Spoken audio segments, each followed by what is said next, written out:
So last week, I reviewed over 150 plus machine learning projects. It was full of students, career switchers, people who are transitioning into the AI enthusiasts and all. And you know what? How many of them could actually deploy like it happens in production, like it happens in real world? Absolute zero. So people are confused and they're stating that, hey Ayush, I know Python, I know TensorFlow, I know even how to deploy a model using pickle files and all that. I know how to build using fast API, I know how to use an APIs. And some of them actually know that what production grade looks like, but they still are not being able to get hired. And the only big reason behind it is that you can train a model and then you can maybe show some fake production, but you cannot ship a model like it happens in a real world setting. You cannot ship the model the way recruiter expects it to be shipped. And that's a massive difference. And frankly speaking, in today's AI era, company will not pay even a single dollar if you just know how to use Jupyter Notebook.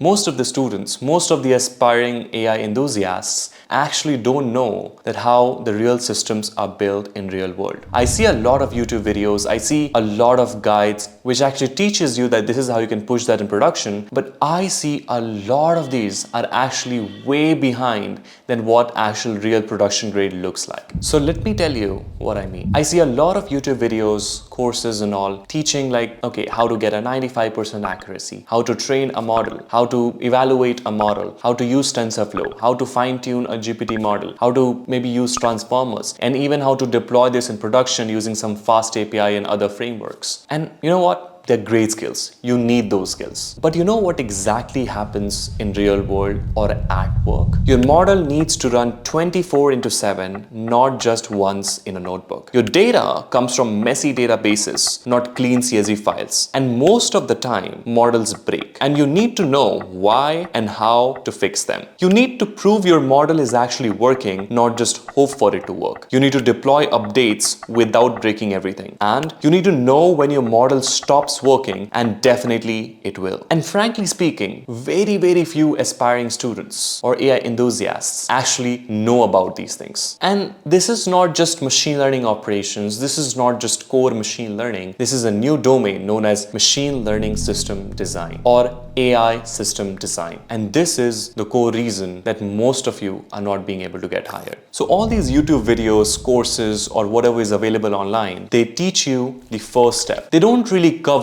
the next 80%, which is the other part and the major part of that step. And here's what you're not learning. First, the math that matters. Frankly speaking, you might be thinking that in today's era, in today's world, you don't need maths. You don't need core machine learning because AI is able to do a lot of things. While this is a completely separate video, but I will just tell you that this is just a myth. You need to know about this to debug your model, because a lot of time what happens, your model accuracy predictions actually goes from 97% to just 50% or 64% overnight. And you need to know that how to debug that model the way it should have been debugged. And the second most important thing which people are not learning is how machine learning works in production. Most people don't know what is logging. Most people don't know how they can track their models, data versioning, experiment tracking, campaignings, and much more. And you can train a model, but you cannot build a system without knowing about how machine learning works actually in operations. And there's another aspect which I see these days a lot is how to think about a machine learning problem. And this is what I call as machine learning system design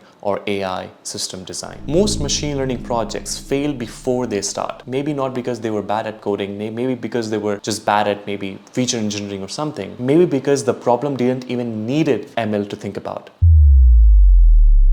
So in this video, we'll be covering specific parts of machine learning system design, which is the part 1 of our whole series on machine learning system design. So in this part 1, we'll be covering 5 topics of designing a machine learning system. First, not every problem needs machine learning. When to use it and when not. Second, most ML fails before you write code. You need to define the problem correctly. Then the third lesson would be better data beats better models every single time. Fourth lecture is about features matters more than algorithms. And fifth, start simple but add complexity only when needed. And these 5 lessons in this video will actually change the way you think about a machine learning problem. And this is the part 1. The part 2 will focus on advanced machine learning system design, and part 3 will cover the practically designing the whole system. So make sure that you're following the series throughout the end. As you can see, this is just the first video, which is going to cost you somewhere around 5 hours to 6 hours of total learning content. Make sure that you follow all the advices, make sure that you follow all the related resources which has been published. And this is not it. We have built Codex 12. I have also made a completely different platform, the Codex, which is absolutely free. In this video, we'll be only covering the system design part, but this is not it. We have released a completely new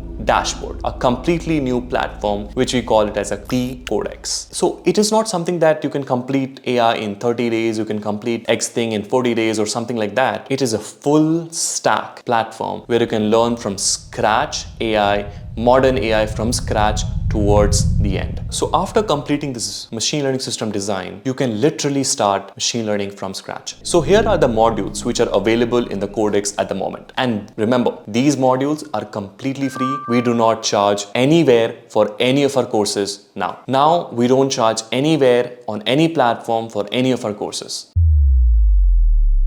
So we have released mathematics for machine learning. This is the most important part. The first module which we have already released is mathematics for core machine learning in AI. And this is not just the mathematics where we are solving problems. This is the mathematics for machine learning for modern AI roadmap. Linear algebra, probability and statistics has been already released. We are also soon going to release calculus, which you'll get a timeline in the dashboard itself. The second module which we have released, machine learning, the part 1, the core machine learning. You can check it out by going into the Codex dashboard itself. Third, we have released a practical MLOps course. So after completing this machine learning system design, you can literally go there and learn MLOps by implementing it. However, the part 2 and part 3 of machine learning system design will also be published very soon on the platform. And frankly speaking, we are not going to just stop there. These are just pre-release modules, which is just 2% of the entire thing which we're going to release in the Codex platform. You can see multiple coming soon modules over there. What you eventually have to do, just go onto the Codex platform, sign up there, and then you have the modules all step by step. And every module has its own attached PDF file, lecture notes, coding files, videos, every single thing. If something is yet to come, it will be there itself. So what are we going to teach in Codex? It's very simple. So the Codex actually consists of several parts. Codex consists of a stack, which I call it as a modern AI stack. You learn about core ML. Then you learn about MLOps. After that, you learn about machine learning system design. After that, you learn about agentic AI. Post that, we talk about generative AI, and then we don't forget the most important thing, soft skills training. I think you can be great at every skill over in this stack, but if you don't have this, you're not there yet. And I see that there are a lot of problems which we're of course going to cover in the later part of the videos as we publish more of it. So this is the paradigm of what we're going to cover into the Codex. But I think I have spoke much about the Codex. You can literally go on the website, see what we are offering, see what it is there. Again, this is a completely free platform. I do not intend to charge any money for this modern AI stack because as you all know that I have been fully engaged in my another company, Second Brain Labs, and I literally don't have any time commitment to be taking any paid course at the moment. So as this video contains just machine learning system design, this is the part 1 of machine learning system design. The part 2 of the machine learning system design will soon be released and followed by part 3. And if you want to follow your entire machine learning AI and roadmap, you should be able to go on to the Codex platform, sign up there and learn every single thing which you're going to teach over there from start to the end. So I will not speak much. I'm a big fan of writing. All of the information is available into the description box and to our Codex website. So I hope that you enjoy this course, machine learning system design, and I also hope that you enjoy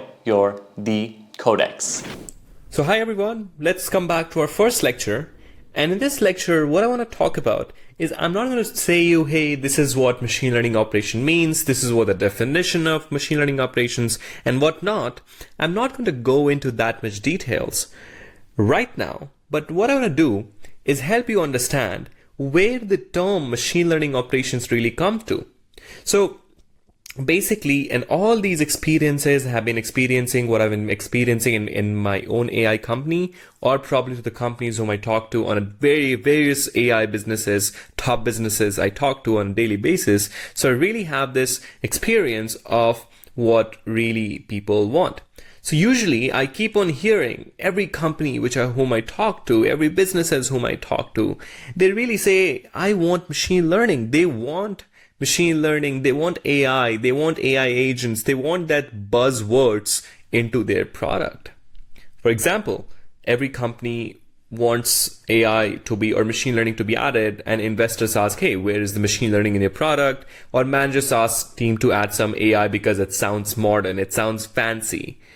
But as you can see that there are particular set of people who keeps on asking, investors, managers, top business decision makers, who keeps on asking about adding machine learning into your model, into your product, that you create a lots of social pressure. And once you create a lots of social pressure, you ended up using machine learning even when it is not even required for a simple task which can be solved without machine learning. So when I used to see big giants like Andrew Ng and Jan LeCun say it, that, hey, you don't need always AI and machine learning for a certain set of problem, I used to wonder, hey, why are they saying it? But when I'll take some examples which has happened to me over the past sort of years, working into an AI company and building it to a certain level. We have identified that, hey, you don't need always a machine learning. You can actually do it without it. Why to complicate it? While there is the utmost level of social pressure, but it's not always wise to use AI and all that. Even when there is a social pressure, you have to make the best out of a solution, not complicate it at all. I'll help you to understand with a small set of example. So let's say there's a small grocery store. What they want to do, they want a machine learning app. They want an AI app to track inventory of what's going on, what's going out, and all that, and then predict what might be the possible things I should add in my next course. But in reality, a simple spreadsheet can actually solve it. So if it is not a big, unless it's a Walmart or Amazon, a simple grocery store can realize, okay, this is what a particular item has been sold for. For example, X1 was sold for this much, X2 and X3, and then okay, I'll take the first three in priority and less this quantity is based on your estimation. You can just estimate it rather than pouring thousands and thousands of dollars into it until your grocery store is really big. You don't really need machine learning in that point of view. By how much you can optimize? Of course not, you can optimize by a major level. I have seen people doing this a blunder mistake that they are using AI even when it is not needed. I taken one example of grocery store when they want to create an AI app to track their inventory and predict the inventory, but their product is only 20 products. So just imagine that you don't need AI over there. You don't need machine learning over there. Just because there's a lot of social pressure, you do not need it. And what I want you to do is I want you to remember everything from here. Because when we work on our project, when we work on any new projects, we'll be taking these things in consideration. Hey, do we need machine learning?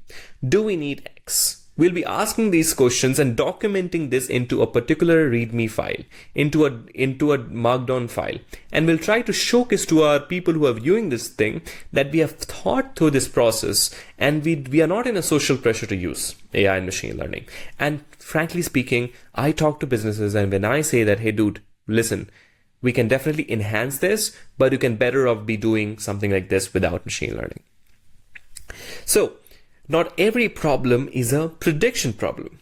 As I say, that machine learning and AI is about, hey, can you tell me what is going to happen next, right? We want to predict what is going to happen next.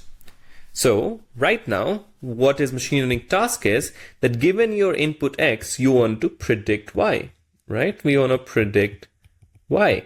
But is it always the prediction problem? Absolutely not. It is not always the prediction problem.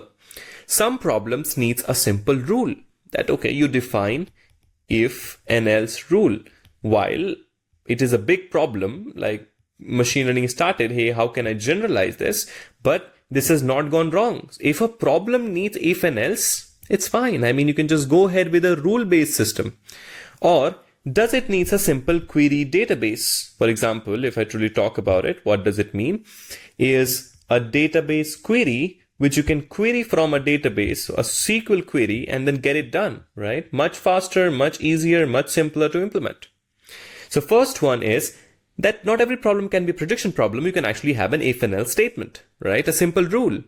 Or a database query, or maybe a specific process, or a very simple process that first you need this, then that goes in this, and then that goes in your final output Y, right? A very, very simple process. Any of these three can be just there. Now, if you try to force ML everywhere, we increase the cost, we increase the complexity, and certainly machine learning is about estimating an answer. Then that's called a silent failure in our terminology. So again, not every problem you will see needs machine learning in every context. And then we come to our next step. So let's say I'll help you with an example. Let's say that you want to build, let's say somebody comes and tells you, hey, can you help me to build an AI model or an ML model which can convert my PIN code to a city, right?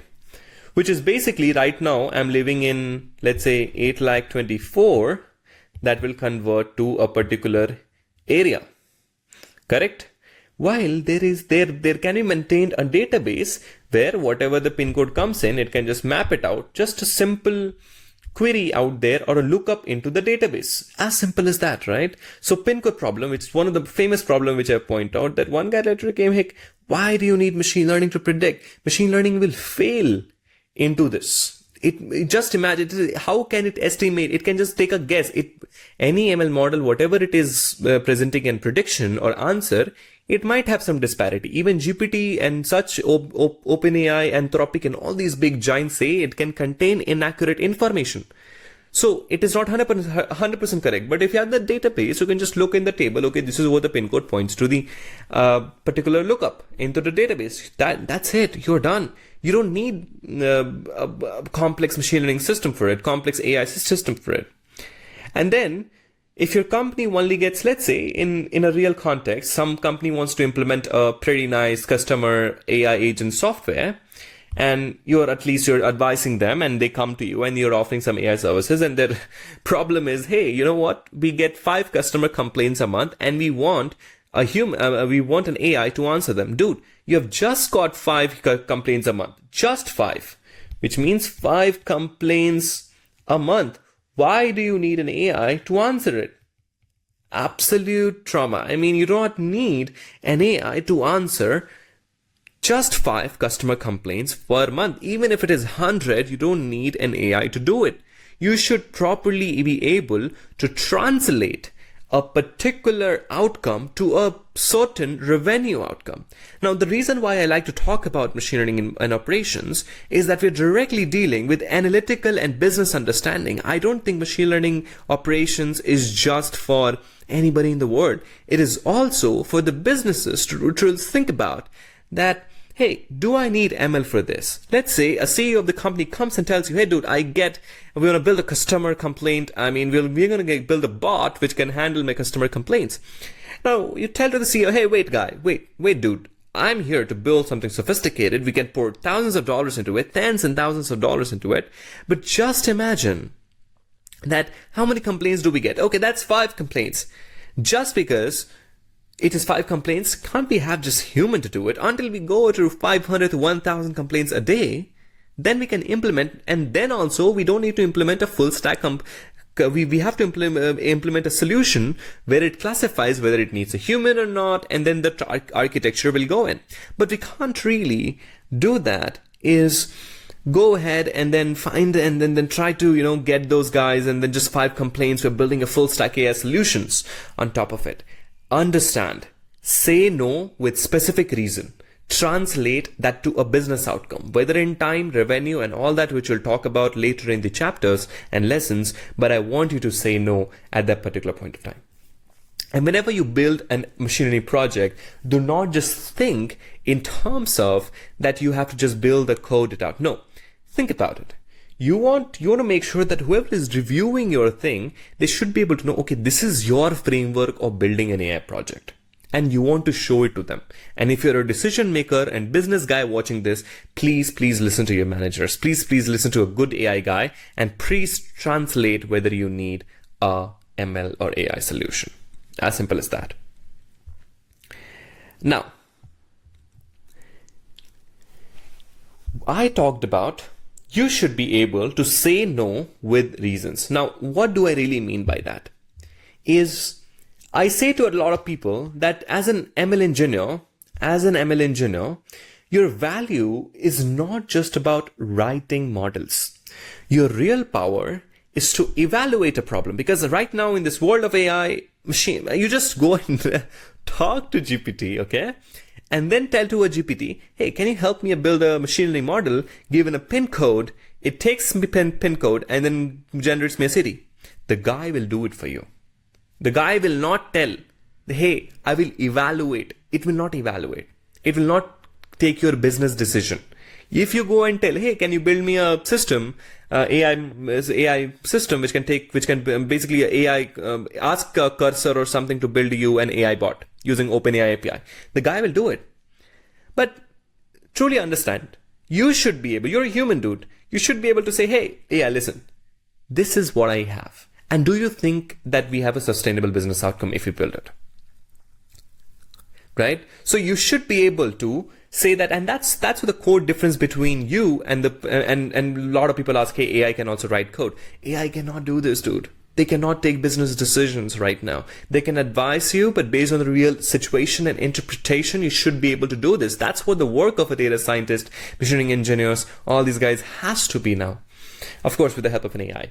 So you should be able to say, hey, we should not use machine learning here. We should not use AI here. We should not use LLMs. We should use ML algorithms simply. Because right now, everybody is integrating large language models like it's a piece of game. They're not realizing how bad it is over the period of a time.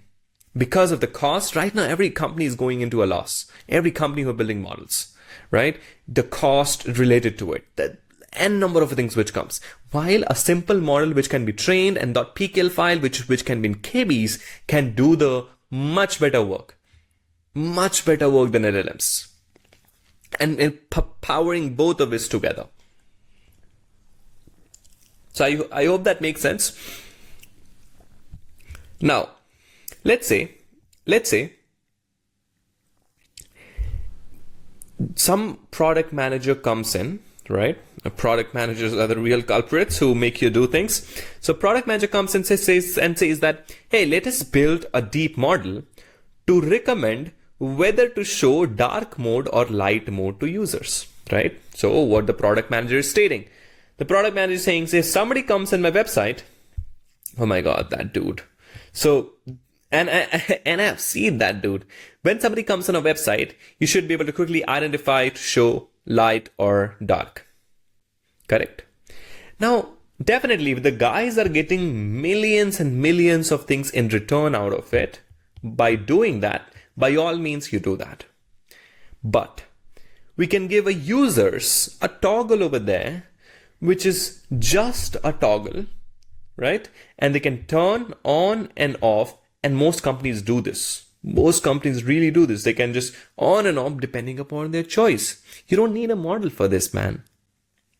Right? So until unless your CEO and you truly believe that it is going to translate me in millions and millions of dollars of revenue and people are going to stay on my website and then that will create a causation effect and whatnot can happen. So that's my point of stating that you should be able to say no over the period of a time. Now, decide when ML is the right tool, right? Our job is to do three things, which I want to write over here. Our job is to decide whether it's a prediction problem that you want to predict or it's a pattern problem. If it's a pattern problem, ML will be super good in estimating the pattern or figuring out what pattern it is. And it's a prediction problem, of course. It is a prediction problem because you have to estimate a pattern. And then based on that, okay, if it is a verb X point, then you actually go ahead with that. It's a prediction problem or a pattern problem. Decide the first thing. Then you go ahead and say that, okay, now I've decided, do we have the right data? Do we have the right data? And then, can I implement in simpler options rather than to build a model? Always the first step. Figure out where not to use AI, but still get better than the AI tool, right? So that's what you have to truly understand. So let's say, for example, if ML clearly wins on value and feasibility, we should proceed, correct? So I'll take one simple example. Let's say that you want to build a spam detection system. whether an email is a spam or non-spam, correct? So they are a good fit of machine learning problem, because what happens here that there are billions and billions of emails, there are billions and billions of patterns and very complex. You cannot just see by a word.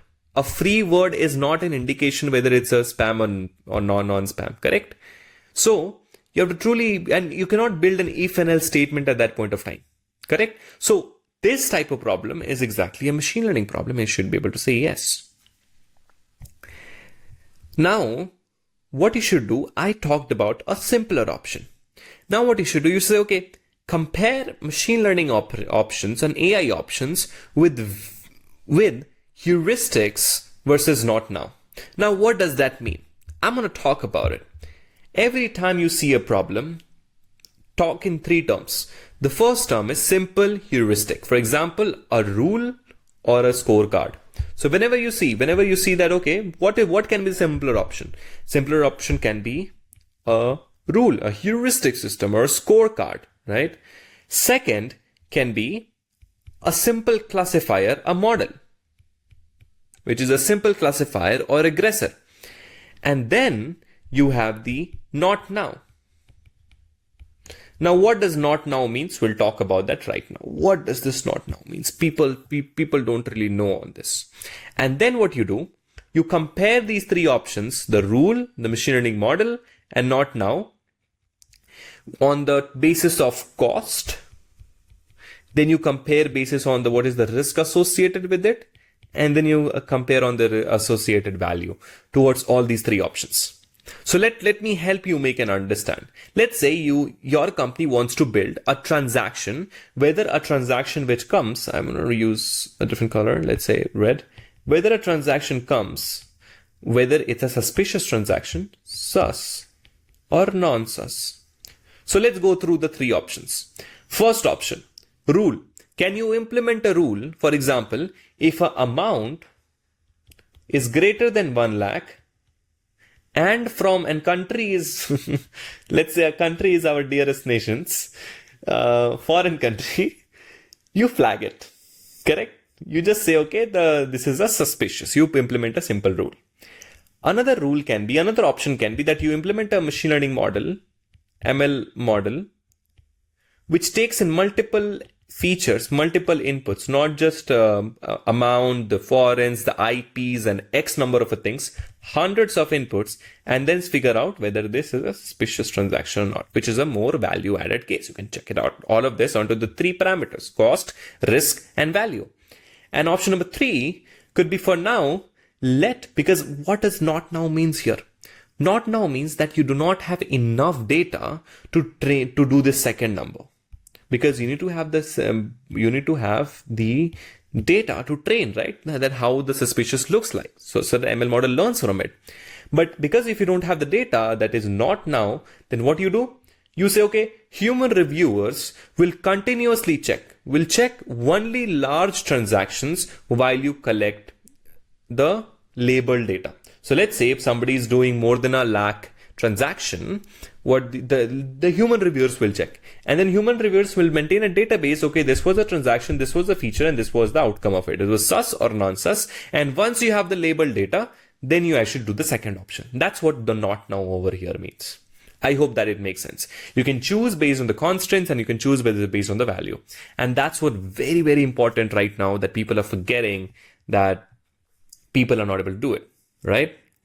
And then you have is anticipate failure before you build. Now, what does that mean? Let's talk about it. I think a good thing to talk about it. Yes. So before you write a code, imagine how this can fail. So let's say you have a problem. Let's say you have a problem. Imagine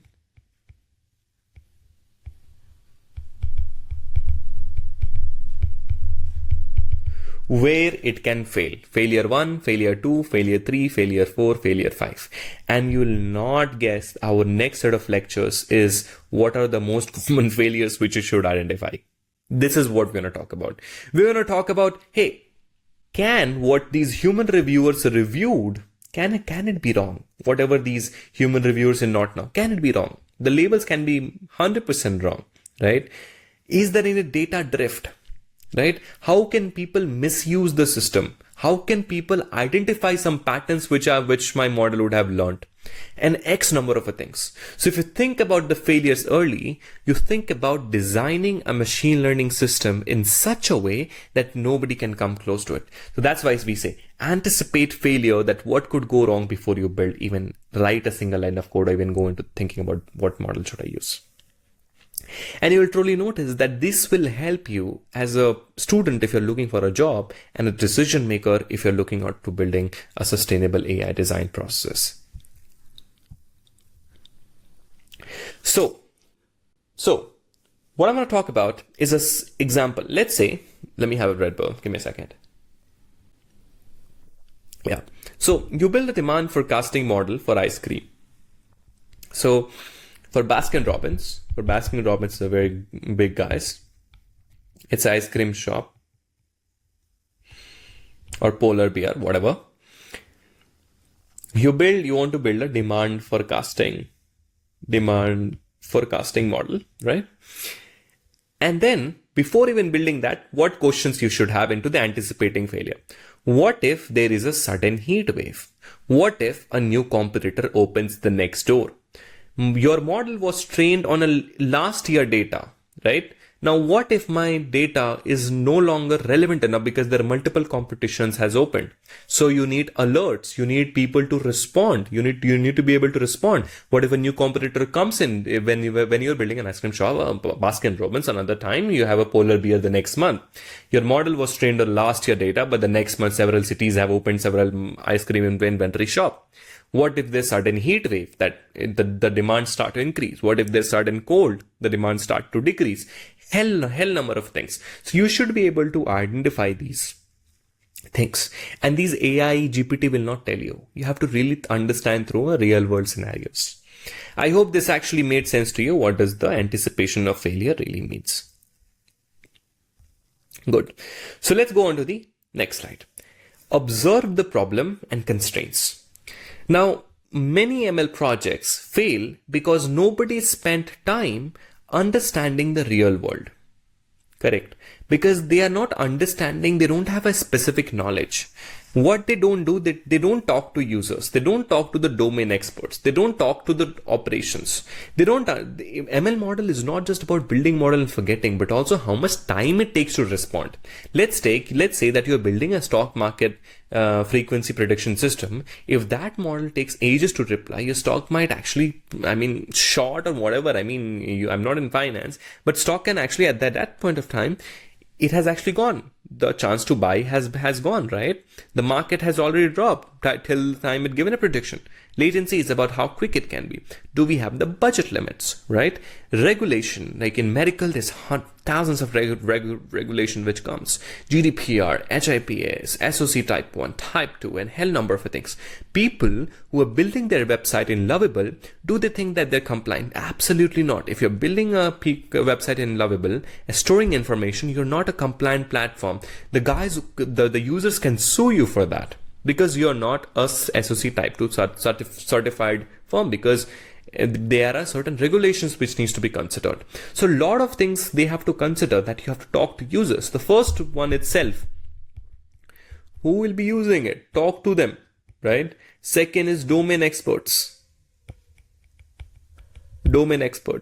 Third is operations.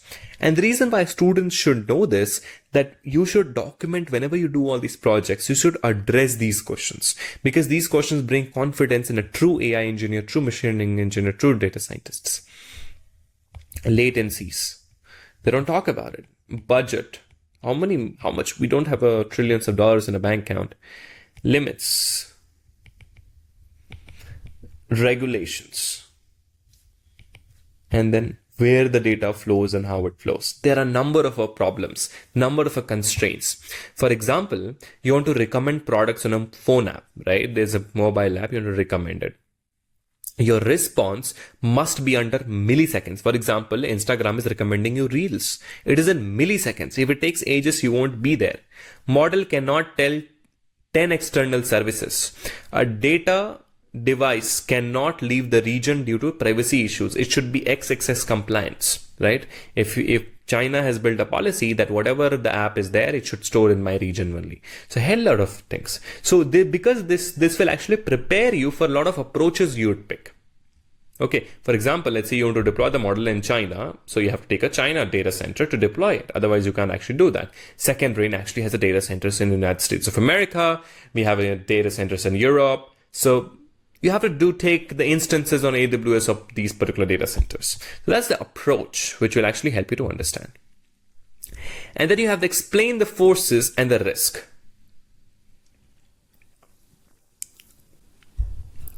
So for example, before building, you should be able to explain the main forces, that what value are we chasing? What costs and risks are we taking? So what is the value? What value are we taking? What risk are we taking?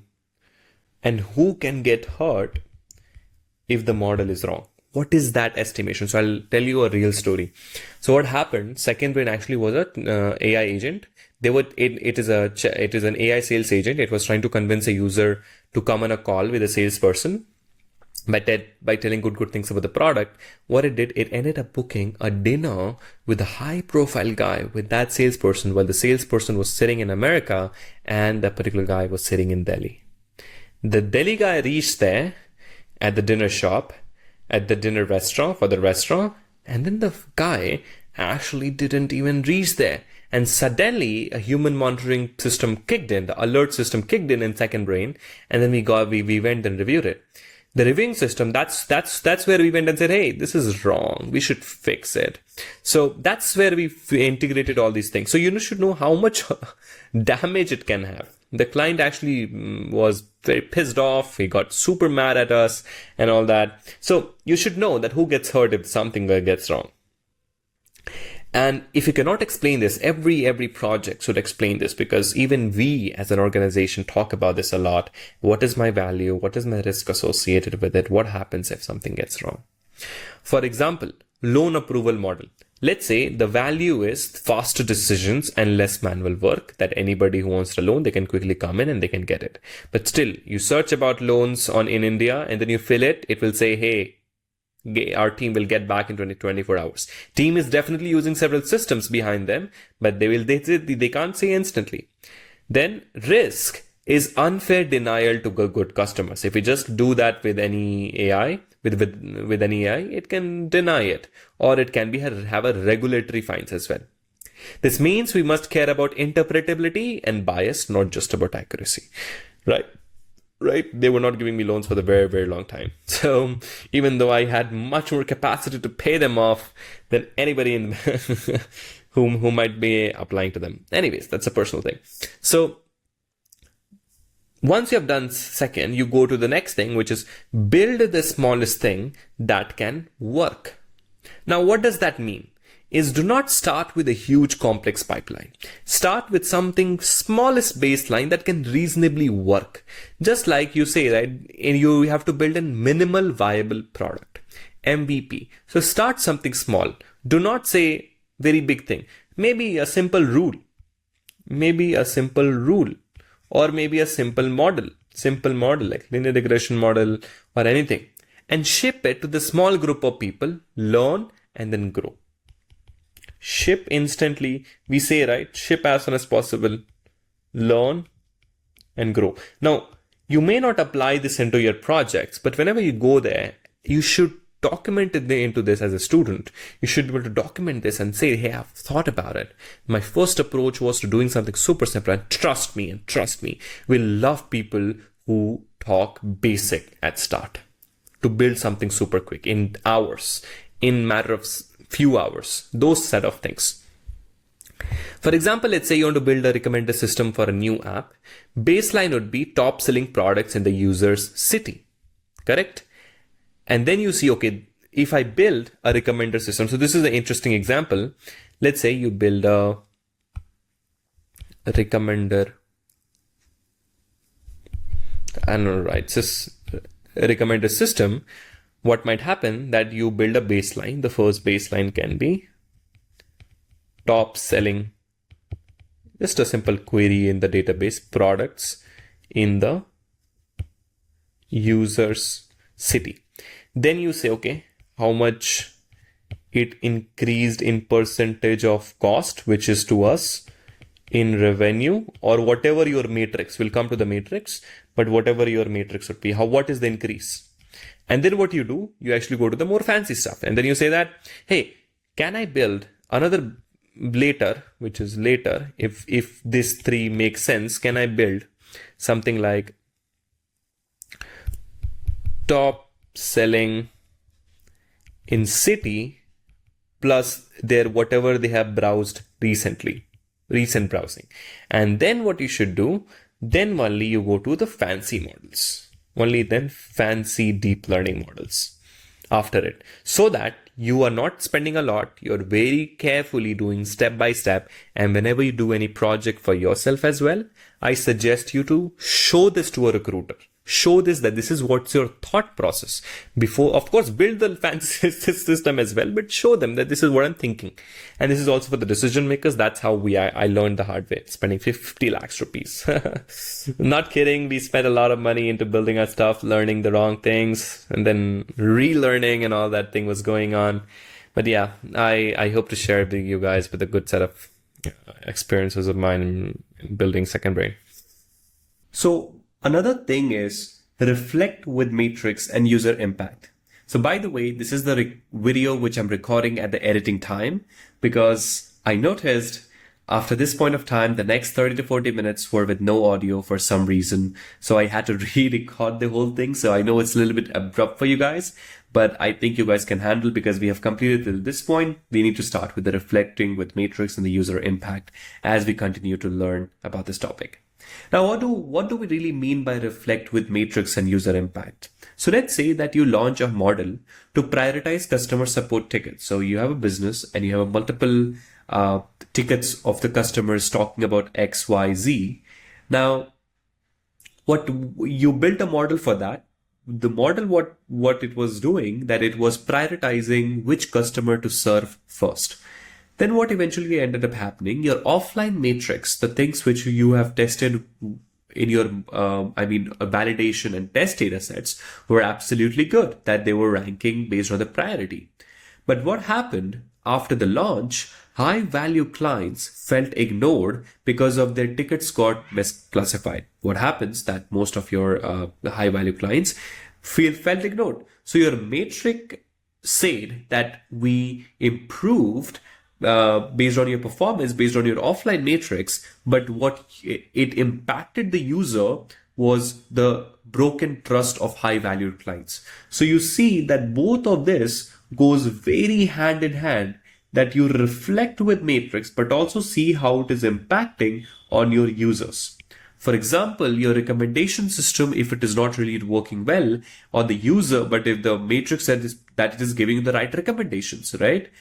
But it takes 1 hour to give you another recommendation, but user won't be happy about that, right? So you should be able to reflect with both of the matrix as well as the impact of the user.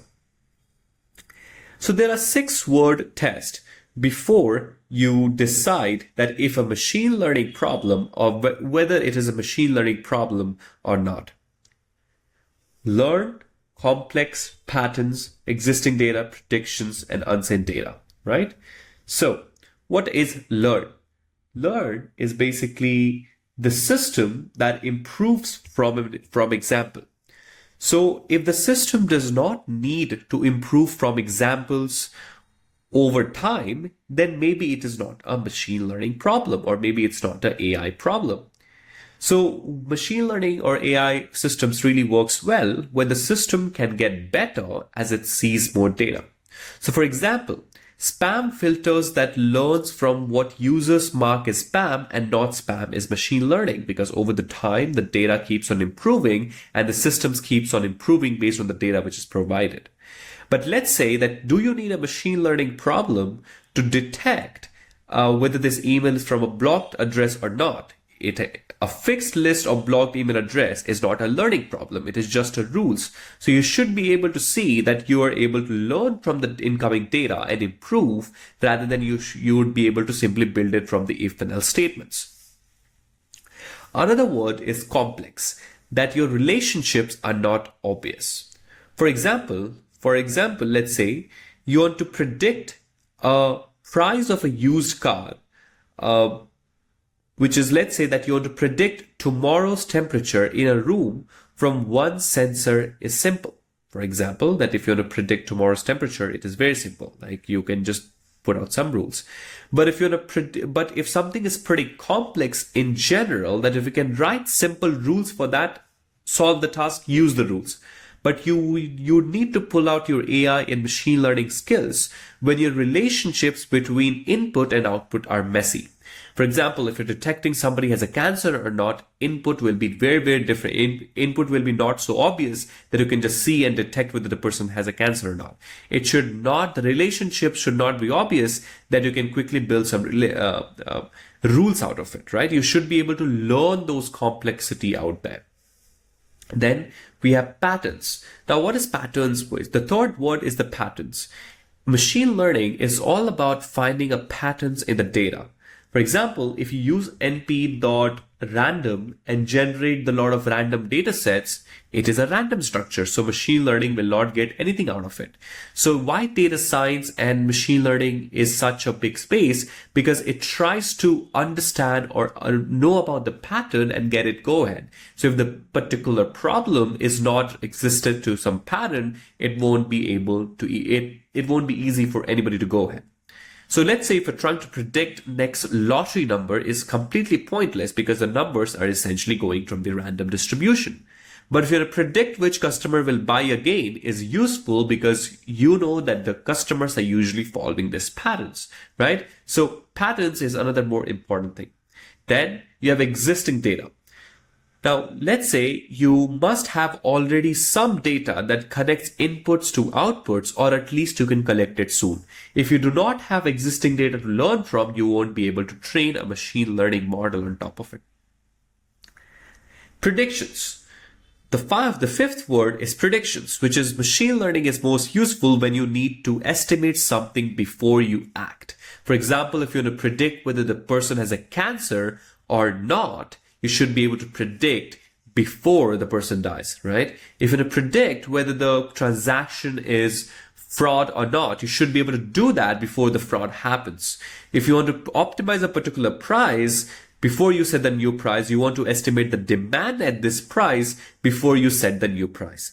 So you should be able to estimate, machine learning is most useful when you can estimate something before you act, not after it. Then we have unseen data. Training and serving share the same world.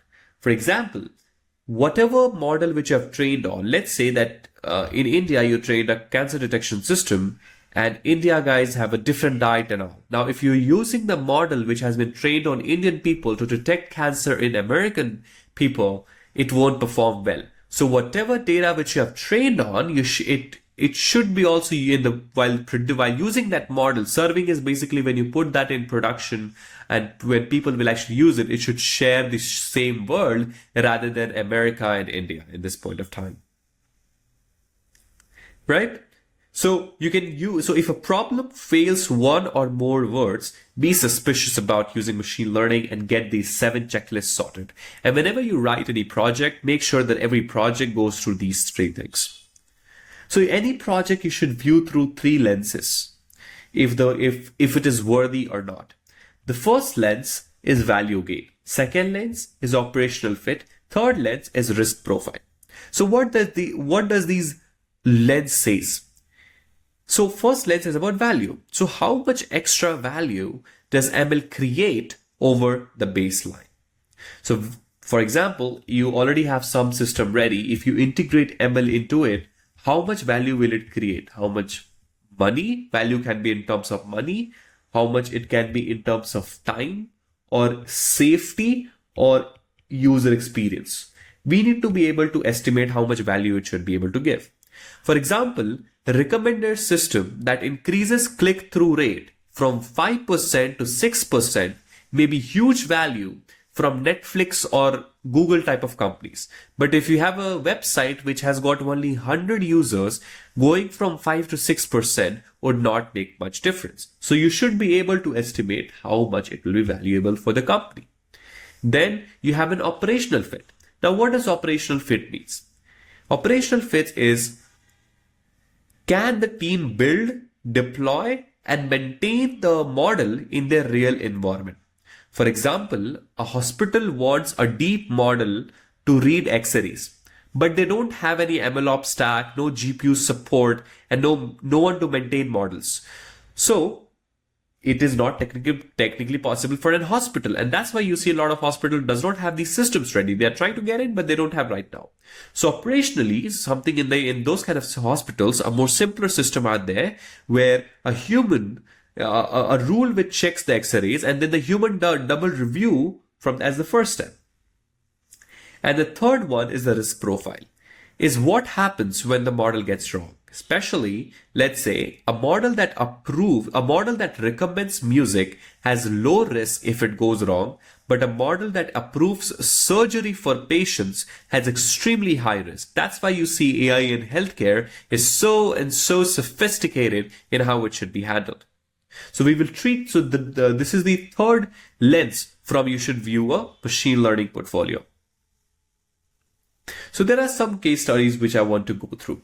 Case study number 1, language translation leap. So language translation is full of subtle structure, grammars, items, tone, context, and all interact. So it is a very, very complex patterns. You won't be able to write handwritten rules. You won't be able to do that. So we pass the first step. It is a particularly machine learning problem where machine learning would be pretty well matched over there. We have abundant data for many language pairs. We have millions and millions of sentence pairs. So we have existing data as well. We can instantly know when users see a translation, they can often tell quickly if it looks correct or wrong. So you usually get a label, basically, if it is good or bad instantly rather than you have to wait for a prolonged period of a time. And it has a clear value over rules. So if a rule-based system exists, it will not perform well, right? If and else will not perform well in the language translation, but ML will eventually help in user experience, the fastness, how well it will translate into revenues, and much more. Another case study is, imagine a supermarket chain builds a model to forecast daily demand of bread in each store. So their offline metrics are great. They launch it and see early benefits. Now what happened? World changed and inputs drifted. So they launched a good model. It was good. But world changed and inputs drifted. So what does it mean? Let's say a new competitor opens nearby, or a festival period arrives, or a lockdown change behavior. So what happens? The input behavior of because what it was trained on, it was very different what it is serving. So world changed. There was no early warning that input is being drifted. It is a waste and lost sales followed. Right? So because there was no monitoring, that the data has been changed. The serving world has been changed. So as a result, some store overorder when waste products because they have predicted the wrong demand. So forecasting is very sensitive to world changes. So monitoring and retraining based on new data strategy are very critical. Then, as we have explained the recommender systems as well, case number C, and as we have explained the case number D. So you can go through this by your own as well, and other case studies, please feel free to read we have added multiple case studies. We'll come to this operational checklist.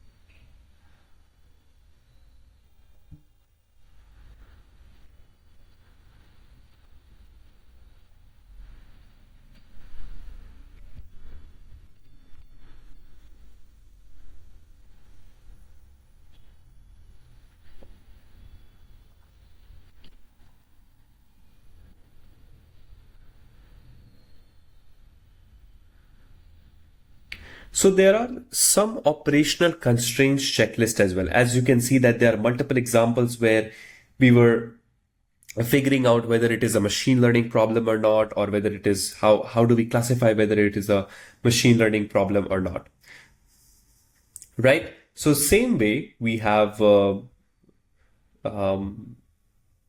several checklists for operational constraints. So latency budget per request. For example, search any recommendation system should be able to decide instantly, but deciding whether to give a loan to a particular person can be a bit late for 5 minutes, 10 minutes, because there people can wait to get a loan of $1 million. But here, because we are viewing Reels or TikTok, we should be able to get it instantly or get the search results instantly.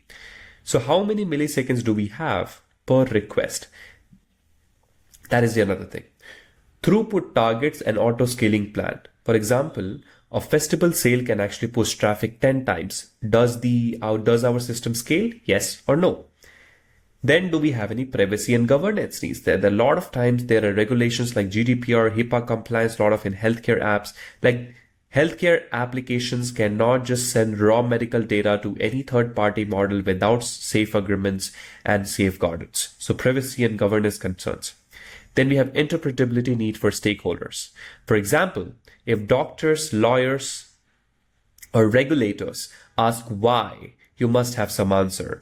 For example, if it predicts something, it should be able to explain why it has predicted that. That's why lots of LLMs cannot explain why they have done that. Instead, a more statistical and evidentical approach, which classic machine learning offers, still marks the winner in all these races. And maintainability and a cost of ownership, which is who will maintain this model 1 year from now on. How often will it need to be retrained? What is the monthly cost of the infra? Human time, storage. So these are some of the checklists which you should again look after while building a project. Then you should also have a feedback loop, because you cannot just keep on, because it is a continuously evolving planet. So first of all, label source and arrival time. Where do label come from and how long do they take to arrive? For example, if you are building a recommendation system, you can quickly see that, okay, person actually viewed that for a longer period of a time. So if the person viewed for more than 5 seconds, then the recommendations was good. But if the person did not view for the more than 5 seconds, then the recommendations, recommenders were bad. But for lone default, whether the person will default or not, the actual ground truth will arrive if and only if when the person will default, right? So you would be able to know that what is the source of the label, where are we getting from, and where it is going to arrive, so that we can further train our model. And then when labels are slow, we often use proxies for early signals. What does it proxies means? Proxies when labels are delayed. For example, login free. So let's say you want to predict whether some user will churn or not, right? Whether a customer will churn or not, right? So you see the person has not logged in for 30 days. If the person has not logged in for 30 days, then what will happen? That, okay, you can consider this person as going to be churning, right? But if the person continuously logins for 30 days, then the person will not churn. So these are proxies where you can predict whether based on the business context, it should be able to help you out. Now, window for implicit negatives. So window for implicit negatives in recommender systems, no click after some time, as I said, is treated as an implicit negative. If you're showing some ads and nobody is clicking on that, you consider that the person is not interested. So basically the recommender system was bad. So that's what a window for implicit negatives, that what is the window which for 5 seconds, for 10 seconds, depending upon the business context. Especially in the recommender systems, these are usually very helpful. Then how labels flow back to the learning. So model predictions, it gets to the user behavior. So basically model predicts something. Model predicted the person will like this particular reel. The user behavior stayed on that for more than 10 seconds, which means our implicit negatives was, a proxy was predicted, the person liked it. So it created a logs After logs, the labels was created, it went to the training data, and the new data was trained. New model was retrained based on the existing data. Very simple, right? So we will learn about this feedback loop and much more. So basically, whatever slides I'm showing you right now, I'm not rushing, but actually every slide is a whole 1 hour lecture. So I'm not going much more detail because you will see a more and more sophisticated examples in these two itself. Guardrails for feedback loops. So feedback loops can amplify bias. If you only show popular items, they get more popular. You never add. So if YouTube only shows popular creators, no budding creators would be getting ahead. So you need to be able to show new stuffs as well. There are some of the failure patterns which you observe. Again, you will learn more about this in very detail. But I will quickly go through this so that you can actually learn about that in a pretty quick way, which is training and serving diverge. Whatever you have trained on is completely different than what model is serving. If the model is trained to predict cancer, whether the person has a cancer or not in India, if it goes and predicts something in America, it will not work. Then feature leakage in offline data. For example, let's say that you have the let's say that in the when you were training your model, right? Your testing data was also present into the training data while it was being trained. So what it will happen? The model will cheat, right? Because it already has the leakages, basically which predicts the final output. So feature leakages should not happen. One of the example is whether a support ticket will be escalated and it is using some of the testing data as well as the target variable itself. Very common. I have seen that even at Second Brain we were using final target variables itself. Then data distribution shifts over time. World changes, user behavior changes, pricing changes, policy changes all the time. So if you do not detect the shifting, data drifting over the time, it will not work. Over reliance on a single metric. So if you chase one metric, you might hurt others. For example, maximizing click-through rate can reduce user trust. For example, if a particular creator every time does tries to optimize his thumbnail to optimize his CTR, what will happen? He'll try to show some clickbait. So of course he'll lose the trust, right? So just relying on single metric is another silent patterns to actually go ahead. So there's one baseline first rule, and we have a dedicated lecture into part 1 itself where you will see that entire 1 hour lecture is building a first. So we say, right, start with something super simple and then build on top of it. So before fancy models, ship a very simple baseline in production. It may be a rule, or it may be a completely random, or maybe a simple linear or non-linear model. For example, if you want to predict whether you want to build a system where it predicts whether a customer will churn or not, baseline can be if a user has not logged in for 30 days, mark it as a high risk that the person is going to be churning out. Then instrument matrix. So add logging matrix from day one. Count how many predictions you made, what actions were followed, what outcomes were built. So this builds the found. So you eventually build the data from your baseline model that you predicted X actually happened Y given input as ABC, right? So you keep on logging every single thing. So your model predicted based on these inputs, your model predicted high risk, but they actually renewed the subscription, right? Then use the baseline to collect the data and define successes. Understood? Now, the go and not now. All 6 words: clear value, feedback loop, constraints. If any of these things are missing, you should not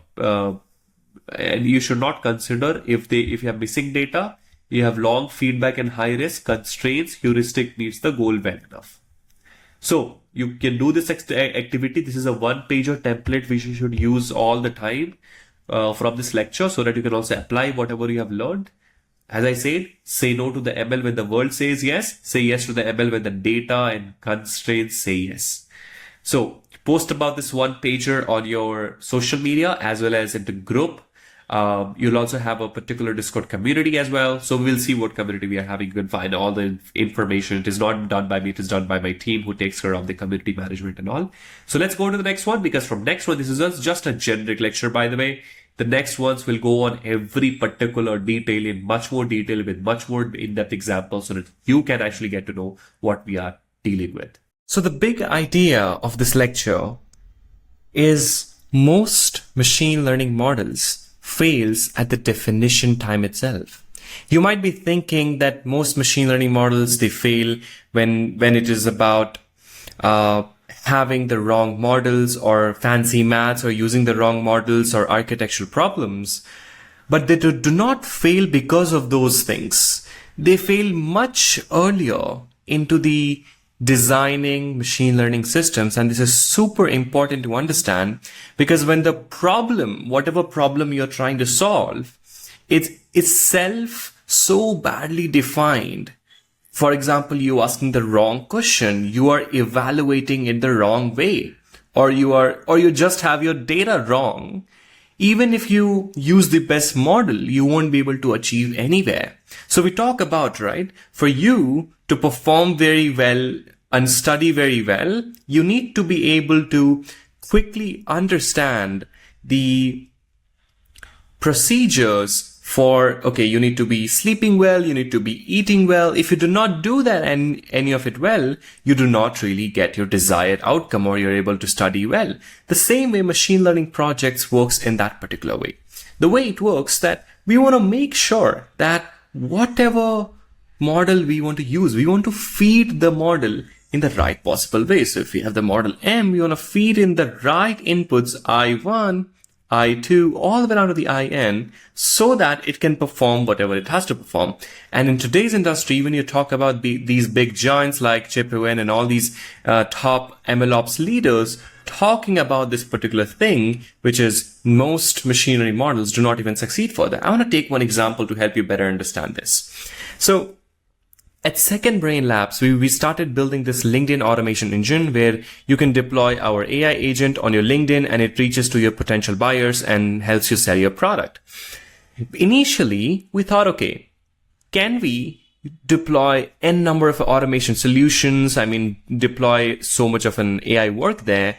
But then things started to turn around. Things started to not work in our favor. We were giving it the wrong inputs itself. We didn't have enough data to build that product at that particular point of time. So our first AI initiative actually failed at that particular point of time. For example, we were building a system that, given that, let's say there's a person and we want to sell a product P to this person. So SBL job was, our AI job was to, SBL job was to reach out to this person with the product P and then try to get money out of it. So initially we thought, okay, we can just deploy our AI wrapper that can eventually go from here to here by doing some prompt engineering.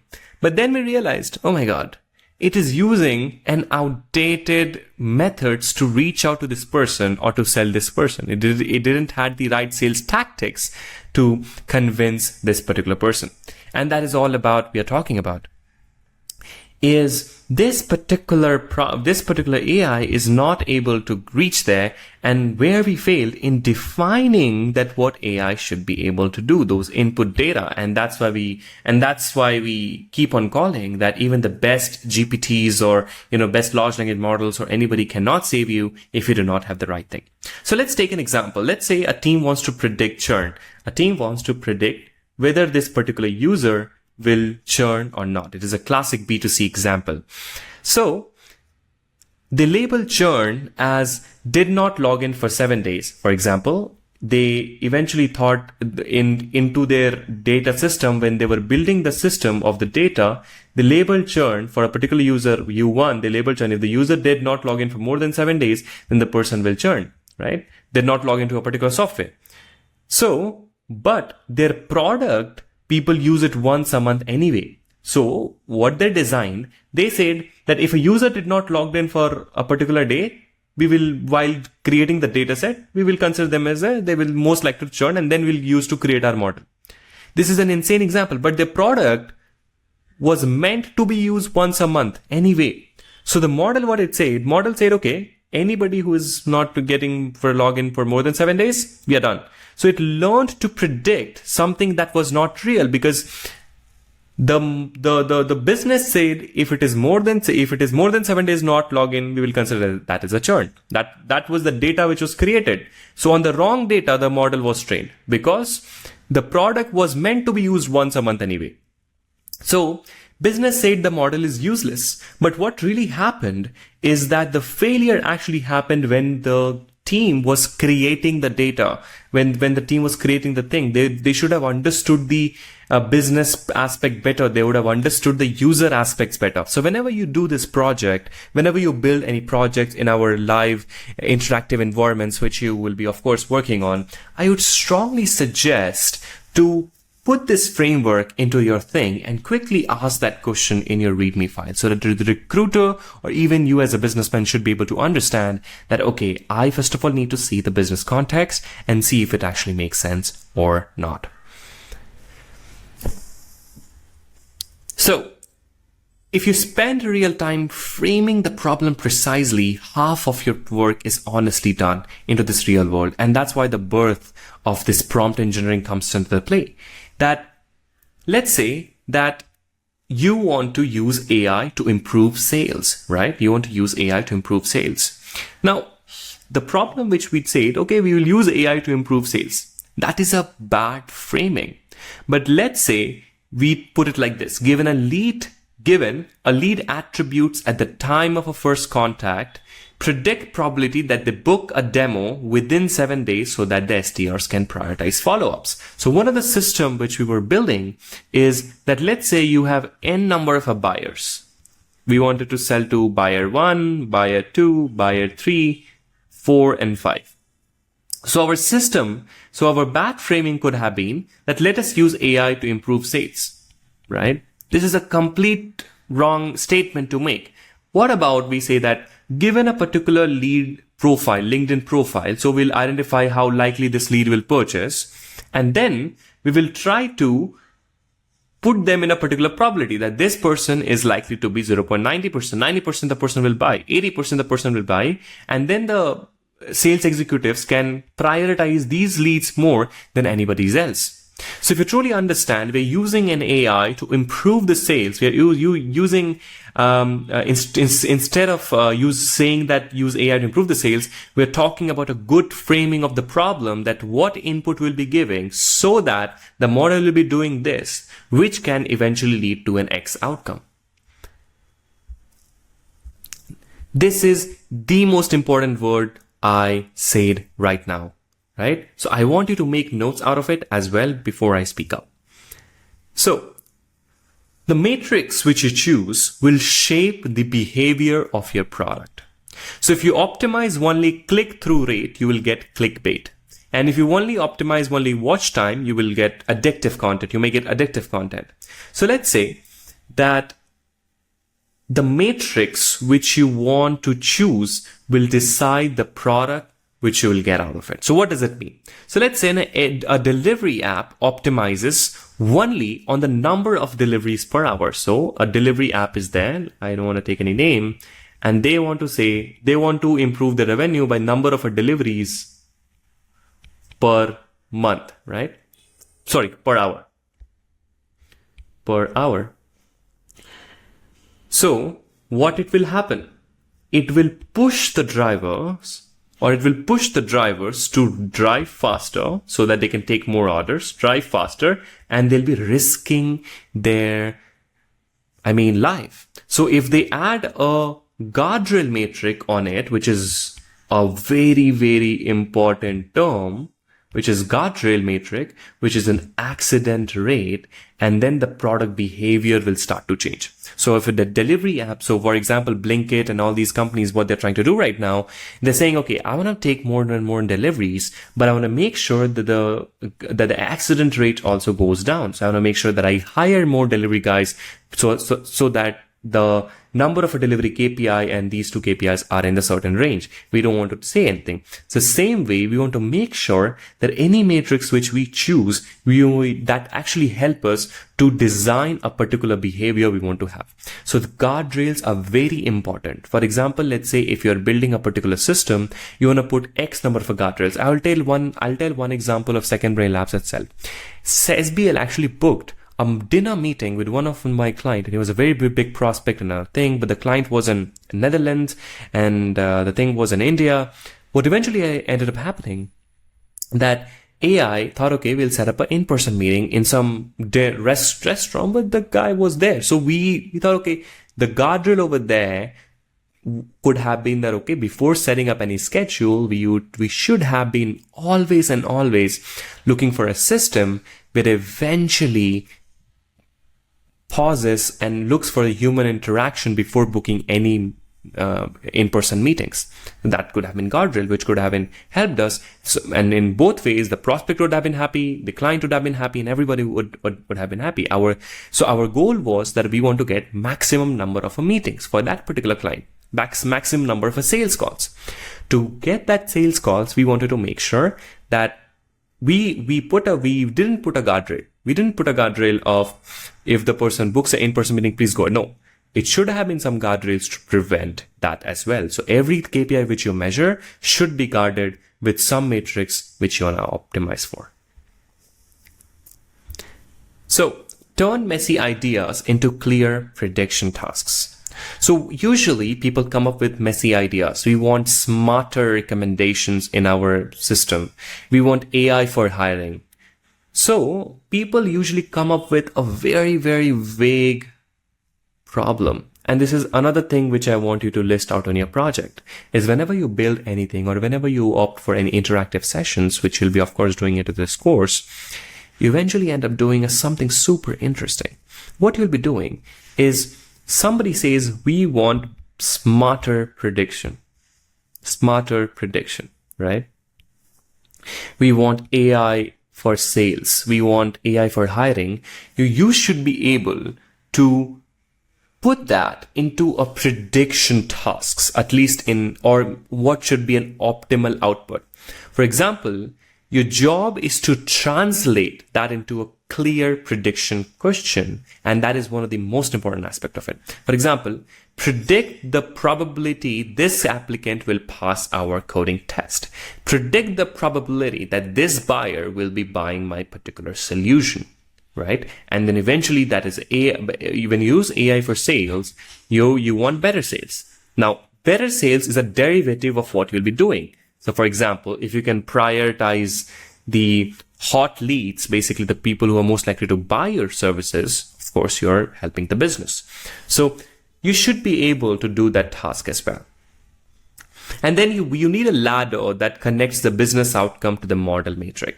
So at the top, money, retention, and safety. In the middle, product matrix like click-through conversion, and the bottom, which is offline matrix like AUC and RMSE. So what does that mean? Let's say that you have something like this funnel. And I don't call this a funnel as well, but let's say that you have a ladder of matrix. I'll not put it something like a funnel because it seems that it reduces the importance, but we'll do something like this. So the first way, of course, you want to make sure how much money you're getting, how much retention, and safety. That is the first things which you will track in any of the things.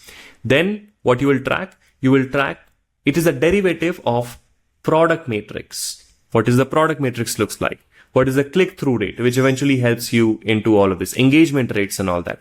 And at last, offline matrix like AUC, RMSE, accuracy score, and all that.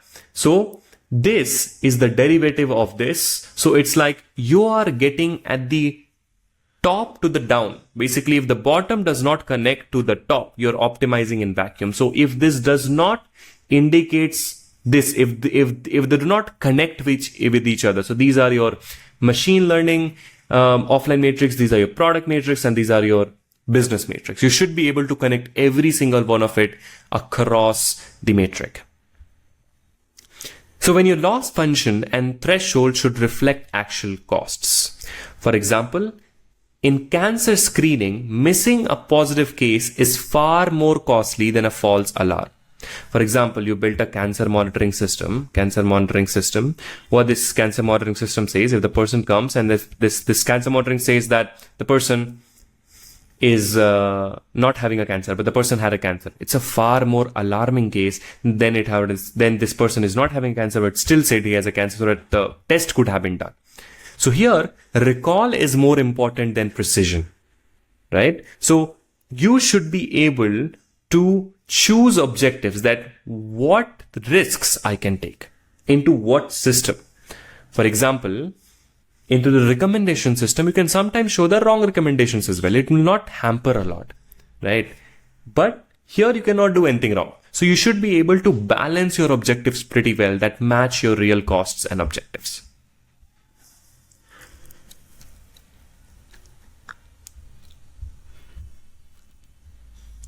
Now, we come to the next topic, which is observing the context and constraints. And that is another important aspect to it, which is problem framing includes contexts and constraints. Who uses this model on what device, with what latency, with what budget, under which regulations. Now, this is super duper important. So whenever you frame a problem of a particular project, and this you should include this in your README as well, it includes who uses this model,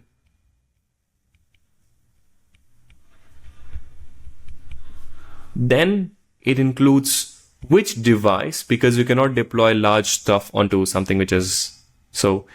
How much somebody can wait. If it is a recommended system, it takes 1 minute to push out the recommendation. Nobody will watch it.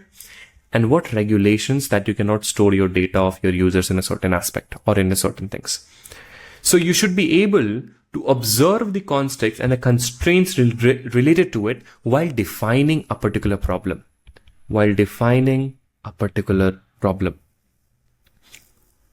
So as an ML engineer, you are a negotiator of trade-offs.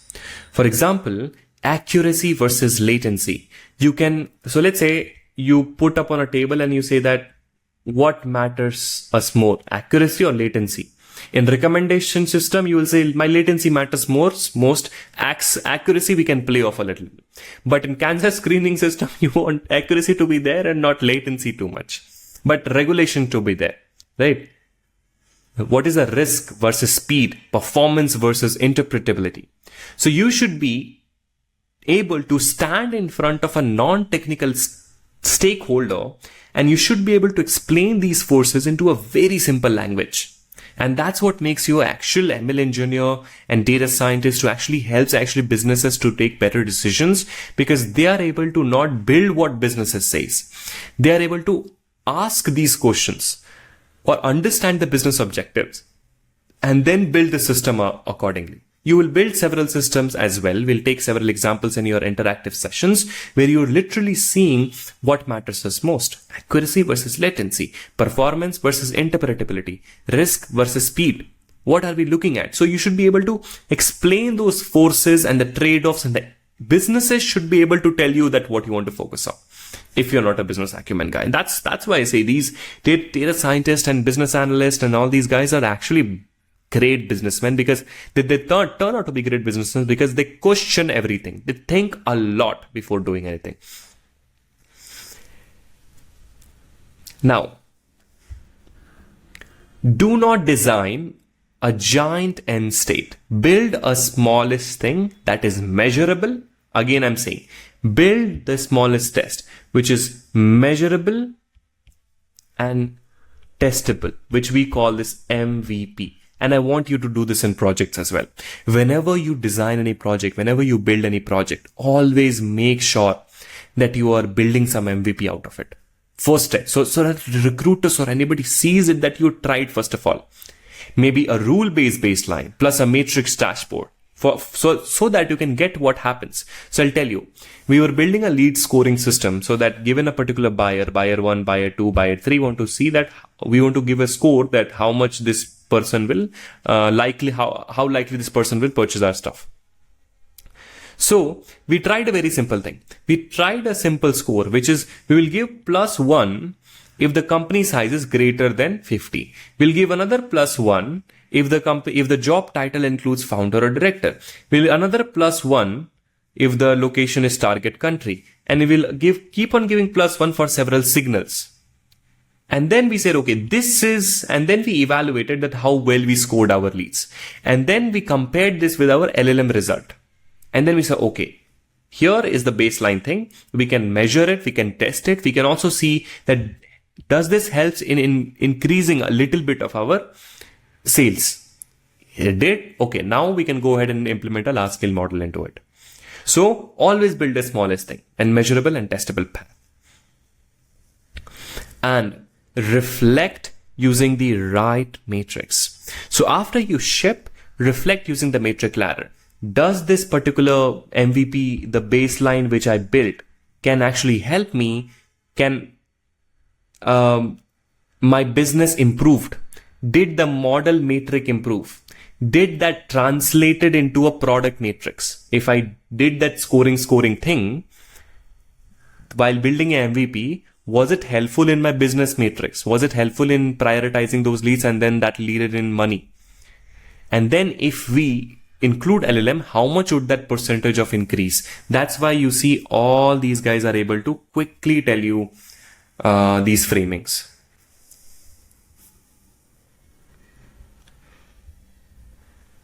So how do you define a particular problem? Given input X, you need to predict target Y for user or system Z at decision time T to optimize business outcome B.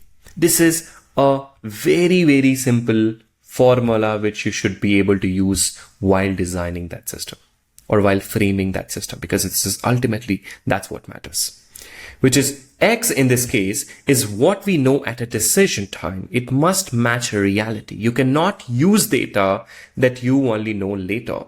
So given the customer's browsing in the last 30 minutes plus their device type and location, right? So we are saying X is the basically inputs. For example, again, I'll repeat so that you know about it. Given the customer's browsing history in the Chrome browser in the last 30 minutes plus wherever their device type is in the location, predict whether they will purchase in that session or not, right? Given input X, predict whether they will purchase the things or not, or predict the probability of the purchase, who will actually use now the system for a user, who will actually use this prediction. Maybe a sales rep will use this system, a recommendation engine will use this system, a pricing system will use this system. So for the sales team, you might want to show hot, warm, cold label based on how much time they've spent into their thing. For an automated system, you might output a numeric probability and in the next 5 seconds, it pops out a discount code for increasing their decision time to purchase a particular thing. So when the decision is made at a decision time T, so when is the decision made at a page load or a loan application or something, so the moment transaction is swiped at a point of sale, you cannot use a previous behavior as a feature because the sale happened. And then you connect that to a business because that's also important to reduce the churn in the next 90 days or increase upsell revenue by 10% by recommending new things. So you optimize the business outcome B. And that's how you should be able to quickly tell that what I'm going to say. So what action will use this prediction? If this prediction does not drive any action, it has no value. So ask yourself exactly what action is taken based on the model output. If the churn risk is high, you send a retention offer or assign a human to call to offer. So if this prediction is made, what you want the user to do, what you want the business to do. It should not be that, okay, I know the person will churn. You should do something about it, right? So you should be instantly sending them a retention offer or assign a human to instantly call the customer and say that, hey, listen, here we go. And who owns this action? So someone must be responsible for acting on the prediction what model has produced, whether it can be product team, whether it can be sales team, operations team, or an automated service. If nobody owns the responsibility to use those predictions, the model sits unused and it will never impact any business. Now, ask yourself, what happens if the model goes wrong? What happens on a false positive? What happens on the false negative? That informs your threshold and risk attitude. For example, for fraud model, false positive blocks a good customer and annoys them. False negative lets fraud pass and loses money. What can we afford? So what happens if the model is going wrong and if we can build some guardrails around it? And what is a rollback path? So if the model misbehaves, how do we turn it off or fall back to our baseline simpler systems? So you should always have a rollback path, and you should build this into your projects to showcase to your thing. Even SBL has a rollback path. If tomorrow OpenAI and all these big giants closes, we are back to our simpler stuffs, which will work all the way around. So if the model performance drops, you should be able to roll back to a more simpler, or something goes wrong, you should be able to roll back to more simpler systems and all. So think of this. So what is a metric ladder? Think of this as 4 levels. Level 1, business outcome. Level 2, which is product success metric. Level 3, model metric. And level 4, feature and data quality matrix. So what does this mean? Business outcome is money, risk, satisfaction. That is a business outcome. So you evaluate your ML systems on these outcomes. Then level 2 is, okay, product success, click through, conversion, time to resolve, evaluation, your model, which I was telling you prior, AUC, F1, RMSE curve. So any serious ML project should connect these 4. I'll help you to understand with the help of an example. So let's say you are building an email classification system, which is, you are running an email campaign. So if you're able to do it well, you get a profit from email campaigns. That is the first thing. That should connect to revenue per email sent by your AI, right? That should connect to another thing of AI writing the right message so that it is not getting to the right. So AUC of the open email classifier, so it is sending to the right one. And then you have the feature and data quality matrix, which is percentage of row missing with missing domain and all. So it should connect all these matrix one by one, all these matrix ladder one by one to be able to do any outcome.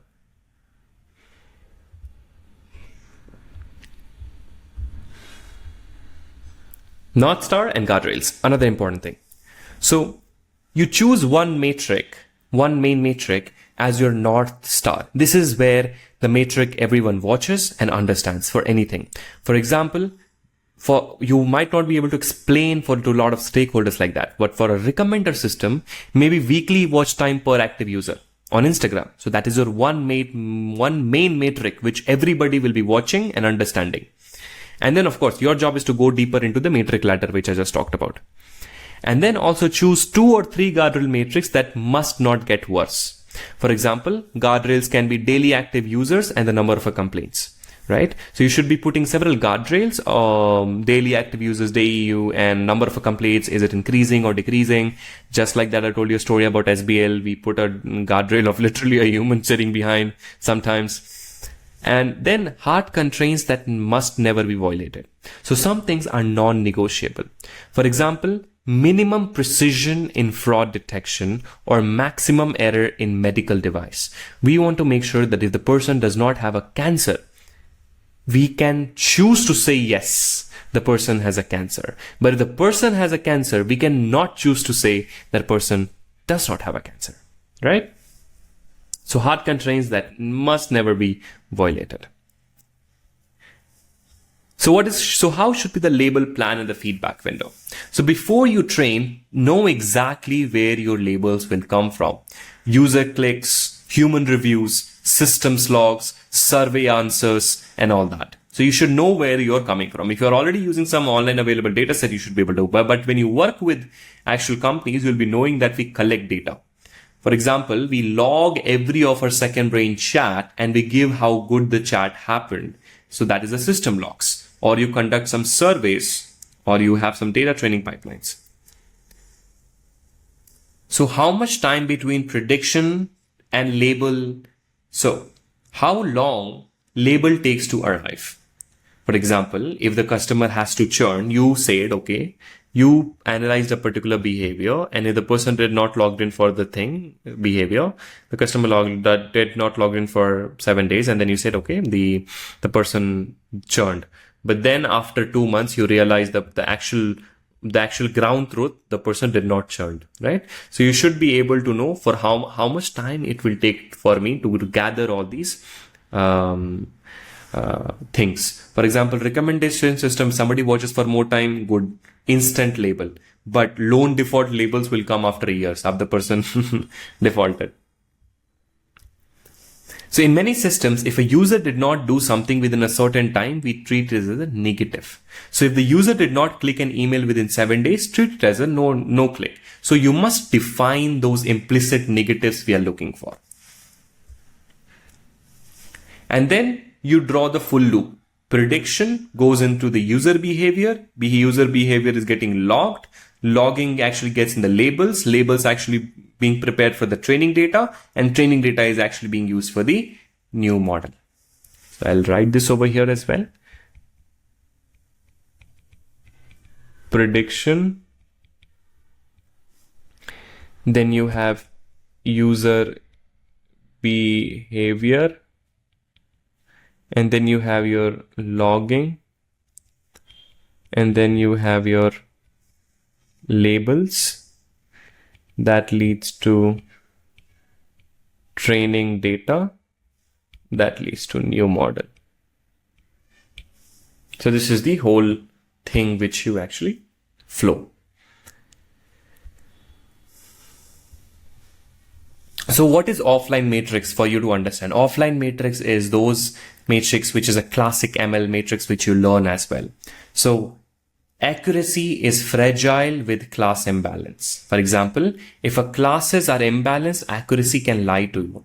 For example, with 99% negatives, predicting negative always gives you 99% accuracy. So you should be able, for example, let's say fraud detection with 0.5% fraud rate. A dumb model that says no fraud always have a 99.5% accuracy because it always says no fraud, but is useless, right? So you should be able to, it's a very fragile accuracy cannot you. Sometimes people say I have 100% accuracy. It most likely a class imbalance problem. While I don't want to get into too much of these terminologies, I suggest you to search on if you don't know about imbalance data set and all. Imbalance, basically you have more bias towards a particular thing and a classification tasks. For the offline matrix, I suggest you use precision recall F1 and AUC. So for classification, use a set of matrix. For example, precision. How many predicted positives were correct? Recall is how many actual positives you caught, which is how many predicted precision recall. And F1 is balance of precision and recall so that the trade-off is maintained. And AUC is ranking how much of quality predictions you have had. So these are the matrix which people usually use in the classification. Then you have something known as regression. Regression is usually we have several choices into the what we want to use. For example, you can use MAE, RMSE, then you have MAPE, which is eventually there's a certain set of matrix which actually can be used. So if a large error is very painful, predicting 100 instead of 1000, you may end up using RMSE is more appropriate. So based on the understanding, I suggest you to, because I'm not teaching ML over here, so I suggest you guys to, if you don't know about each of the things, suggest to learn about each of the things and compare the proportionate value, which are then what works in what situation. And same goes with the recommendation system. For example, over here, NDCG, which is how good is the ranking compared to an ideal. Then you have MAP, which is the average precision for ranking. And hit rate is, did we place a relevant item in the top 5? So these are the recommendation system ranking and the matrix which you usually use to optimize into the things. So you set thresholds by cost of false positive and false negative. So sometimes you say, I can take an F1 more, I can take a probability of more than 0.5%. If the probability of 0.5%, then I predict. So you should be able to set that threshold, that how much of it you can hold. For example, in email spam, a false positive, which means marking real email as spam, might be more painful than a false negative. So threshold might be more conservative, right? You choose based on your business decision. You don't want an important email marked as a spam when it was an important email. Do not choose thresholds by this seems okay, not by feelings. You use a simple matrix of true positives, false positives, true negatives, false negatives in money or time. If I get more true positives, am I losing money? Am I losing time? What risks are associated? If I lose, so you understand the balance and you're able to talk with the decision maker to come to a good threshold by comparing these matrix with the money or time and the risk which will be involved, right? Versus, and then you have this different user segments or channels may need different thresholds. For example, for high value customers, for someone giving you more than $2,000 per month, you need to be a little more careful. For low risk segments, you can be more aggressive. For example, fraud scores for VIP customers versus anonymous guests. So you should be able to align with the segment you're targeting. Calibration, which is a good score reflects true likelihood. So if the model outputs 0.8, so what it should mean? It should mean about 80% of these cases are actually positive. And that is what we know as calibration. It is very, very important when you feed scores into the business rules, into real business rules.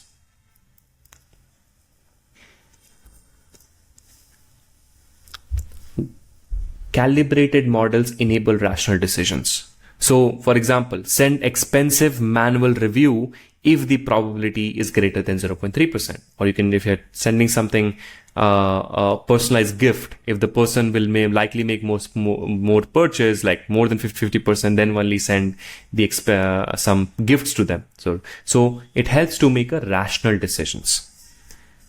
And then you have use reliability plots, which is predicted probability versus actual frequency, and matrix like expected calibration error and all this. So if your model is overconfident or underconfident, apply calibration methods like Platt scaling or isotonic regression and all these things, which you'll learn into the core ML thing. But here you can actually learn about what is calibration error. Calibration actually helps you a lot into reflecting a true likelihood. For example, if a model outputs 0.8 or 0.7, it should mean about 80% of these cases are actually positive, or 70% of these cases are actually positive. So calibration is a very, very important thing.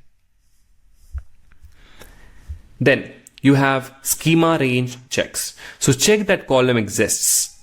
Types match, value falls in a certain range. For example, in a particular input, whenever you give to the model, you want to make sure age does not crosses 500. So those range checks should happen. A mobile number can only be in certain, but mobile number won't be fed, right? The name could not be to this long. The description could not be this long. That the description about should not include any other languages. So those type checks, the inputs which you'll be receiving, make sure that these are under your control and you're checking everything. That is what we know as schema checks. Whatever input goes in, it is checking as well. And then you have the monitor percentage of the missing values. So if suddenly 30% of the country field is empty, something broke upstream. So nobody is providing anything, right? So missingness in the inputs, drifts in the input. For example, suddenly I told you example of ice cream shops, right? Suddenly you start to see that there is a decrease. The market respond, there's a too cold. So nobody is buying ice cream, right? Nobody is buying ice cream, but they're buying another thing, which is hot water. So people will buy hot water, but your model was trained on the previous thing. So drift happened. So drifts on the inputs of how, so that actually helps you to explain how people are understanding a particular thing. And then you understand that you use statistical tests or simple visual text to ensure that feature distribution do not silently change in production. So if they do, your model will not be valid. So I'll tell you one example, which I told you in the last lecture as well, that if your inventory has V1, V2, V3, suddenly people in your data said people were buying V1, V2 more than V3, but suddenly people started buying V3, but your model is not trained on that. right? So your inputs are changing. So the distribution shifts are changing. That should alert you instantly. The distribution is changing. And then we have the prediction distribution stability. So if the suddenly almost everything is predicted as high risk, if something is just surge, right? You see some anomaly. So you should be able to quickly identify. And then you have the fairness and stakeholder trust. Decide which group you care about fairness point of view. For example, by religion, language, and age group, right? So you should be able to define those sensitive things. You should not be your ML or your AI model should not output something harmful towards a particular religion. You'll be thinking about it. GPT and all these OpenAI big guys have spent billions of dollars into making sure that these sensitive topics are not touched. Because if these sensitive topics are touched, we have a potential to produce World War III as well, right? So these sensitive topics has to be very carefully handled, especially in second brain as well. We have put a lot of guardrails. Same way, you measure performance per slice. So what if this gets wrong, right? What if that gets wrong? So decide what gaps are acceptable and what triggers can need an investigation. For example, if the model sometimes says a wrong thing about a particular product and corrects us later, it is acceptable. But if the model says, hey, it says something about a religion, it is not acceptable. So that should give you an investigation right away. So escalation and what is acceptable gaps and escalation paths. And all of this has to be built into your ML system. This cannot be just like that. That's why you see that that's what MLOps is all about, is how can you operationalize your ML models end to end.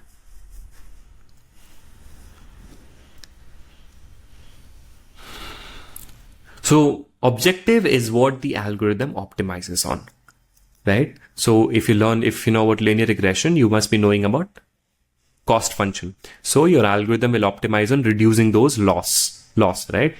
So it's your way of telling the model, this is what I care about. So your model should be knowing that this is what from metric to your objective should be what algorithm optimizes. In this case, it is a loss function. So choose loss that matches your metric and costs. So when you decided there, when you were thinking about metric ladder and you decided a threshold and all, you should be knowing that which metric I should be optimizing on, offline metric, whether it's F1, whether it's cross entropy or any other metric, and cost associated with which loss you'll be looking. Okay, F1 increases or decreases. This is the loss. So that's the thing. And then you have this. In some users or segments may be more important. So in a marketplace, large sellers needs more weight than tiny ones while training a model. So we should be able to segment our data as well for the things that matters more. And then you have this multi-objective design. So first write down all the objectives, which is revenue, fairness, latency, user satisfaction, and then understand the conflicts, which is some objective will conflict. More revenue versus less time per page. High click-through versus user well-being. So you must recognize these tensions of identify the conflicts which can happen according to your thing. For example, we want more user? If you see that Instagram recently have this, you have spent already a lot of time into your Instagram, please turn it off and come back later. They are promoting that fairness. So choose one objective as primary, then include others as penalties or constraints. For example, maximize conversion subject to fairness constraints. That's what Instagram did. They maximize click-through rate, which is you being on the platform, subject to that you're not disturbing your mental health. So use a primary objective with a secondary and explore the frontier for trade states. So in advanced setups, it is not needed. This frontier shows combinations where you cannot improve one metric without worsening the others. So you should be able. So what happens that if the Instagram wants to, let's say Instagram actually is very bad. I mean, their engagement rate has dropped a lot, right?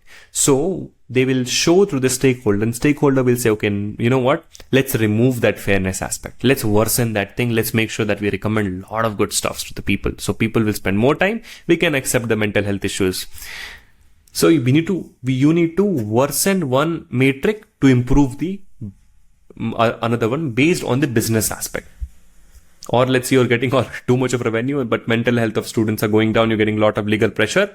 You literally, for example, like PUBG, right? So after 9 p.m., they are not allowing people to play Erangel, right? Because people were getting mad. They were getting revenue, but people were getting mad. So after 9 p.m., they are not allowing. But if the user gets slow, they might start to allow again.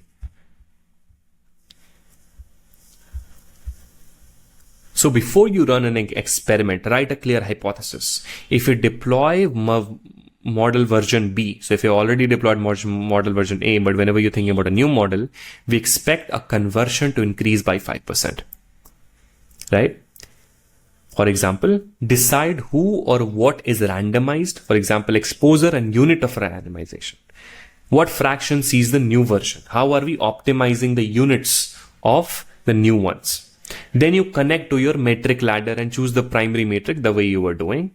And then you estimate how long you need to run the test to get enough data, which is duration and sample size, to prove your hypothesis that my new model will increase the version by 5%. Once you have this document ready, you can present to stakeholders, and all of this is very, very necessary in your project as well. So that it shows that you really thought through the process.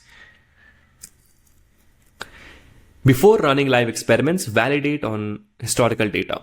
Replay old data and see what could have happened. Run that model version B on old data and see how would have happened. Never touched during used for final LDV. So holdout sets. So in some cases, you gradually roll out. Start with 5% of traffic, then 20%, then 50% of the traffic. So use cohort based thing. This is all business thing. Everybody knows about it. Then be careful when reading the observational data. So seasonality like weekends, festivals, promotions can actually confuse your interpretation. So always compare the right groups. Do not compare a weekend festives to weekdays and high working days. You will be likely getting your interpretation wrong. So watch for confounders and seasonality into that thing. And all of this, you can mention this in your project while taking this in account, that you have understood this thing. And after you have launched your thing, track your North Star, that one metric which you want, right? Then business metric, that one metric which everybody will be looking after. Then model metric, your offline scores, if they degrade over time. Then set alerts for drift, missing values, unexpected distribution, many failures, and all that. Data and feature health alerts. Then weekly review and retrain triggers. If you want to review and want to fix something, you quickly do this. There's some things which you should be optimizing for. For example, vanity metrics make you feel good, but do not move, like number of a model calls or raw accuracy in an imbalanced data set. If the people are just making calls to the model, it does not help. If it is not really, so do not optimize for vague stuff, right? It will not help. So we can say, or do not optimize for things which does not matter. Now, if you optimize a metric blindly, people or system will learn to game it. For example, pushing clickbait to increase clicks. So let's say you want to optimize the click-through rate. So what you do, you put out the click-through wrong stuff. So that people click. When people click there, they find the wrong. So that reduces the trust. So do not have any shortcuts to, for example, you do not increase the rate by providing clickbait stuff. Then using information in training that would not be available at the prediction time. So it gives the fake high performance. Always ask, would I know this at a decision time? So data leakage in a labels and feature, and one metric. You should never be obsessed with one thing. Use the North Star, which is that one metric which everybody will be watching you, plus the guardrails, right? Real products live in a multi-metric world. So you should have this activity which I want. Pick up one thing, pick up one problem, pair up, right? Pick a real world problem from your work or imagination. Then write that one sentence framing using that template which we have had. Then build the metric ladder from business to model. Then choose one primary objective and two guardrails which you'll be optimizing. And then each pair will have 1 minute to present. So put it out in the group, whatever so make a thing into the Discord server, and then you talk about this template, or you send it to me as well. Now, we talk a lot about stuffs. So what I want from you is I want you to follow this document, which is I would expect from a serious ML proposal. 1 page focused connects every single thing, whatever we talked about right now, right? So when you do this, you actually have implemented whatever I have taught. So take a problem, start doing every single thing, whatever I've taught, and do this for every lecture, a document for every lecture, and send it to me, right? This is how you will learn, and you will see that how this all will connect towards the end.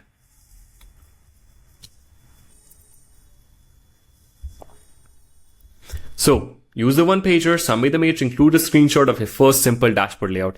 It may not need to be in some coding, just prompt it out, vibe code it and all that, and then enjoy this lecture, because every lecture gives you some business value, some understanding about a particular thing. So now we'll be going to our next lecture, and please feel free to view all these interactive sessions which we have uploaded as part of the assignments and coding activities and all that. So see you around in the next lecture. So now we have been going through lots and lots of details, like you should have a good data, you should have a good monitoring system, etc., etc. Now what we will do, we will go and deep dive into these specific context of the words which I've told you, that data can actually beats clever models. Now then in the next set of lectures, we'll say one of the main reason your machine learning models fails is because of the features. So we'll take every statements and we will elaborate that in much more detail with much more richer examples, so that you understand through my experiences, through several examples, and also the coding sessions which you're doing throughout. So either I will try to put the coding sessions towards the end, or after every lecture, I'll try to put some coding sessions so that you can follow along. And by the end, you will be having access to another coding session where you can build an entire project by following whatever I have taught, because learning it is very easy, but applying whatever you have learned is very, very hard. And that's what we will also attain via the help of our practicalities. So, data beats clever models. I've been speaking about it for a very long time. So now what does that mean? So in real companies, in most machine learning wins or fails, they win or they fail because of the data. It is not because of the algorithm.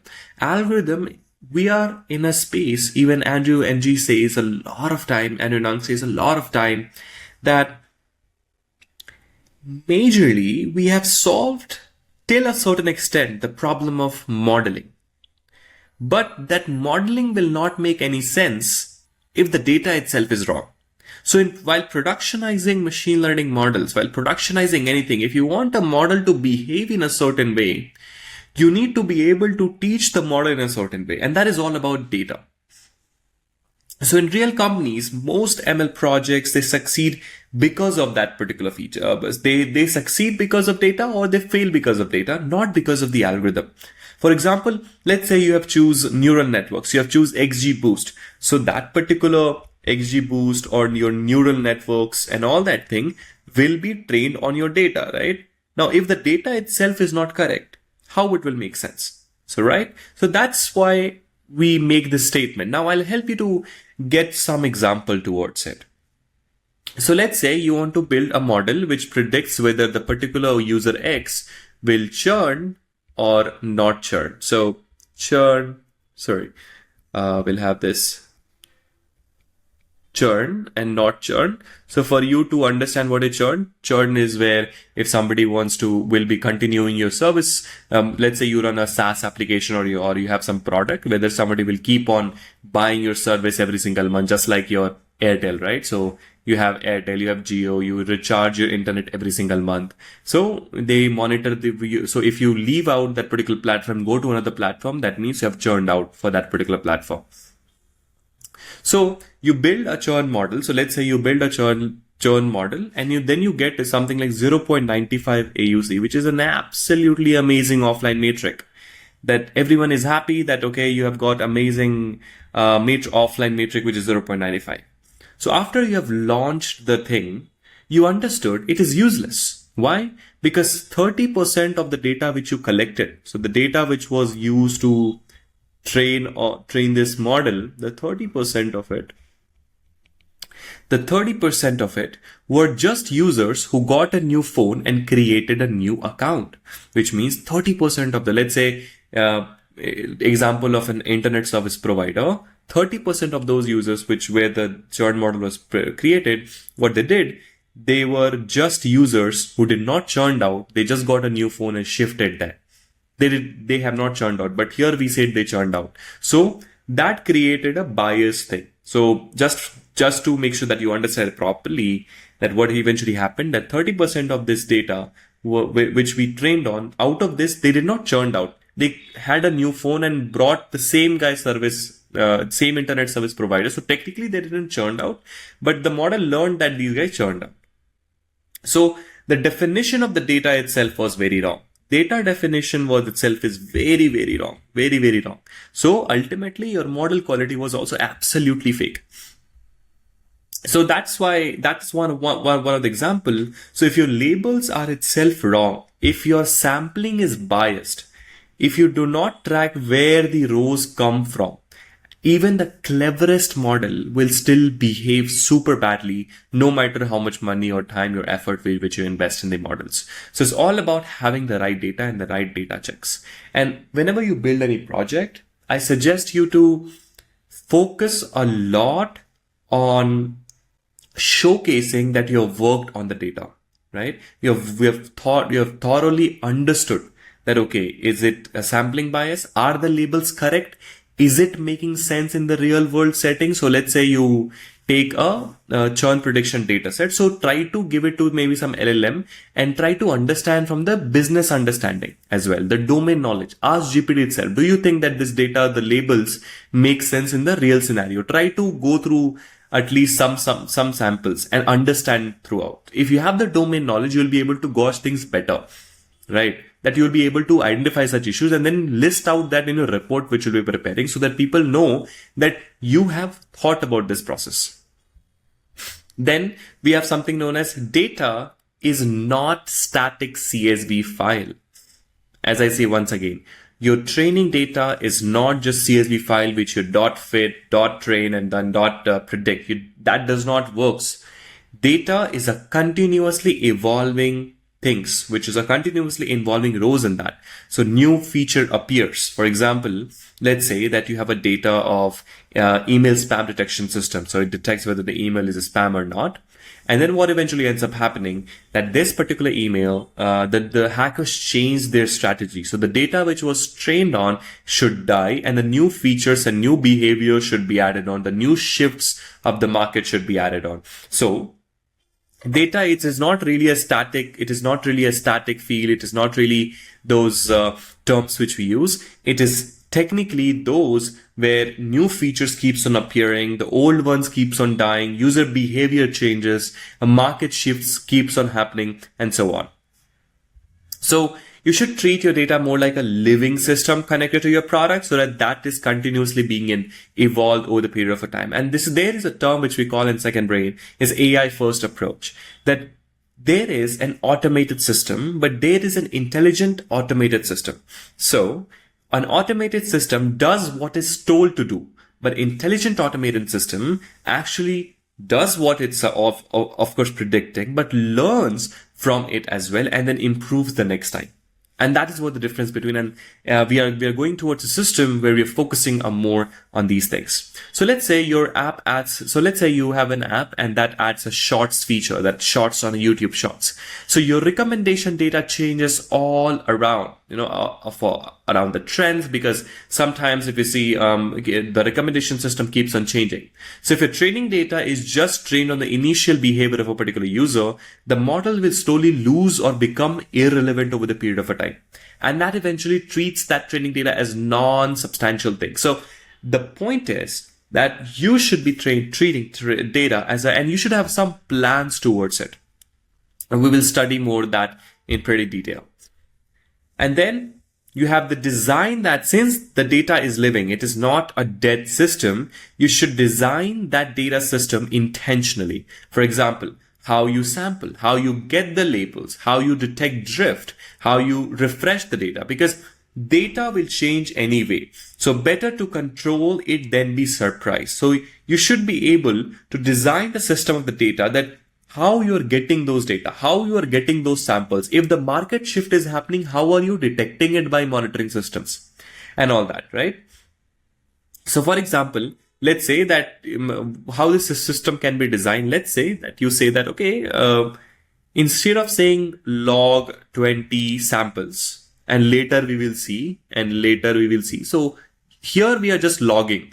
How about we can convert this into something like we will sample 20% per region, and then we will add labels to it, and then we'll keep on retraining the model via these logs. So why not just keeping this, but continuously training with whatever these logs are coming in, like 20%, 30% or whatever, so that your model keeps on being updated as well. That's what we call as continuous CI/CD pattern, continuous integration, continuous deployment pipelines, which we will also code it out.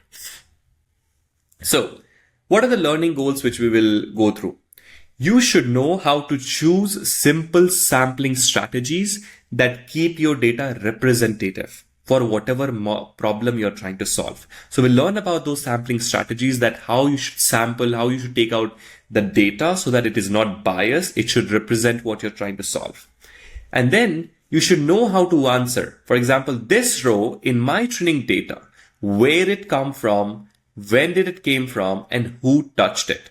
So you should be able to track if something happens, that if your training data comes in the prediction one, then your model will be obviously better because it already has trained on it. So those leakages should not happen. So you should be able to answer those questions. Then you should know multiple ways to get labels, where it is humans, natural signals, delayed labels, and wherever implicit negatives, and wherever it makes sense. And then 4 tools when labels are scarce. We'll learn about weak supervision, semi-supervision, transfer learning, and active learning. And then when we know that the label data is, it's hard to find the label data. So we will try to learn about these 4 things as well, which is weak, semi, transfer, and active. And then we will learn about class imbalance, that you should see why rare classes make naive matrix lie, and how to fix that with data strategies and algorithm tweaks. And also we'll be doing that in our coding environment. And then you should be able to choose matrix that correctly reflect the reality instead of some dumb matrix which just makes you happy and hide problems. So this is the learning goal throughout this session. So let's go ahead and start learning about it. Now, TLM loop for data. What does it mean? TLM is my favorite framework to know about thinking learning model. Now, what does thinking learning model means? So first step is to observe where is data coming from, which APIs, which logs, which database, what privacy rules, latencies, limits, storage limits do you have? So that is to understand where my sources are coming from. To understand, let's say you have a data, right? So we will represent that in a red color. So you should be quickly able to say, I am getting these data from this source, this source, this source, and this source. And then you should be able to say that what constraints do we have? What constraints do we have? For example, what privacy rules, what latency limits, storage limits do I have anything or not, etc. So you want to build a model on chat transcripts. So for example, let's say you want to build some model on chat transcripts. So some chats are stored in Indian region only. Your chat should be stored in EU region only. So this is a data constraint and a legal constraint. So you should be able to quickly identify those constraints, because right now I think some author or some nodes guys actually leaked some data and used their data for the model training, and they got sued for millions of dollars. So it is a very, very important aspect to understand where your data is coming from and understand that what are the constraints associated with it. Then you should be able to explain the risks like label noise or drift. For example, is where the risks are. And what drifts can we expect? So for example, labels may be noisy, inputs may drift. For example, market might change into this particular industry.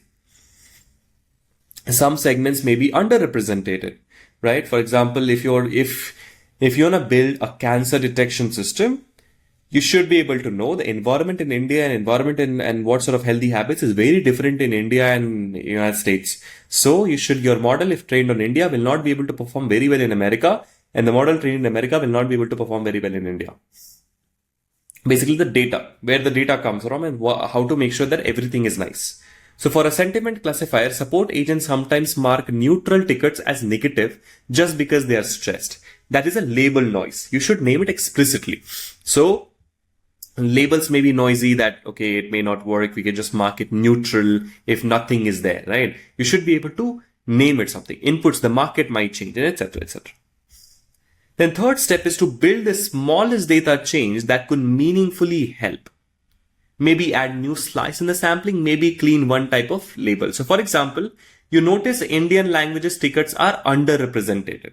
So what you can do, you can add stratified sampling by language and label 1000 extra in these transcripts. So let's say that as I told, that if the thing is not available, right, in the cancer. So if you're training the model for both America and India, and if India, the things are underrepresented, then what you can do, you can actually use stratified sampling by particular feature or parameter and label 1000 extra Indian examples, so that even this, you don't have to start with a complete data platform redesign.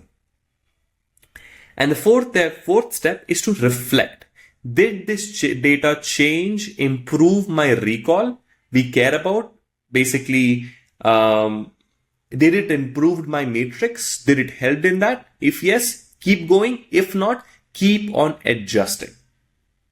Okay. So let's say, to help you better understand it, you are building some cancer monitoring system. You trained it, and then it is performing very bad in India and very good in America. So what you will do, you will add new set of 1000 examples more for cancer, and then retrain the model version number 2 and try to see it. Now, if the accuracy or basically your matrix perform very well, then you go ahead. If not, then you see, okay. Now let's say another case, India performs well, America. So you add another 1000. So you keep on tweaking it rather than whole data redesign. You keep on adding a little data change that can actually help rather than a complete data redesign. I hope that makes sense. Then the real world is not stationary. New environment can get a new cancer stuff, right? New stuff. So new users, new devices, new patterns. For example, the prime example in this email spam detection system. So the new thing which might come over here is the new fraud patterns might come over here. So your data work is never done. You should be continuously. That's what I spoke about here as well. That design a system on purpose, so that you can continuously train it. You just don't log it. You can continuously keep on training it for every single time. Data work is an iterative process. Production data, it is not finite or stationary. It keeps on evolving over the period of a time. If the fraud patterns are changed, if there are new users, if there's a new environment, if there's a new food trend, if you have new devices, for example, peptides. Right now, peptides are very, very common in the United States. Now, peptides, nobody knows the long-term effect. What if it may cause cancer, right? So what about at a certain point, we see a market change in all the cancer detection system. They're not trained on the peptides as a parameter of what peptides this person has taken in the past, right? So cancer detection system may not consider that. But what if that can be a major one? So you should be continuously adding the features, new stuffs, new patterns, so that your data keeps on getting trained on top of that. So the prime example in second brain, which we did, sales strategies, tactics changes every 4 months. It does not stays there. It changes every single 4 month or every single 5 month. So we needed to have a system where we can continuously keep on tweaking it and adding new stuffs over here. Otherwise, what used to work some months back does not work now. So what is the life cycle? So think of data in a life cycle, like how it grows, not just collect and train. So you collect the raw events, for example, whatever raw events, then sample what you need from it. If you have collected health records with what disease a particular patient has have had, then if you are building a cancer detection system, you only will take out the people who are having cancer, people who are not having cancer in a balanced approach. Also sample what you need and label them. So there are certain ways which we'll talk about how do we label them. Then what you do, you split them into training and validation set. So training, test and validation sets. So you train it, you validate it, and then you test it. So train, and then you train the models. So after you train the model, you validate the offline. So you validate the offline matrix. So after you split it, you train the model, you validate the offline matrix that if it is working or not. If not, if something goes wrong, go and fix the data. Go and fix something. Like I was telling, do a small change in the data. Do a small change in the data out here. I think I was explaining somewhere, which is build the smallest data change that reflects. So whenever you are at this step of validation, try to fix from the offline matrix itself. So once you validate your offline matrix, then what you should do, you should quickly deploy online. So once the offline matrix are good, based on the matrix ladder which you have prepared, deploy it online and then keep on monitoring the behavior.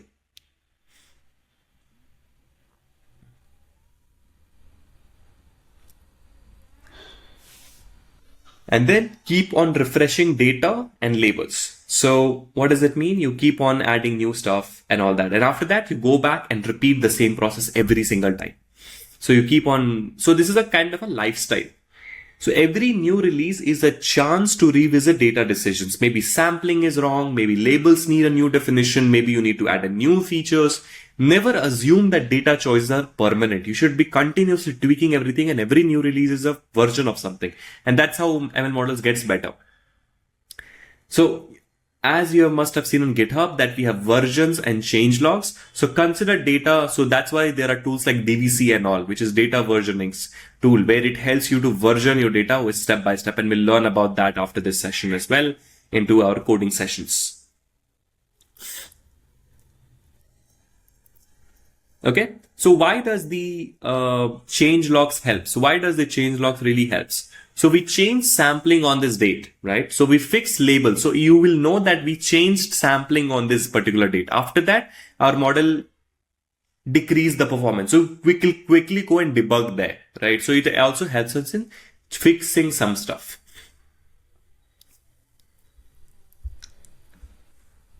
Sampling, start simple and stay representative. So what does that mean?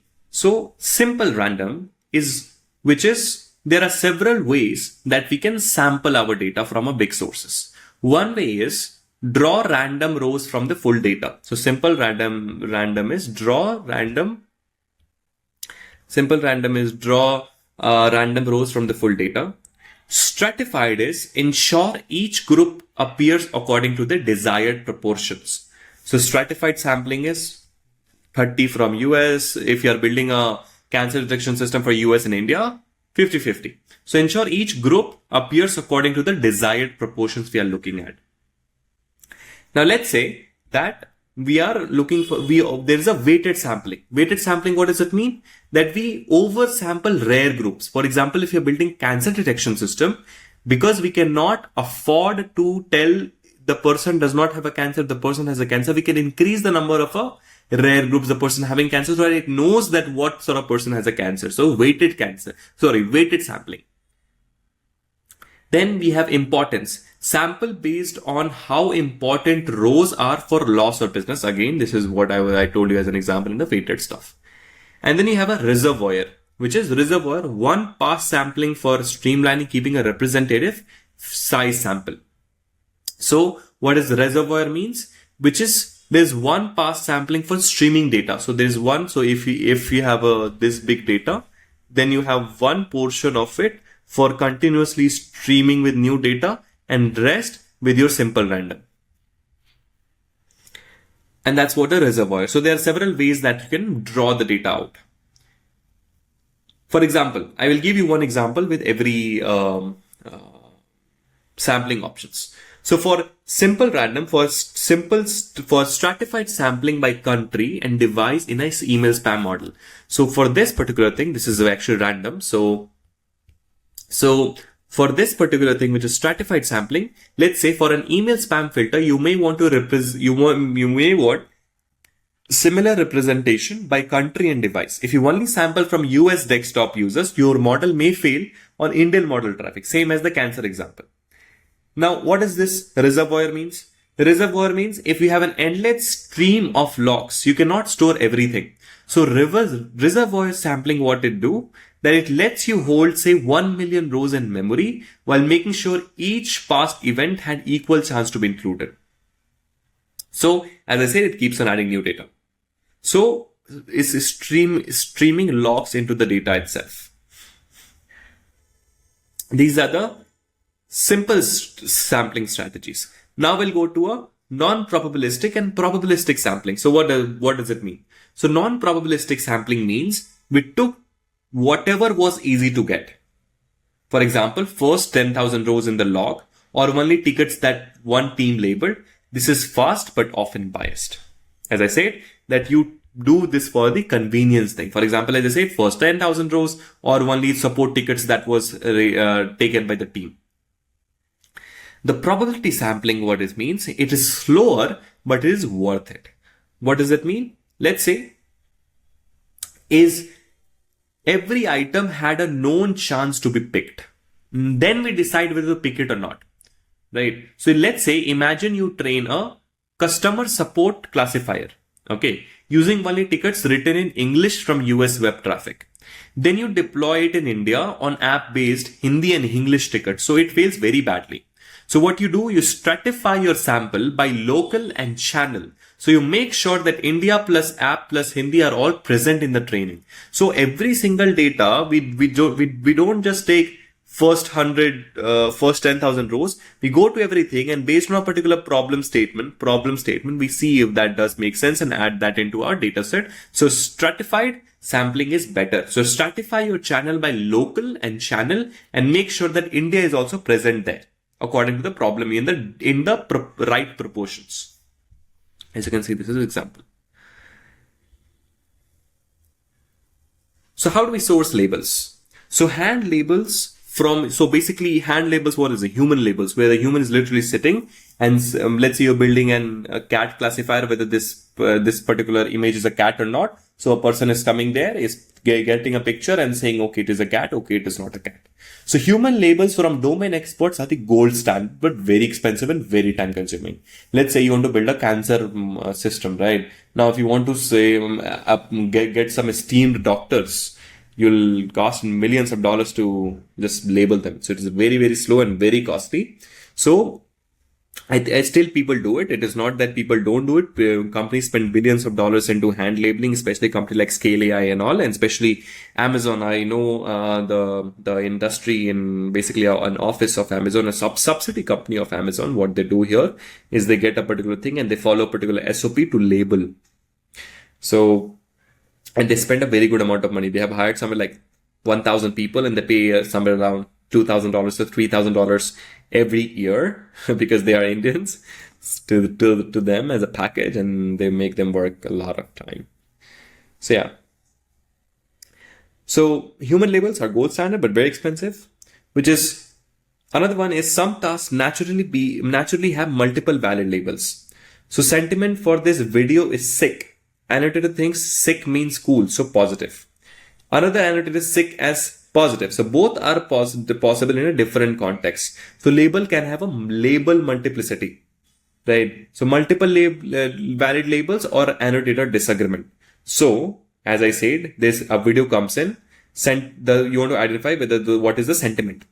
So this video is sick. Now sick means cool. Sick can be negative. So label can be multiplicity. So labels can have a multiple valid labels. Some tasks, so both are different in different scenario. One has to see the scenario in the context to be able to do it well.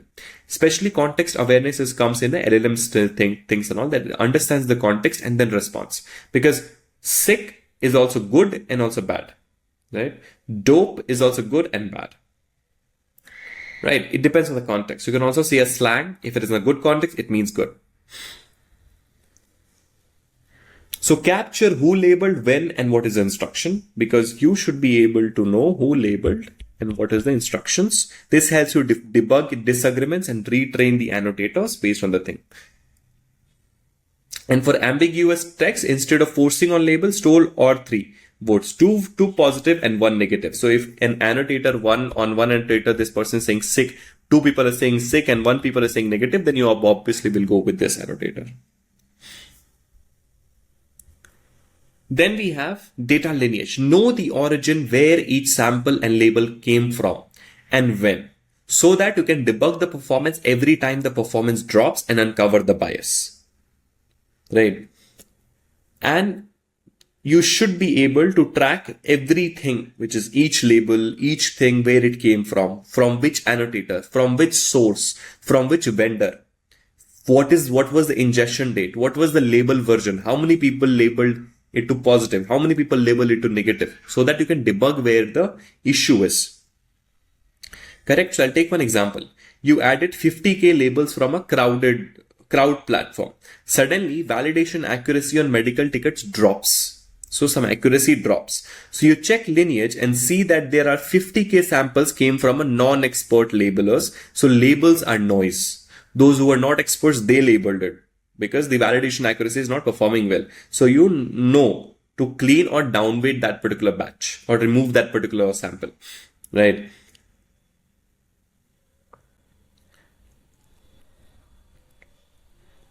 So to help you better understand this, you have this 50k thing over here. These 50k from this big data source, you have 50k with which was labeled. Then validation performance decreased. Then you go back and see what is wrong. Then you find this 50k, because you can see that these some examples come from these annotators, and these annotators has made some mistake across it. And then you have your natural labels. Now, natural labels is technically some system generates label naturally. So in some products, label comes automatically. For example, clicks, if somebody clicks or not, trip completed or not, actual travel time. So you don't need human to label for everything. You define the windows where absence become implicit negatives, which I was talking about which is if somebody does not clicks on the ad in the 8 to 10 seconds, that's why you have a skip ad thing, right? So skip ad are implicit negatives. So you must define that in what seconds I will consider this is a negative thing. That person is not interested or something like that.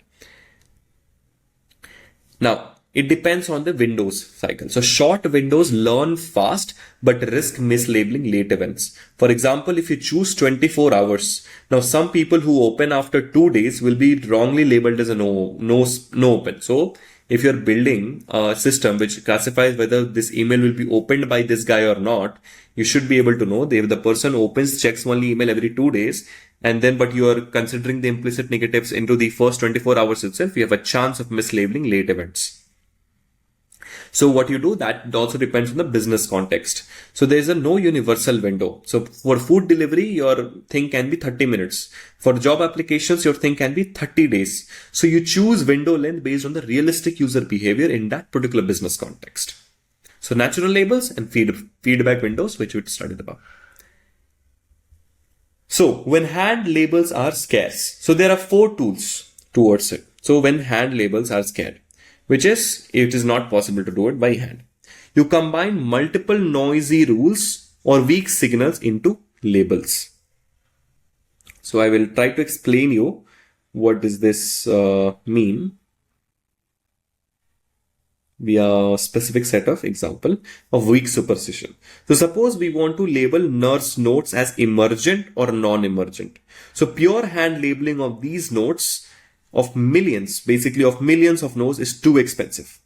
Correct. So weak superstition is that we track emergency cases from the nurse notes. So we define labeling functions like if the note contains pneumonia or chest pain, then the label is emergent. If it contains follow-up visit, then it means non-emergent. So you look at that particular notes and then try to find those keywords, and based on that keyword, for example, let's say if you're building an email spam detection system, if that email contains these words, then consider it as spam. If that email does not consider these words, then consider it as non-spam. Or you can say you combine heuristics with model that learns their accuracy. So what does heuristic means? Heuristic is more about weak superstition frameworks combine many such rules and estimates which ones are reliable. So they produce probabilistic labels that I believe in my context there are 30% chance that this particular email is non-spam because I have seen these other words present over there. So that's what weak superstition means. But you eventually need, because I told you that you need to tune and validate with a small and a cleaned labeled set. So you need to continuously validate your heuristics or something which you have designed.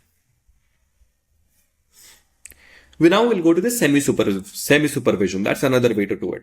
So suppose we have 1,000 labeled reviews and 100,000 unlabeled reviews. So 1,000 labels, so you ask somebody. So what you do, you train a classifier to basically 1,000, let's take a simple example, email spam detection system. So 1,000 email spam, which is emails labeled, whether it's spam or not spam, and 100,000 non-labeled ones. So what you do, you train a classifier on these 1,000 reviews itself, and then you use it to predict for the unlabeled reviews, which is pseudo-label, high confidence unlabeled texts. So you take the predictions where the model is very confident and add them to the training set as a pseudo-labels, and then you retrain it and repeat it. So you do not take all the 100,000 to retrain. You take only where the model is extremely confident in those things. Correct? And then you take, and then now let's say model says I'm confident in 5,000 sets. So now you're training it as 6,000. So now you train the classifier on 6,000 and then predict for the 96,000 there. And then again you basically pseudo level high confidence, where the model is very, very confident. But you always keep a clean, separate validation set that never gets pseudo labeled, that never get trained. That a data lineage thing. Leakage thing should never happen. So this is another example. Another example is transfer learning. So use the pre-trained language model for support intent classifier. So let's say, instead of training from scratch, you train so fine-tuning, most of you guys also know that, let's say you have a bot or OpenAI or something like already a language model to identify whether this particular support is high priority or low priority. Okay. So because the model already knows general language, you may need only few thousand. So on top of this model, you add another set of layer of the data so that your model can be fine-tuned. So this is very common in large language models. So with large foundational models, sometimes you can start with 0 or few short prompting and only later collect labels for fine tuning if needed. So you start with prompting and all and continuously keep on logging and use those logs for the training. And that's what we did when we were building a SBL sales agent. Previously, we were a wrapper around an API and prompting. And then what we did, once we had about over 1 million conversations, we used that 1 million conversations to fine tune on one of the biggest large language models, which is transfer learning. And then you have an active learning. So what does active learning means? Active learning focuses human effort on the examples that the model is most confused about.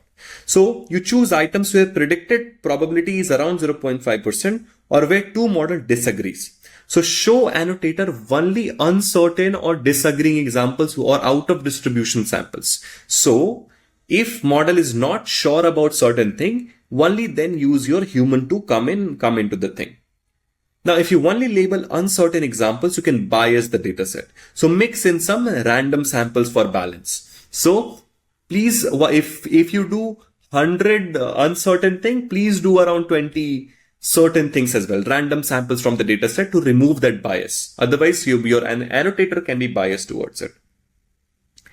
And this saves both labeling cost and improved performance where it matters near the decision boundary, which is cut while raising the quality on the boundary.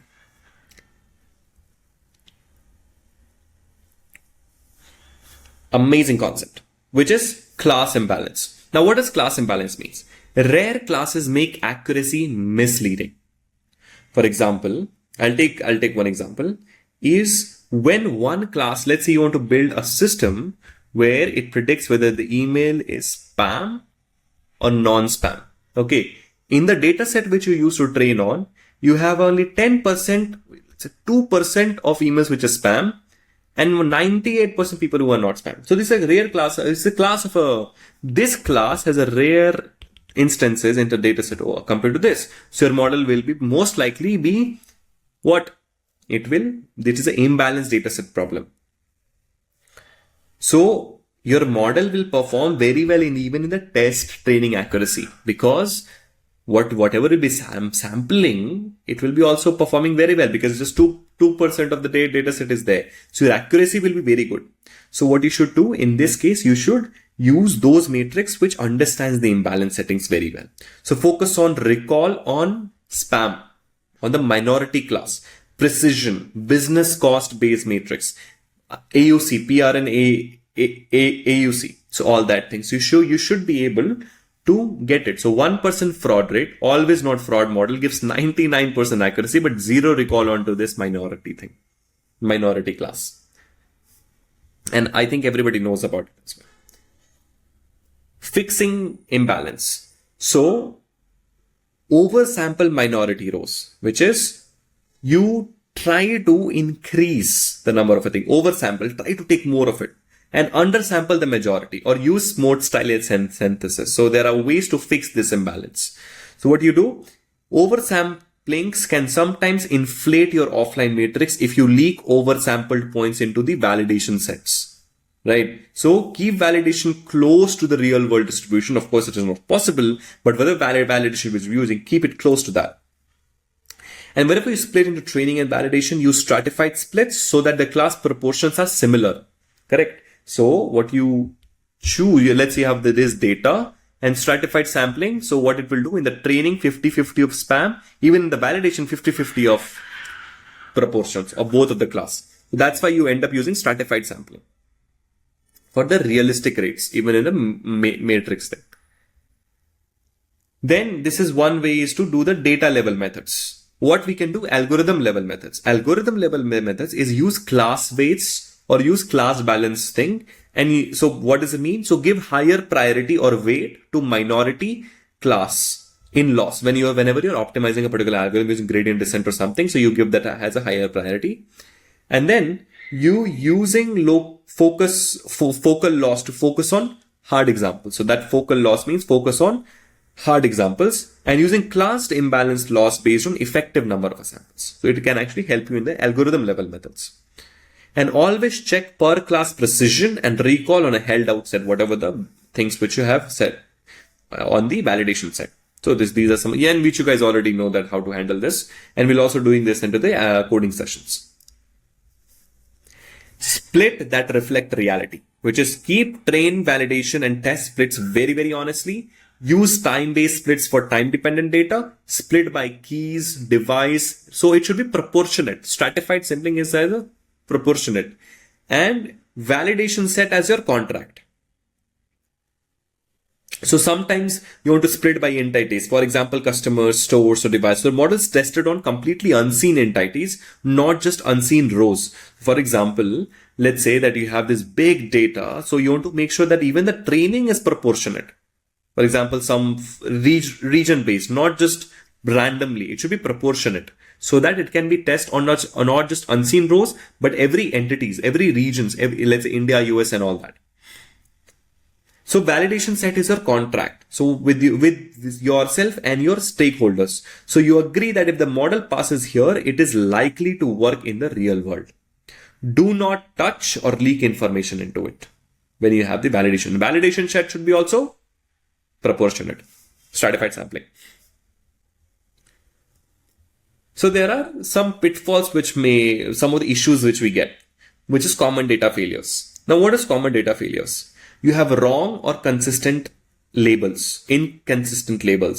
Your model will get confused. Let's say if a person yesterday said, hey, you're good, and today said and complete different action. You will confuse what type of person is it. Now it is a machine only. So your machine will get confused if there is an inconsistency in predicting something, right? So it should have some pattern to predict. If the labels are not good, it may not perform well. Drifting inputs. If your market keeps on, especially this stock market thing, why people are not able to develop a predicting machine there? Because the market keeps on changing. So your input distributions keeps on changing. And then mixing data without tags. Now, what does it mean? Is, for example, combining app and web, but not marking which is which. So one of the example is defenses. So what are the defenses towards it? What are the defense tools which we can achieve for this common failures which we have? Which is first is the data lineage options. So data lineage knows which batch came from where, so that we can know that we don't have the noise in that. So per batch matrix, you can see when a particular batch is weird. So every batch you can see that which batch is making your model perform bad, which making it perform bad, and then you can debug it. Then you have this immutable holdout sets to detect overfitting and leakages. So you have a separate holdout sets to detect any leakages out there or detect overfitting or something like that. The model has been trained on something extra crazy one. So you switch to one of the example which I usually use is you switch to a cheaper labeling vendor for part of the data. Suddenly validation matrix drops. So per batch matrix plus lineage show that only rows from a particular vendor have high disagreement. So you should be able to quickly find out where the things are. Correct? When you have that. And that's why, Amazon does not have one labeler. They have one. So Scale AI has thousands of people labeling it. Now, thousands are divided into batches. And every batch, they perform something. Correct? So what eventually ends up happening that you can also debug it. So that's why data lineage becomes a very, very important thing, especially in the production environment. So this is a monitoring with respect to the data. You'll be learning about monitoring every single thing. Monitoring with respect to the data, monitoring with respect to the model, monitoring with respect to the thing, everything you'll be knowing about it. So after deployment, monitor input distributions, feature health, output, and ground truth matrix, which is, are my feature attribution, are my market changing? No. Is there a lot of missing values? Is somebody putting their age as 500?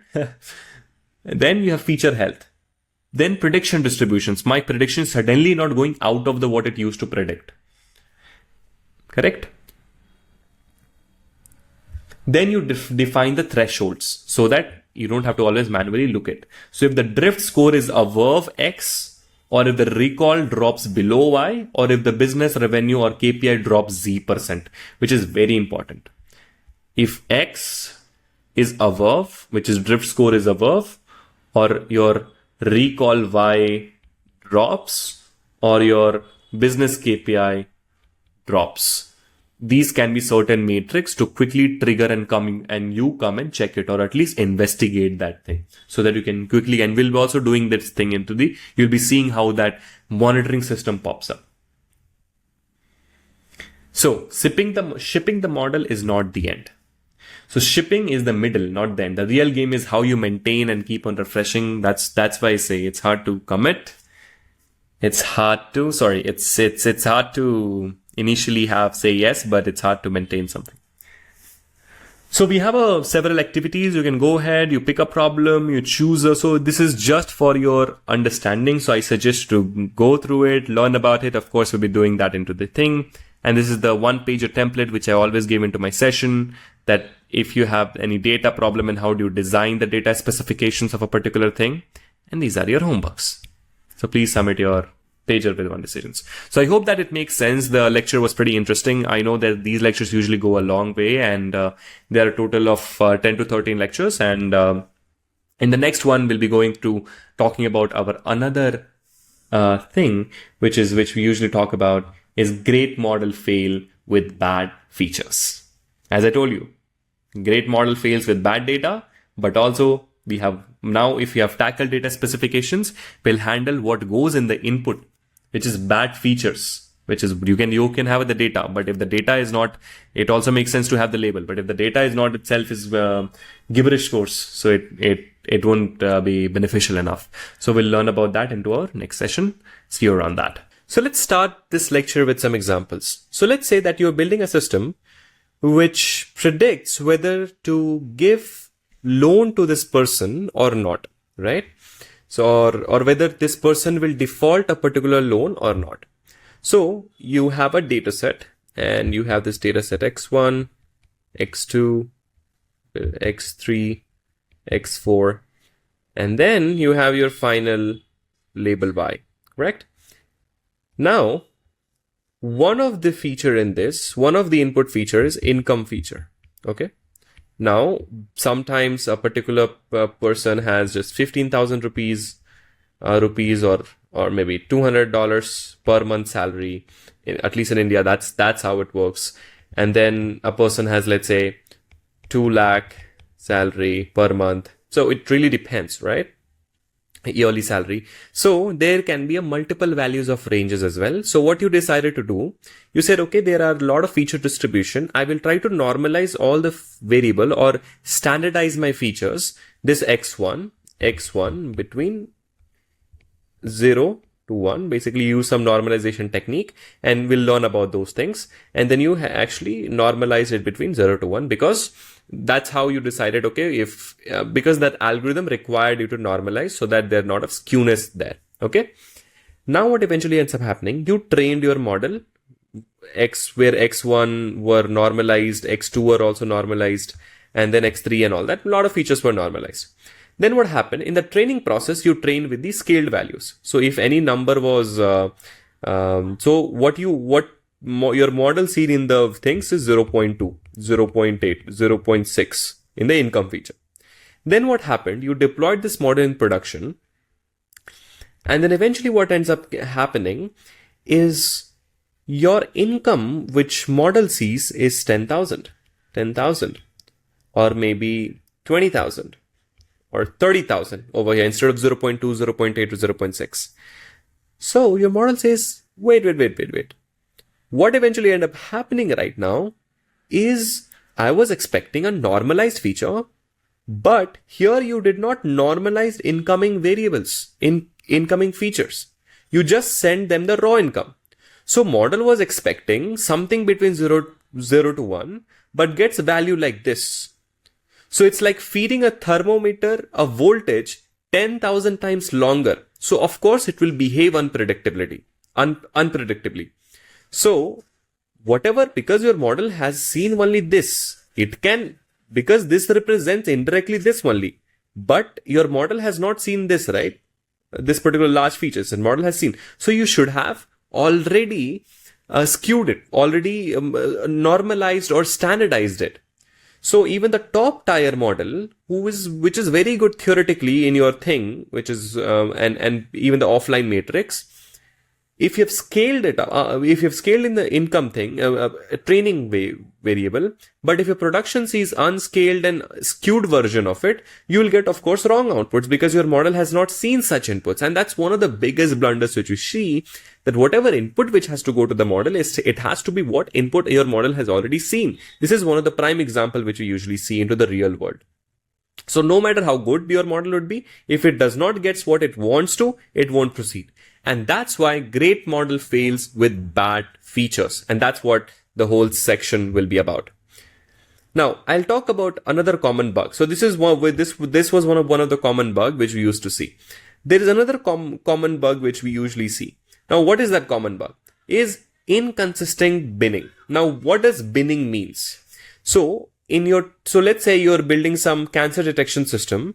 And again, I will take one example, which is X1, X2, and then you have your Y, which is basically your prediction label, Y. And X1 in this case represents age of a particular person. So age can be 6, 20, 30. So usually binning is about, okay, 0 to 18 is one bin. Then 19 to 40 is another bin.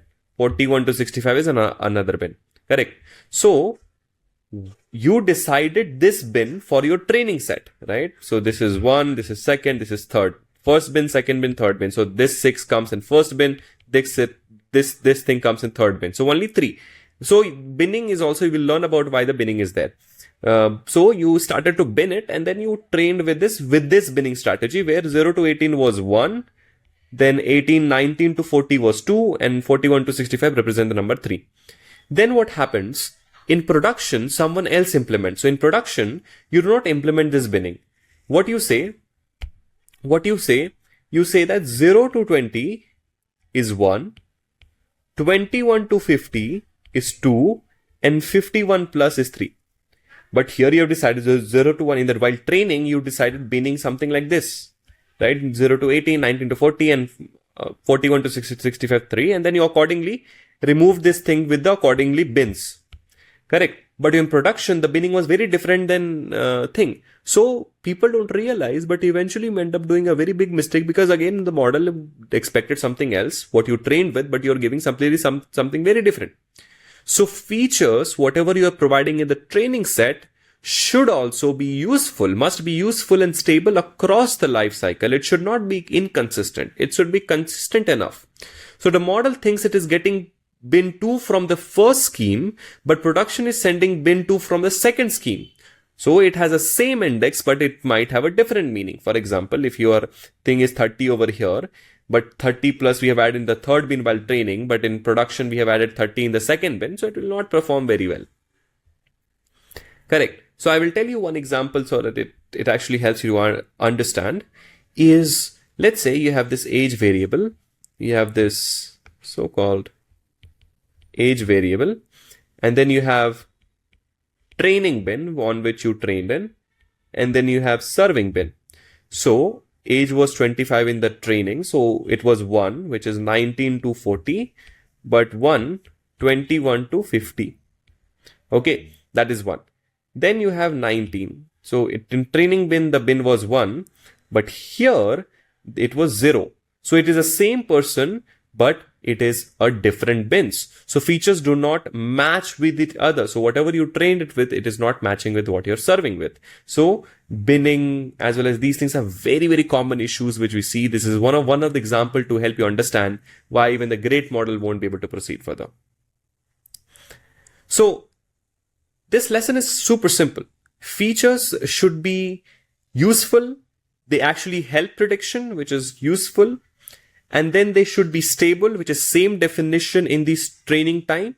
And versioned. Version means so you know which will come to the versioning later on, but version so that we can know at which stage we changed what. So here are some of the learning goals which we'll follow into this session. Is by the end of this module, you'll be able to apply augmentation, permutation, perturbation, synthesis to boost robustness, encode categoricals that evolve daily, which is unknowns and new, choose scaling and other methods that avoid leakages, then design feature crosses safely, and run systematic leakage checks before even the launch. So we'll learn about that. We'll follow our formal TLM loop. You can read our manifesto of how we teach. We'll observe, we will reflect, and then we will try to explain it. We'll build it and reflect it. So first, just observe, which is what are the ranges? Where are the values missing? How does the data arrive over time? Are some features slowly drifting? So look at the data and try to see that answer these questions. That what are the ranges of a particular thing? For example, age might see the range of 18 to 90. That is the range which I'm seeing in the data. So try to observe that thing. If for income, we might see to 0 to something 1 lakh or something like that, right? Then device type can be 3 categories. So you design what ranges you see in every particular column, whether it's a numerical or categorical feature, you should be able to define those ranges.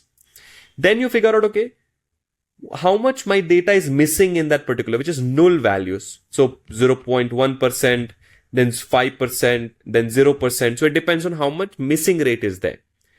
Then, is there any drift? For example, age remains the same, correct? Your income changes after some years, right? Maybe your device, for example, if there is an iPhone, then Apple, then MacBook, then there's another thing added. So new categories added. So you understand every feature X1, X2, X3. Is there any drifts appearing over the last month? So when you just sit and observe that what eventually matters, you'll be able to say what are the ranges, what are the values missing in everything, how does the data arrive over time, which is drifting, and are some features slowly drifting or not. So you just do not apply anything, just try to observe, which will eventually help you to explain. Now, what do I mean by explain? That which transforms help and why, correct? So let's say that if there can be multiple incomes, right? For a particular variable, let's say x2 is income in this case, there can be multiple skewness. So what you do, you apply log transform it to transform that or into a particular thing, into a standardized way, so that it is not so much skewed, right? For example, a particular person might have 15k salary, another person has 200k salary. So your feature won't look skewed. So you apply log transfer on top of it. Or you apply min-max scaling for models or algorithms that are sensitive to scale. For example, especially regression type of algorithms are very sensitive to scales. It depends on the algorithm assumptions. If you learn about assumption, you'll be able to answer this, that which transformation to apply on which variables according to which algorithm so that it performs well.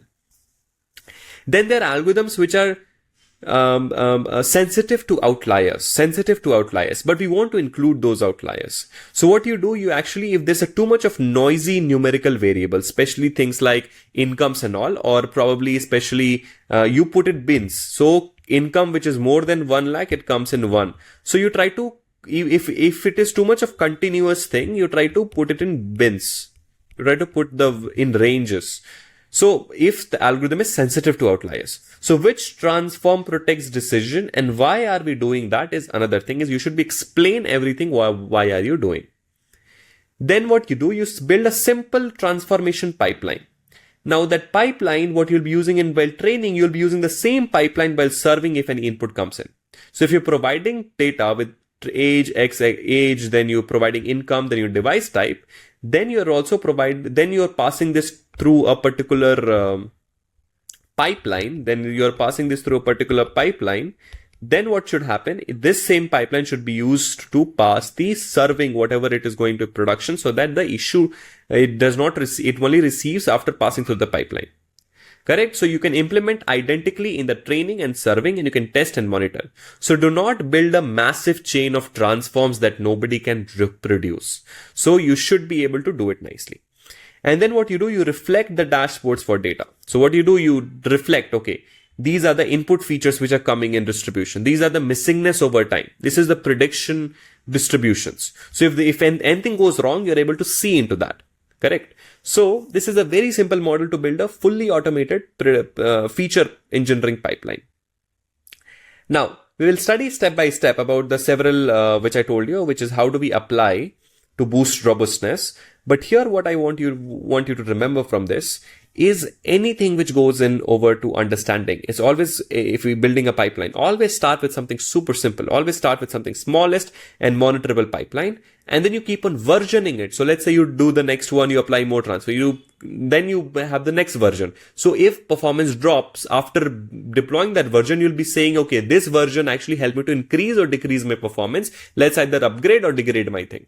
So always build the smallest one, baseline first. We'll learn about that in the next lecture. Is about how can you build the smallest thing first and then go further.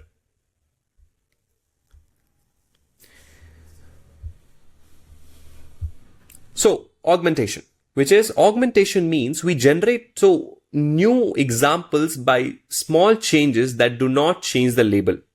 For example, let's say you need more data, you need more features inside that, correct? So in images, let's say you have a photo of a dog. Let's assume it is a dog. So what you do, you just flip it. So now the dog will look, I don't know, different. Okay. You just flip it. It is still a dog, but your algorithm sees a different way. So let's say you're building this image classification, whether this image is a dog or not. Instead of to create new data, you just flip the images, right? You flip, you crop, you rotate, you just erase their, a tail, you erase their legs. So it eventually ends up creating lots of examples. So augmentation really means we generate new examples by small changes that do not change the label. We are not saying that it is not a dog. It is going to be the dog. We are not changing the label. It's just that we are doing small changes without changing the label. Another example says that, let's say you have the synonym wrap, which is this app is great. So what you do, you eventually, this movie was great or this thing was great. So the same thing goes to the film was amazing, or you change the synonyms. The synonym of happy goes to glad. So it is a slight paraphrase. It does not changes the sentiment, but it definitely gives the algorithm to view it from a different angle as well.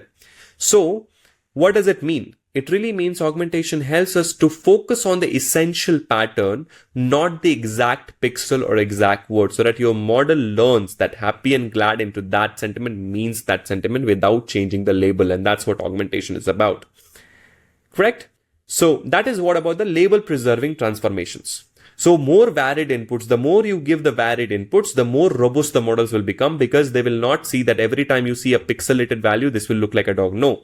You give them hundreds such things where you erase their tail, you erase their nose, you erase their X thing, and then eventually ends up having a good one. Okay. More varied inputs is more robust models. Then you have perturbation. Now, what does this mean? Which is stress testing with noise. So what do you do? It's about deliberately adding noise to test or improve the robustness. So whenever we think about adding any noise, I'll take you one example. Let's say you have original feature vector includes age as, so let's say you have your feature vector where a particular column age is 30 and income is 50K. So this is age and this is income. Okay. Then what you eventually end up doing, your perturbed value over here would be age is, you just make it to 30.2 and income you make it to 51K. So here you did not change it drastically. You just added a little bit of small Gaussian noise to numeric features. If it is numeric, you can do a slight spelling mistakes in the text if you're dealing with texts. What it eventually it helps to do, it gives that ability so that your model becomes more robust to anything which goes in. So it does not seize only perfect examples, but also with examples which are a little bit of noisy. So if the churn probability jumps from 0.2 to 0.9 due to such a tiny change, we know that the model is too sensitive to the noise. So we should be able to change the things. So as I said, very very easily, that let's say that you change this particular age to 30.2 and 50 to 51K, and then you see the overall result. So that's what perturbation means. Eventually helps for robust training and evaluation. And it also depends on which algorithm. If the algorithm is too sensitive to noise, you should not be able. You should be able to test it on every version. And that's what you should do in your project as well. You should implement everything and test it, how it impacts your output, and then craft a proper paper around it. Fabricate when scarce. So you create which is data synthesis. So you fabricate when you don't have a rare thing. So if it is rare, you fabricate stuff. So what does this mean? Sometimes the class you care about is extremely rare. Maybe you only have found 50 fraud examples. So what you can do? You can use simple techniques like SMOT or use generative models to create realistic but fake rows. Correct? So, but you must keep your distributions realistic and document how you generate that synthetic data. So you end up generating the synthetic data. So you ask Jupyter to look at these 50 fraud examples and create more in the same distributions. Okay. So that's what we mean by fabrication when it is scarce, by using generative methods to generate new data by a little bit of fabrication, but it should be in the same distribution and same stuff. Then when it comes to handling missing values or null values, there are several ways. So missing values are pretty normal into that. You have three basic options: drop, simple impute, model-based imputation. So what does it mean? So let's say you drop rows. Drop rows means you remove rows with the missing values. So what eventually ends up happening, that the risk is that you lose the data if you drop rows with the missing value. So you need to be very careful in that. Then you drop column. So if what happens that if there are a lot of null values, you end up dropping the column. But what is the risk? You may lose that signal, that particular column itself, you are removing that. So you end up losing that thing. Then you have mean impute. Mean impute means you fill the train with the mean of that particular column. Now, what eventually end up happening, it might give a wrong opinion. It can distort the skewness which you have. So it is simple, people do it, but it can distort.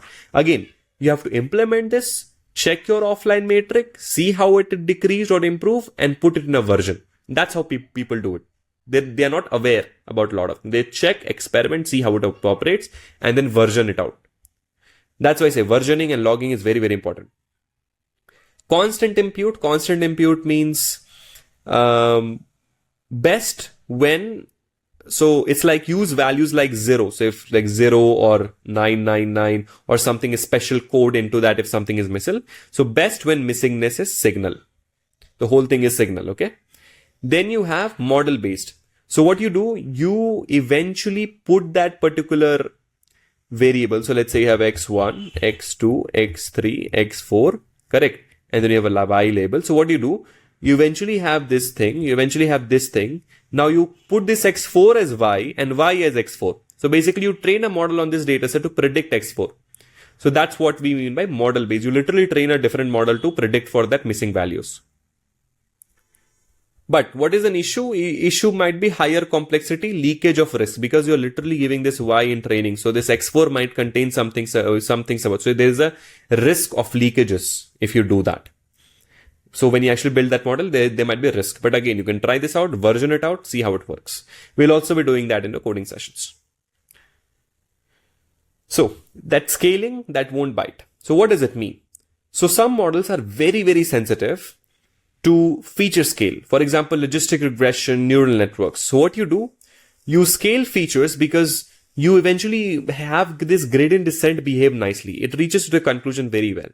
And your features are comparable. So especially some models, their assumption is that your feature should be scaled, that your feature shouldn't be so that's this much noisy. Then only things can be getting there. So what you do, you have the several ways to compute a nice ways to scale it out. And I'm very clear that everybody learned about feature scaling very well.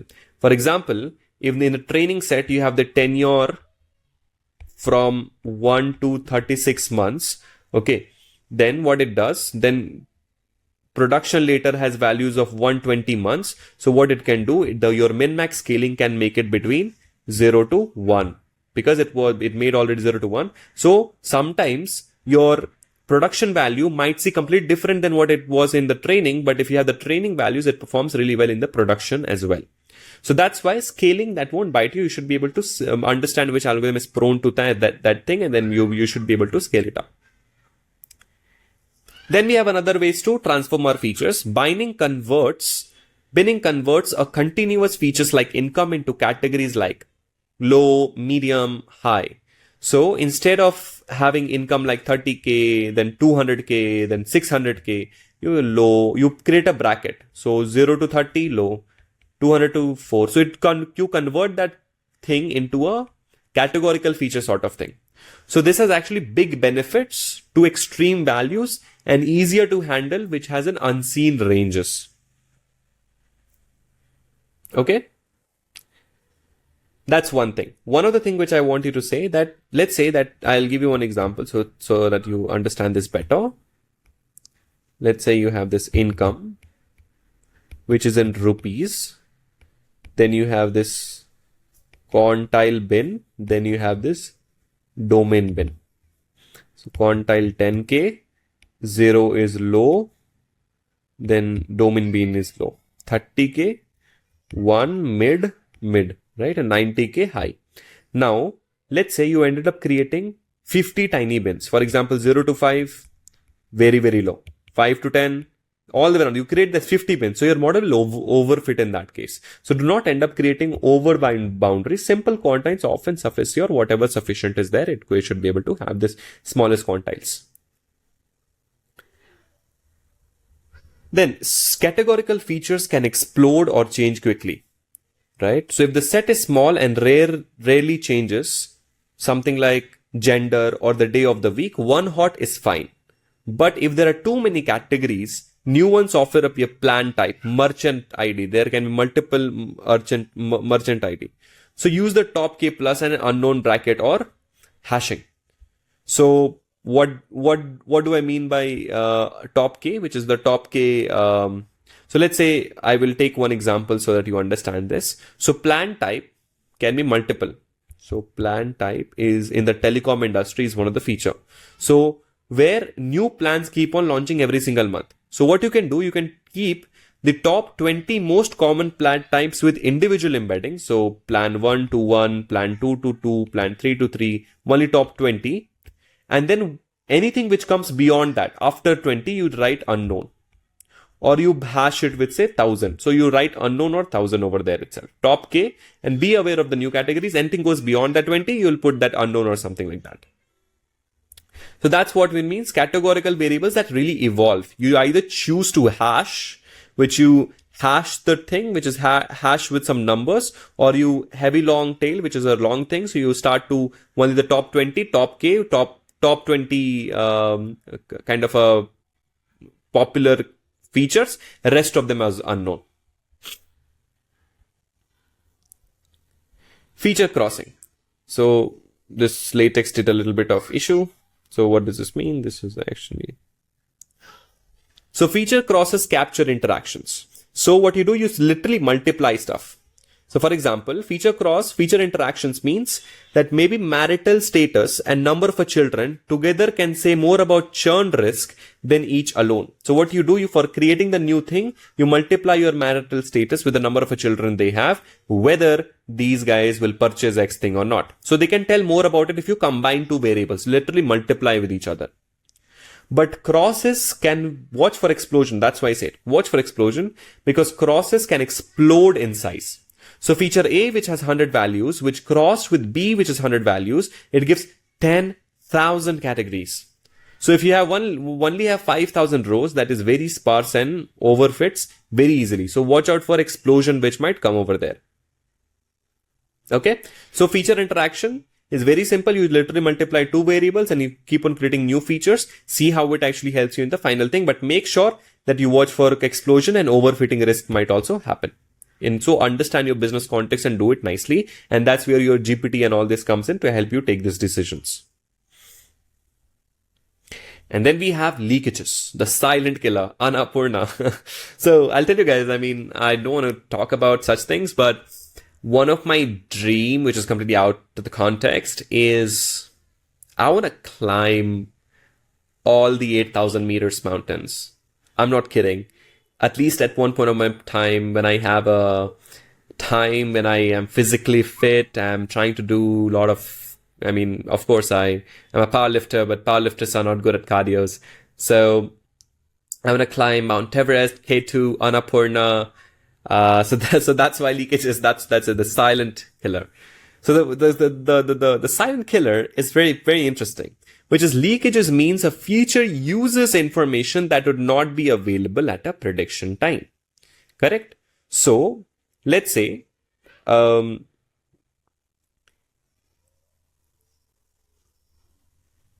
here, what you do, you want to predict whether somebody will cancel or not.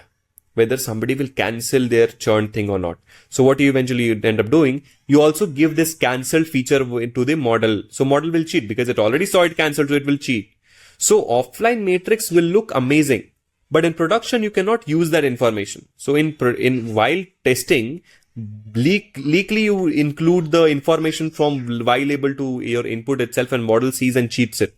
But in prediction, in real world, the model performance will collapse. So watch out for the leakages anywhere, so that your Y is completely separate. Your cross validation set or test set is completely separate than what you have done with training sets. Do not ignore this.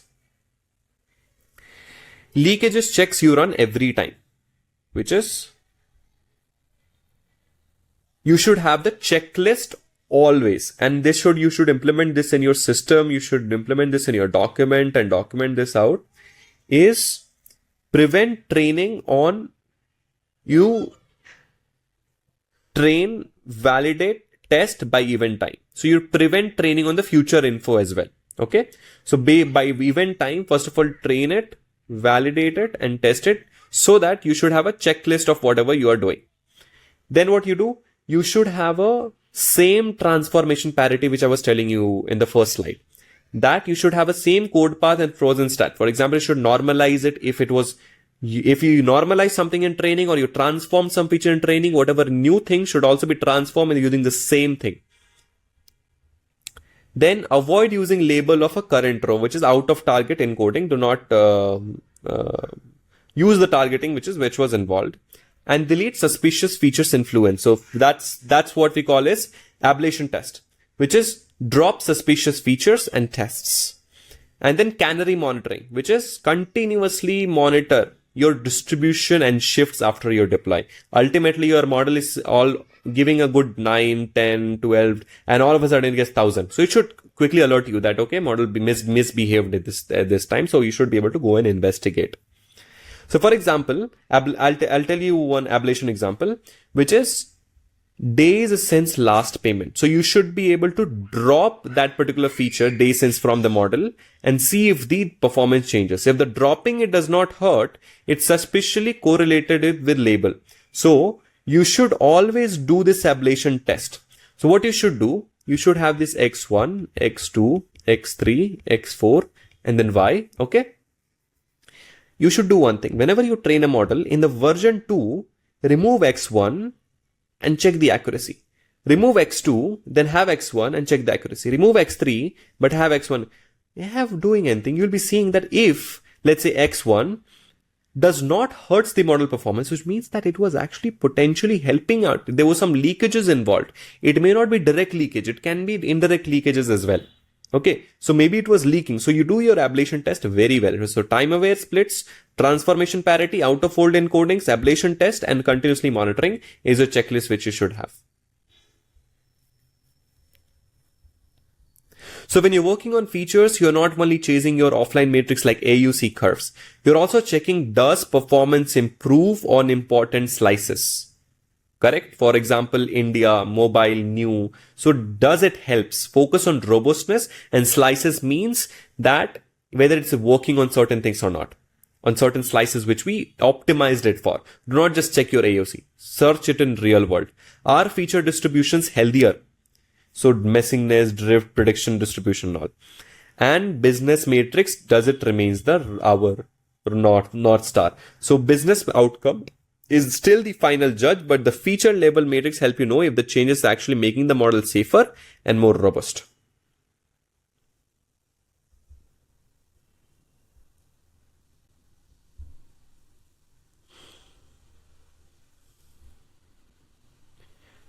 So I'll tell you one example. So the slices, let's say overall, you have overall how your system is performing, in India how it is performing, and in new plan how it is performing.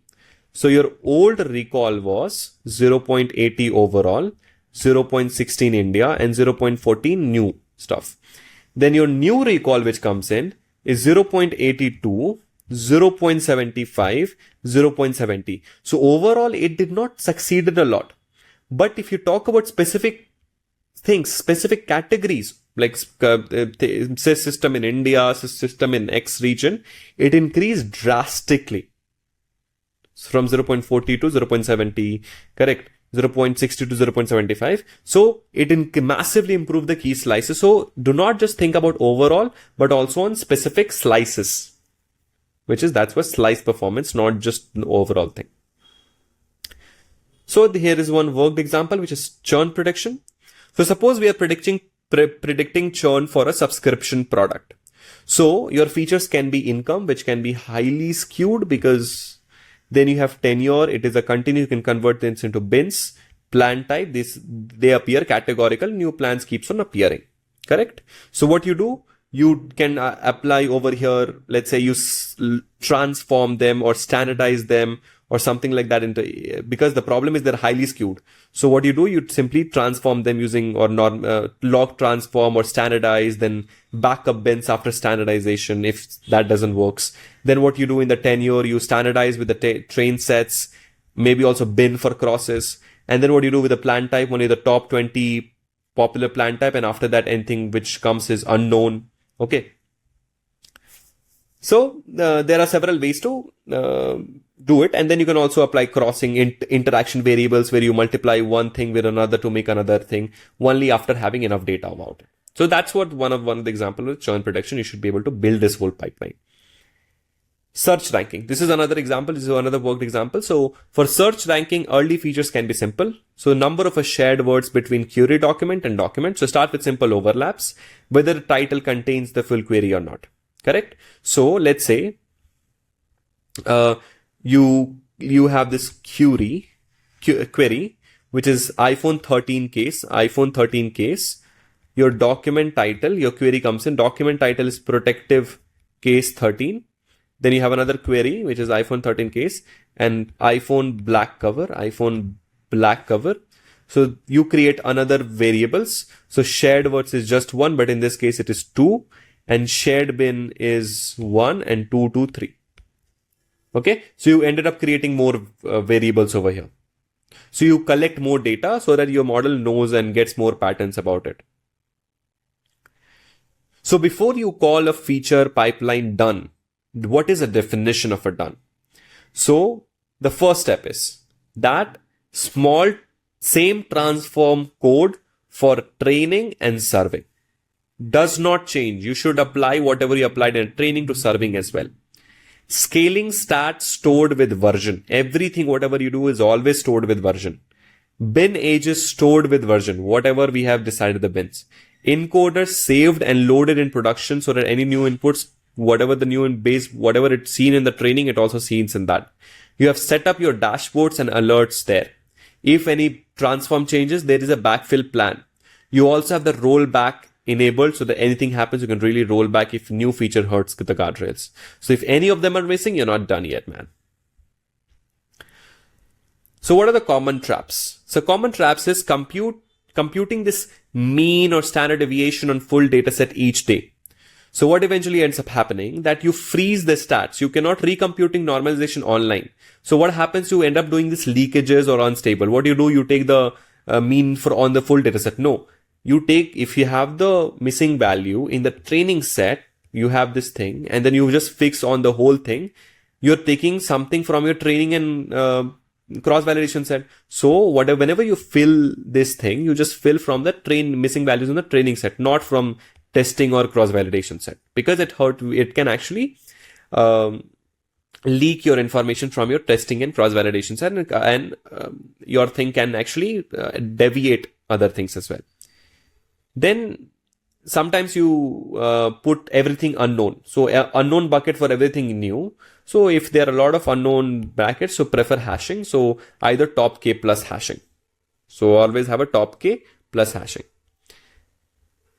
Then too many crosses in small data starts with, so it can actually overfit. So you start to multiply everything, the chance of leakages as well as overfitting might start to happen. So it sparse features or overfitting can start to happen. So we don't want to do that.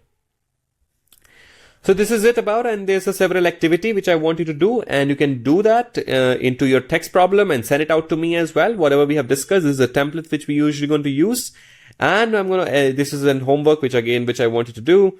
And then beautiful features are boring in production, stabled, versioned, and monitored. Every single thing. Whatever we do, we monitor it. Whatever we have it, we version it so that we can come back and debug it. Now what we'll do, we'll connect this feature into your training, pipeline and feature store.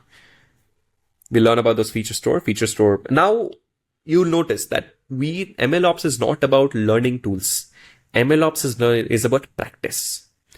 Once you have that practice, oh my God, for every task, there are enough number of it. Just like in AI, you have a lot of tools for a task, right? Same like that. In MLOps, you have enough tools. No need to learn tools. Learn about why it is needed. Go to a specific tool which solves this problem. Okay? Good guys. So let's go ahead into the next lecture and then we study about that as well. All right, everybody. Welcome to our another class of MLOps. Now, this lecture might be a little complex and overwhelming because I have not put lots of examples which I'm going to speak about into these slides. So what you need to do, you need to refer to my notes, what I'm speaking about, because what we have done is we have transcribed all my lectures and also put that up into special and crafted special notes along with several assignments throughout. So I suggest you to open that as well. And if possible, print it out and put it in front of you so that you're also focusing on the lecture as well as trying to understand it. So now, what we can do is let's try to first understand a very important thing is how can we win with 4 simple steps. So only start this lecture if you're fully prepared to listen, because I'll be making sure that whatever we speak, whatever I'm speaking, I'm going to speak it very crystal and clear so that it goes into your mind, because my handwriting sometimes doesn't comes out right. So you won't be able to just see and learn. You need to really hear what I'm trying to speak. So this lecture is all about validating our another statement, which I talked about in my first lecture itself, is win with simple first steps. And that's very, very important. So it is a very big reality check, which I'm going to give. I have in my personal life and from the last 7 years, even to my own products, we have seen dozens of ML projects, not dozens, even at least hundreds of ML projects, which were trying to be deployed in production. And you know what kills most of them? It's not bad data, it can be bad data. It can be bad features. But I see that it's not also that they don't have enough money like to buy GPUs and all. But I see that whatever teams they are doing, they are trying to jump from, let's say, you must be seeing a meme. They are here. Bad data can be one issue. But even before bad data, bad features and anything, team jumps and says that, hey, I want to solve this with more complex, like large language models, LLMs. So I'll do with LLMs. I'll do with large language neural networks, very complex systems. So what this team does, they straight away jump into such scenarios. And what ends up happening is that it just fails. Even at Second Brain, when we were building initially, and it happens, it happens to a lot of people. Our team started to say that, hey, let's start to fine tune models. Let's try to do this. Let's try to do that. And I was like, wait a second. Can we first do some simple step to validate that will work or not? So I'll give you one of the very interesting ideology which we follow at our own organization. I'm not allowed to even share this, but just to make sure that you guys know. Let's say that we were building a system. What it said that we collected 10 samples of data. Let's say a small sample set of data N. From that N, we created a very small model M. The model was created very small without any huge compute, no major compute and X stuffs. And then using this M, we deployed the model. That yielded in X percentage of our increase in something, which it might be 1% or 2%. Then what we projected, that if we make this N to probably N plus 1 million, then this will increase, our X percent of performance will increase drastically.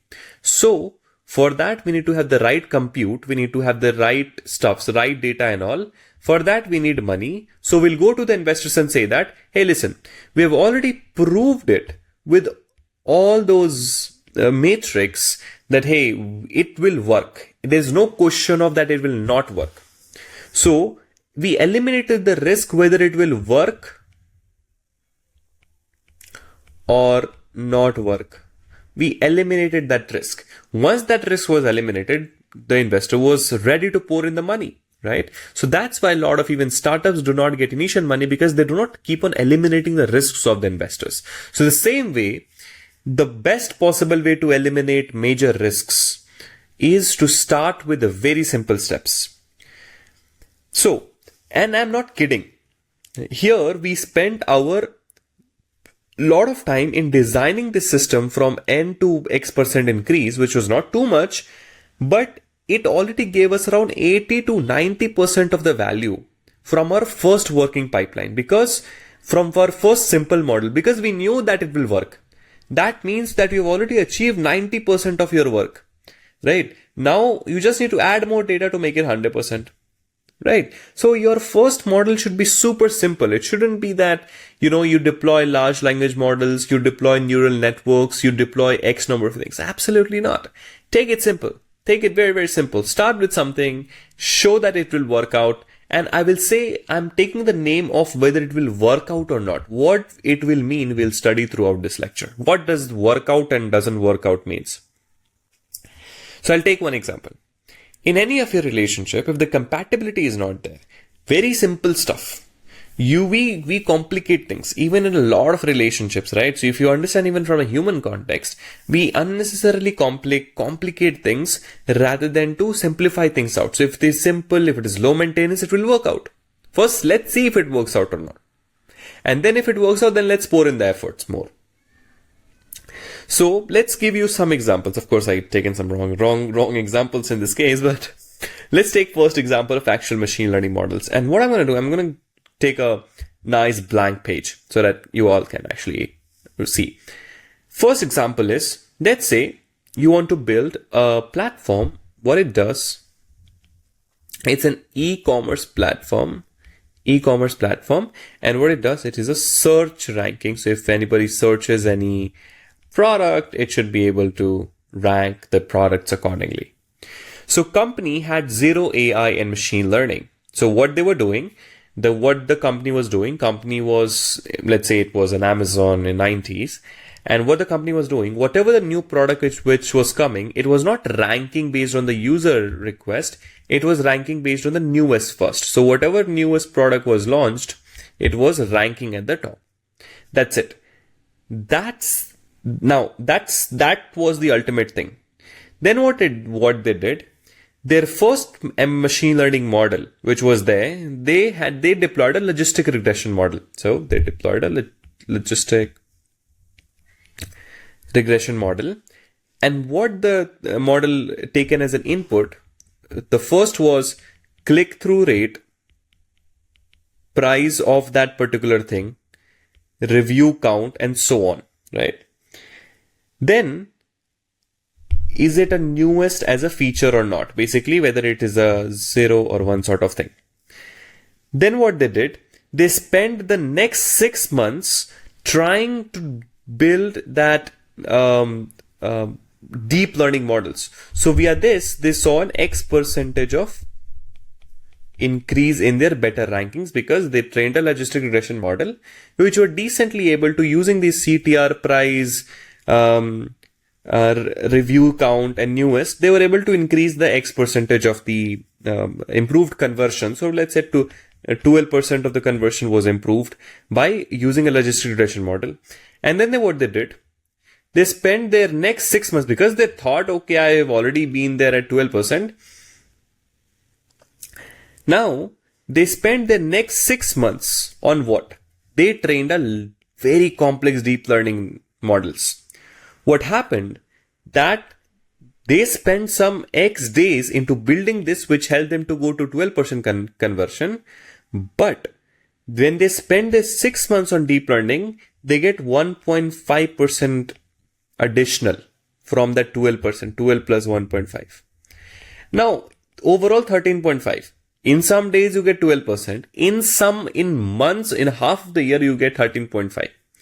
Was it worth it? It is very debatable in this case. Some of you might say, okay, if the companies like Amazon have billions of users, then even the 0.5% would make sense.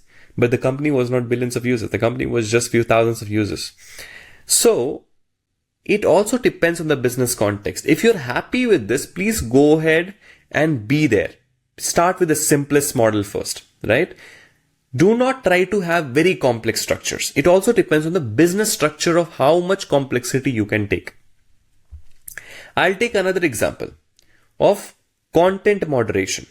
So you want to build a content moderation system. So I'll again write this example of content moderation.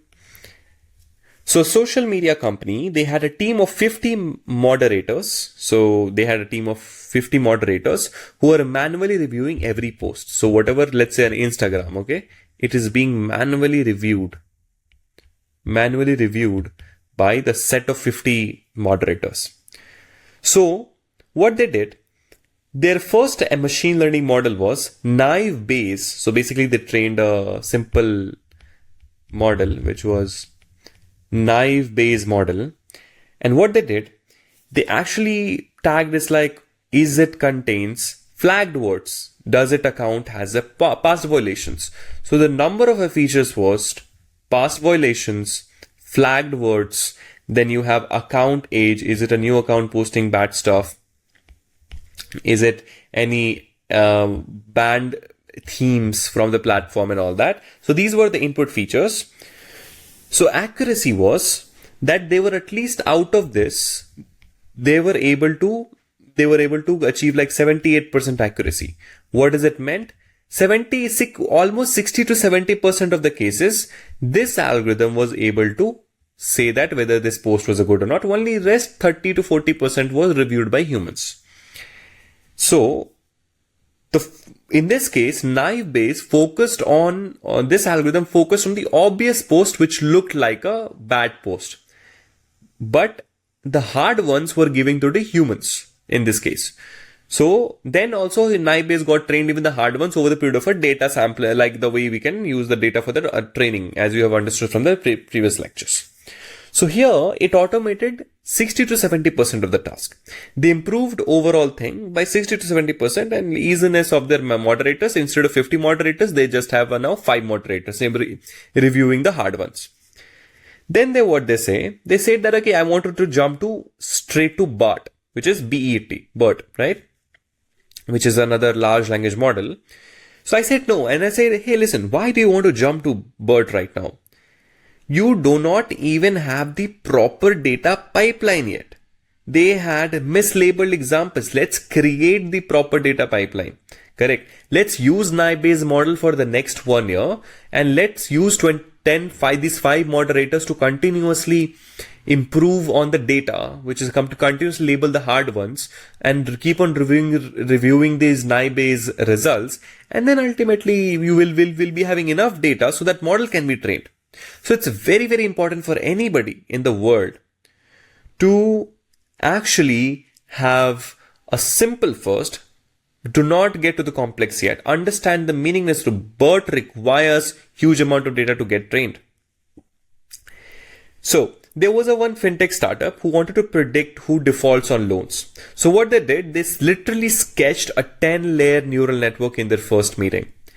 Right? Literally a 10 layer. So the way the complexity works, let's say you have XX inputs, then you have 1 layer, 2nd layer, 3rd layer, all the way around to the 3rd layer, which was getting to an output whether the person will buy your loan or not. Right? This is the entire, of course, it's not a right neural network diagram. But then they designed this, they came to me for the auditing purposes. Then what really ended up happening, they were like, okay, I asked them this very simple question, and it is based on this. What is your baseline? Do you know what is the worst your model will perform? They said, okay, I don't know the worst. So what I said, let's do one thing. We will predict whether if somebody will default or not, if their credit score is less than 600. Otherwise, we will say it's a no default.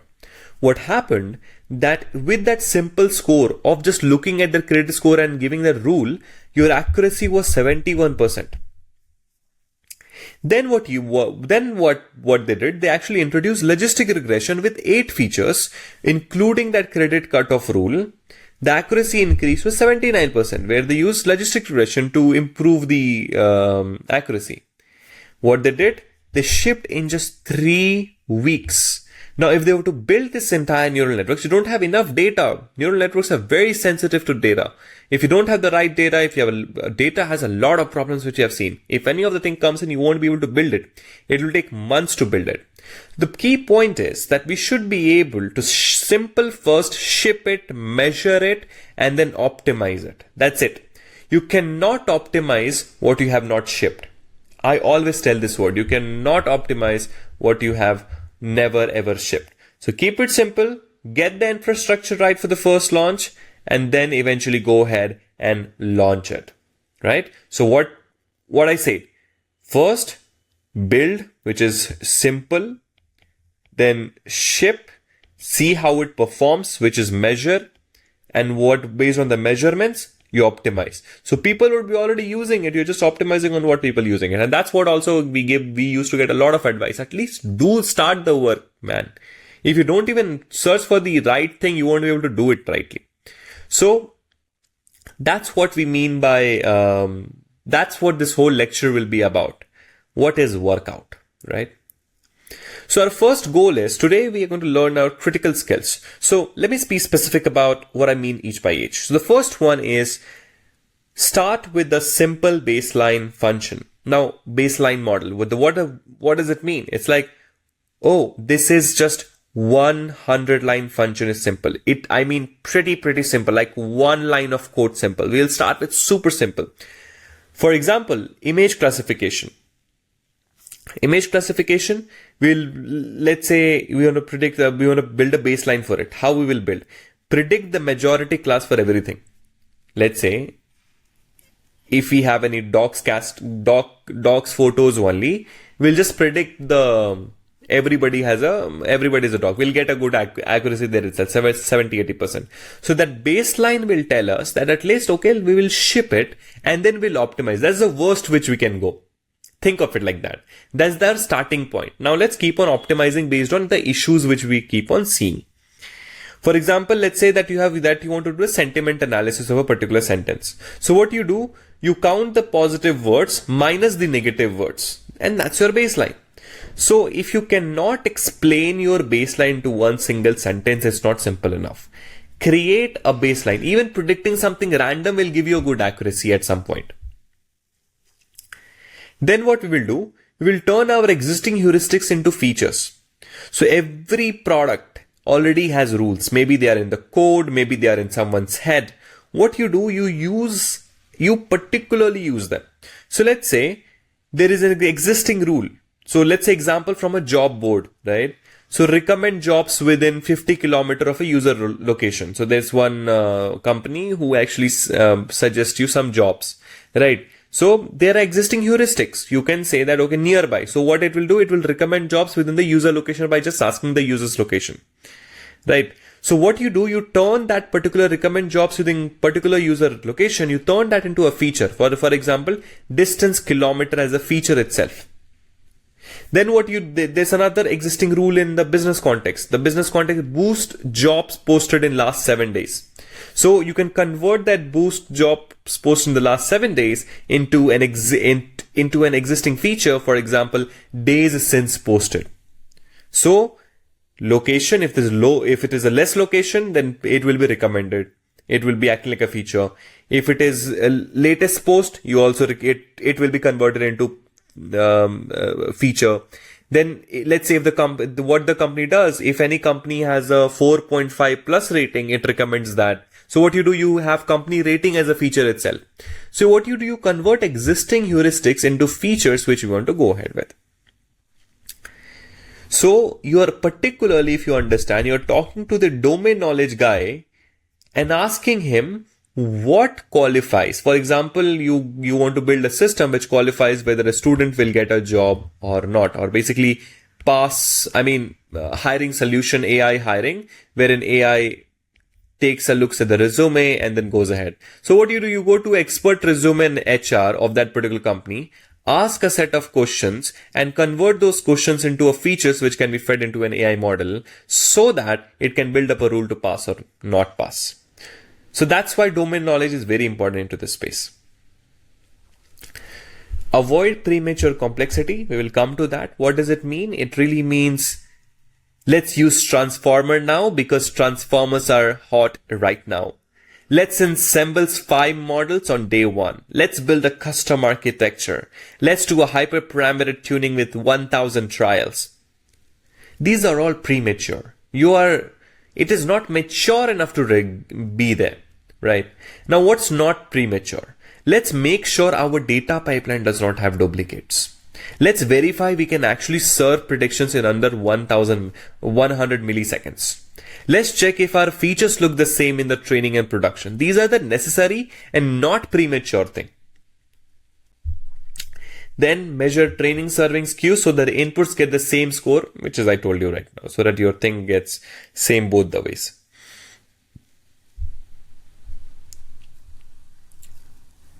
What does TLM stands? I keep on saying think, learn, measure. So TLM loop for first model. So what does it mean? It means observe, explain, build, and reflect. So it's like, let's say in the observe phase. So what you do, you look at the current system, observe the current system and the data. So you look at the current system and say that there's one example of, let's say that you're building a resume screening system. So when you're building this resume screening system, you look at the current systems and say that, okay, recruiters manually review 500 resumes every day. Then what you do, you look at the data and you say that you already have 50,000 past resumes with hire and no hire label where the recruiter was. So you have 50,000 labels. Then what you do, you look at the quirks that 30% of the resumes are PDFs that need parsing, 10% of the typos in the key fields. Recruiters have spent 15 seconds on an average. There might be something biased towards something, right? So you also need to figure out the biases. They have implicit rules. For example, auto reject if there's no college degree or required college degree for the senior roles. So you observe the current system and the data, and then you look at the quirks of what can go wrong. Right? So what you don't build anything. You just observe what you are seeing. Then, because you are building this resume screening system, you go to the next step, which is define what possible risks might be there. We might discriminate based on name, gender, if we are not careful. And if you do this, a lot of big cases can happen. So you should never, that's a big risk, right? You should not say, I'll not speak, but we should not discriminate. Now, what does good means? Good means we catch 90% of the candidates recruiters would love to interview while filtering out 50% of the noise. So basically, we should be able to nicely give to the interviewers a nice candidates to review. Now, what bad means? Bad simply means that we reject what can be bad to us, bad to our model, that we reject qualified candidates or we let unqualified candidates go into our interviewer to talk to, right? So you explain such things, explain the risks, explain the bats, you put some constraints. For example, the latency should be must process a resume in under a second, and it should also explain to the recruiters that why we have selected this particular resume, so that if anything goes wrong, the recruiters can get a feedback to an AI model. So what you do, you don't do anything yet. You start coding features or anything like that. You just explain what you're doing to do by analyzing the risks and what good and what doesn't good means. And then you have the build phase. So after observing, after analyzing the risks, good and bad, you go ahead and build it. You build a smallest baseline which you can explain in single word. When building a resume screening system, you can say keyword match on required skills. So count how many times the resume mentions Python, Java, and machine learning. Right? So if the count is greater than the 3, then you pass to recruiter, else filter. If it has master's degree into the particular resume, then only go ahead. So what does this give you? This gives you something baseline, which gives you some accuracy. Now what does it helps? It gives you an end-to-end pipeline. PDF goes into the text, which is parsing. Text goes into score via the simple baseline thing, and then you get a decision. Correct? So you don't build the perfect model. You build the smallest thing that just works. We don't need to work something that might not work. And then you reflect with real metrics, users, and then keep on improving the pipeline with the better scores again.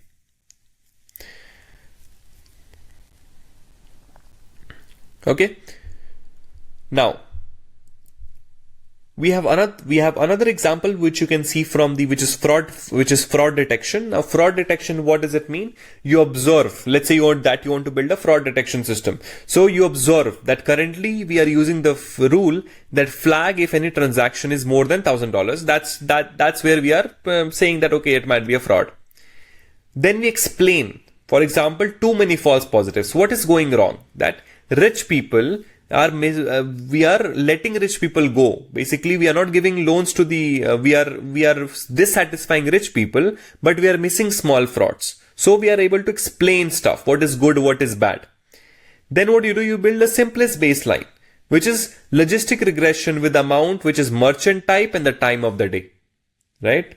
And then you reflect this. So recall, which was using that heuristic rule where the rule was just flag you the transactions greater than $1,000.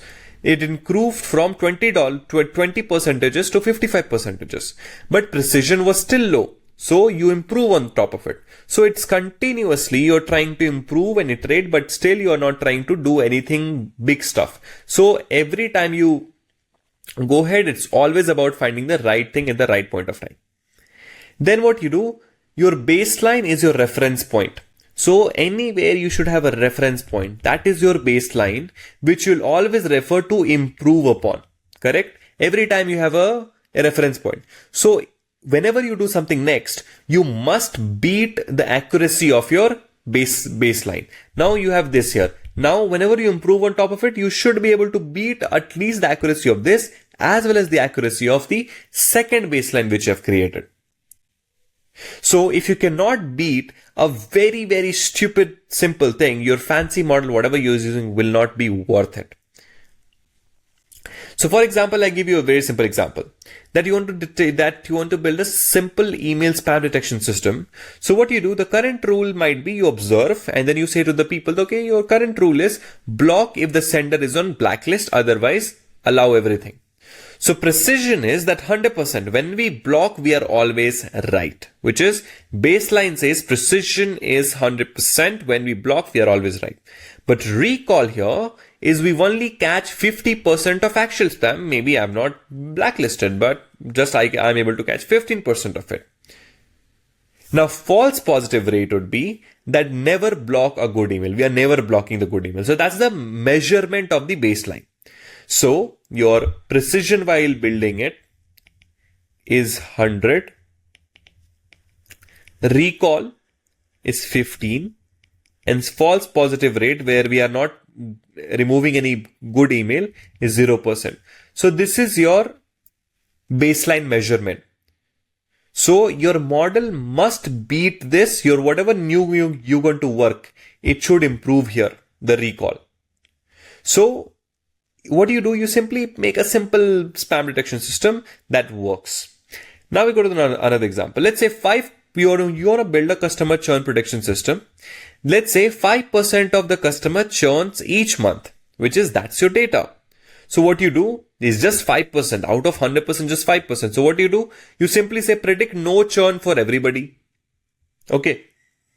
When you predict no churn for everybody, whatever comes in, your baseline is predict no churn for everybody.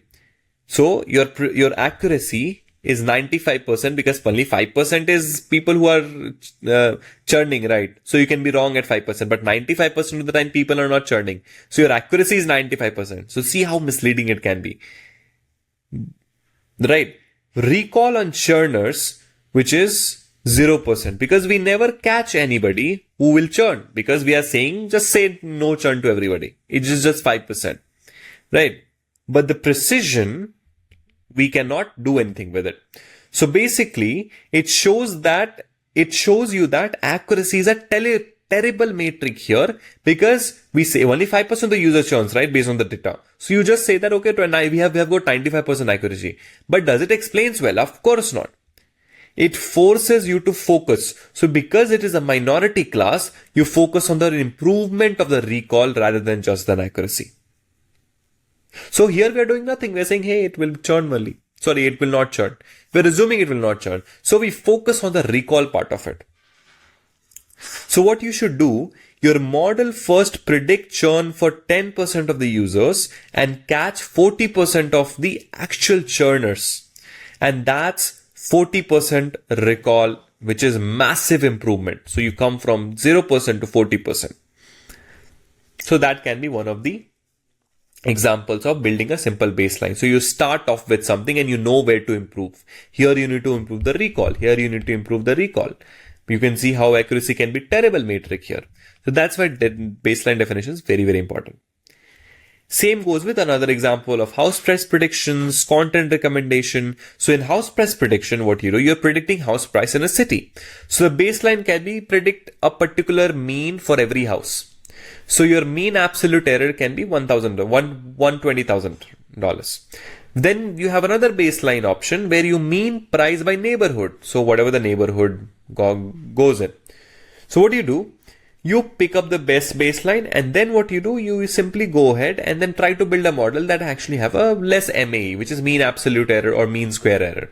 So build a baseline, build on top of it.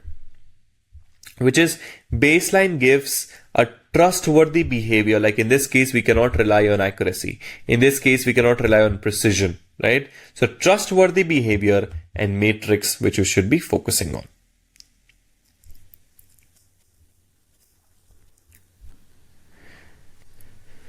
So what can be our first model choice? Your first model has one job. I'm going to be very, very clear. It has to be easy to train. It has to be easy to debug, and it has to be faster to deploy in hours, especially into the current state. It should not be the most accurate version which you'll be building. It should not be most, state of the art. It should be easy so that you can pass easy to train, debug things, and then serve the models as well. So what can be first set of tasks? You can use a logistic regression, or you can use a linear for any tabular tasks. For classification logistic, for regression linear, so that you have the baseline. And that's why, I have spent 10 hours teaching linear regression. Because, and 2 hours maybe teaching decision trees. Because if you know what regression is, you'll be knowing almost everything, because that's what the fundamental of learning started. But here we go, you start with something super simple, correct? So you start with it. Logistic regression or linear for tabular tasks. Then what you end up do, then you can actually go ahead and say, okay, you can use a small gradient boosted trees for ranking or risks. Then what you do, you can do small as a starting point if the data is thin. If the data is thin, then you can do the small class of simple rules, right? So I'll take one example of thin data thing. So let's say you're launching a new product category. You have 200 examples of returns from the beta test. Only 200. So what you do, you don't want to build any ML model. You don't have enough data. So what you do, you simple rule based on if the price is greater than $100 and electronics, predict 15% return rate. And if the clothing, predict 25% return rate. So you don't, because you just have 200 examples. So you just build a simple rule which might will work based on the business context. And then consider that as a first model choice. But once you have a good amount of data, you should be able to go ahead with that. Then what you do, you simply go ahead, keep the features super duper simple so that you can actually be able to understand or verify a lot of pipelines. Okay, so these are the few first model choice. What I want from you is I want you to view that lecture notes, what we have prepared. We have given several examples of several other things, which is examples of predicting loan defaults. But because I've been speaking a lot on this, it is pretty easy that you're easy to train, easy to debug, fast to serve models. That's all what you need.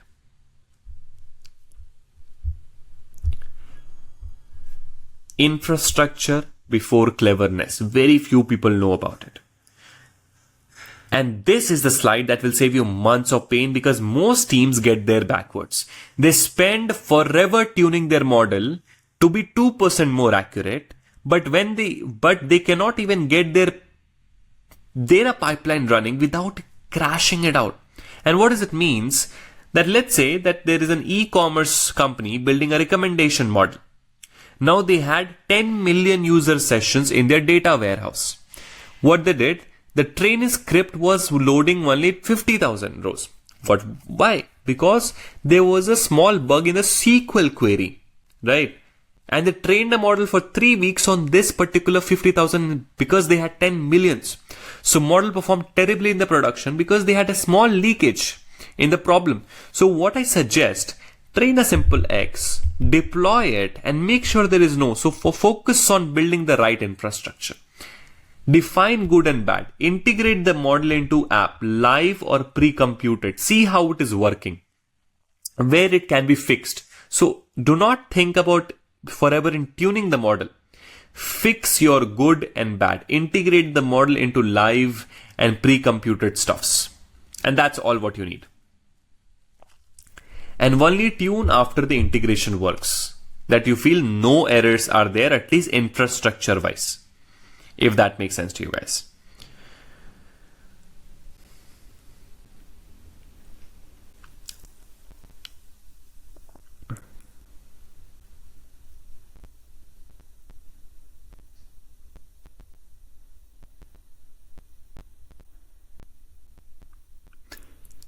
Then we go to heuristics are gold.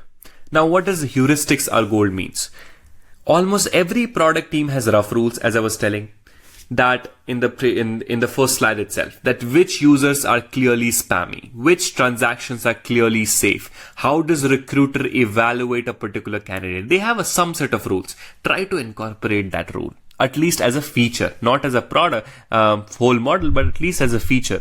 For example, if the recruiter says, if the person, if I look at a resume, if the person does not include masters into their resume, I reject that thing. So if the person include master's degree, yes or no, yes or no. Simple as that. Your simple word there. We will use them anyway by creating a new feature into that there itself.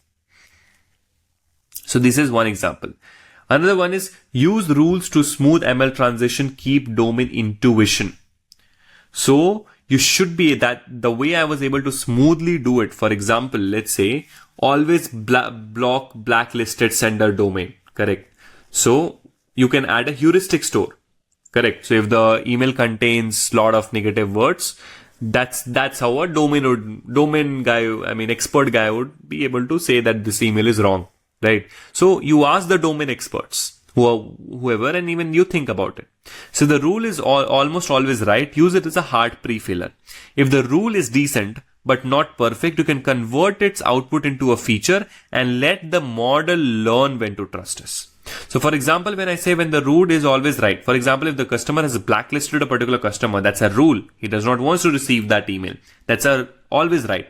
But there is at a times where we are not 100% sure, right? Person, you add a heuristic score. The rule is decent, but not always correct. So you can add a set of, as a feature itself, like in this case, which you have added 010101. So your model will go ahead and learn it. So 4 ways to use the heuristics. Pre-process is very strong, which is blacklisted senders. Include the score as a feature in the model. Start raw and refine later, which is our formal statements which you're making. So that's okay. Let's try to do a simple example. Let's say you are building a ranking rule as a feature. Suppose search ranking today uses a rule as score equals to keyword overlap plus freshness bonus. Okay. So for version number 1, which is a rule score, that is a rule. So for version number 1, we'll keep this as a rule to try out. Then what we will do, we will retain rule as a feature, which is rule score. Then we'll add features like click-through rate by query category. Then what we'll do, we'll train a simple model to learn weights on top of this rule score. Then what we'll do, we'll smooth handover from rules into ML with a rollback path. So this rule will act like a rollback path if something goes wrong into the ML. So if the model misbehaves, we can always go back and click through it, which is our formal rates.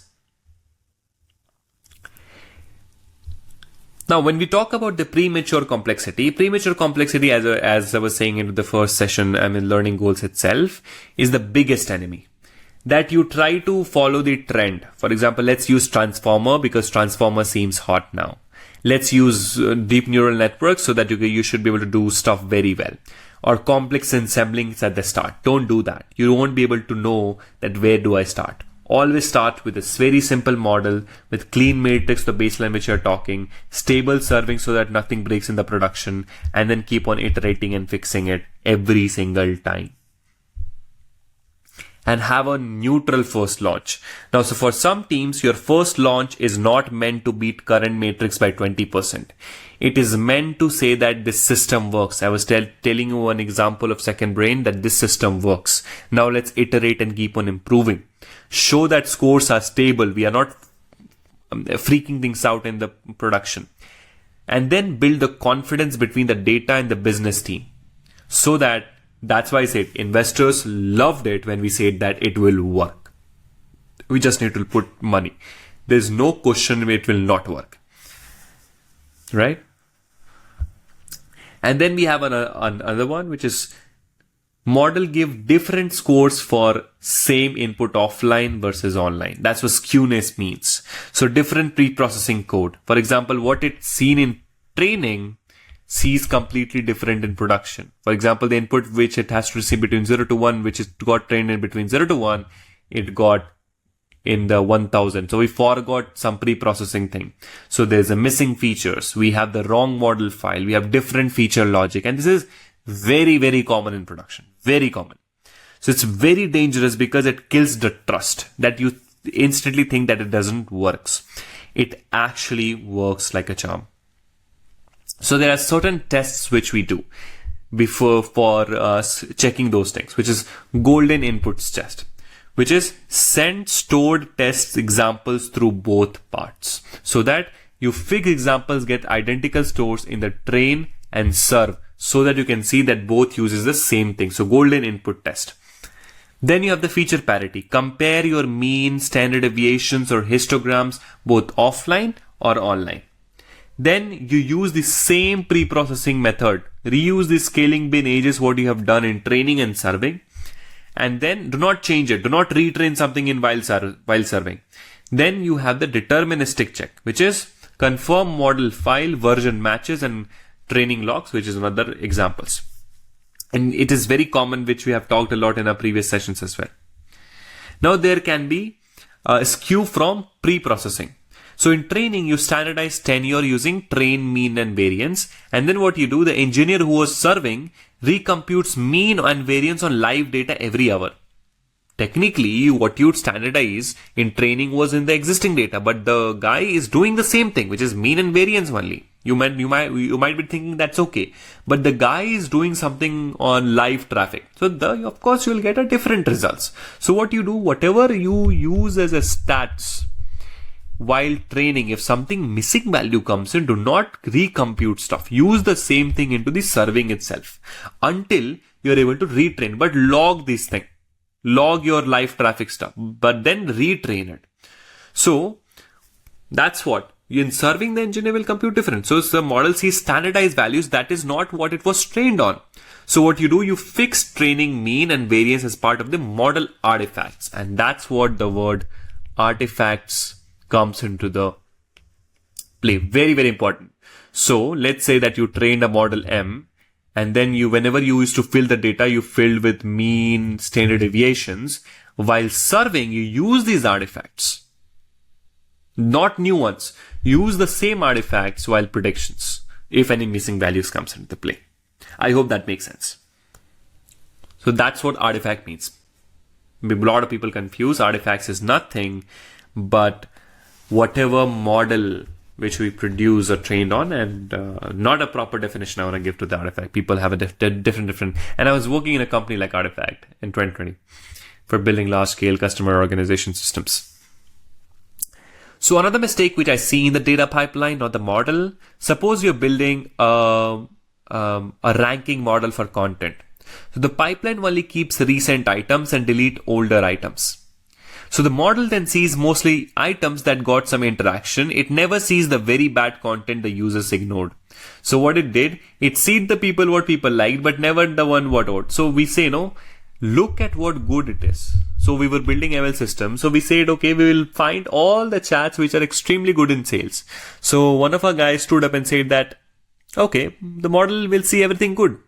But man, can we also have the bad ones so that model knows what not to do? So always have this particular thing that model thinks almost everything is at least okay. Will not think it's bad, at least okay, because you silently removed the bad items from the training. So always check that your pipeline keeps the data that represents the reality, including both negatives and boring examples. And then once you have that, you build a scoreboard. Now, one main business metric, the North Star, which we are always calling the North Star metric, a few guardrails. What is the offline matrix we want to do? So every time you change something, every time you add a new feature, you log these numbers for every single version. Very, very important. And you know what? There are tools who does it for you. So you don't have to code it from scratch. That's why there are ML tools. See, I'm not teaching you any ML tools. These are common standard things which you should know that a particular tool should have. If the tool does not have, don't learn it.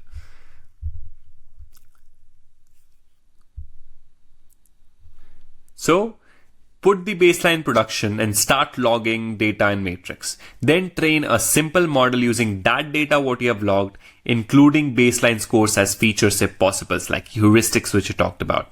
Then what you do, you use golden inputs to prove basically skewness checks. Then what you do, you run an A/B test that sends some traffic to the model so that if it is stable, improves the matrix, promote it, but keep the baseline available as a rollback option. A baseline, a simple path that works out. So we'll do one worked example. So for email spam, your simple thing can be if the sender domain is in blacklist, block, else allow everything.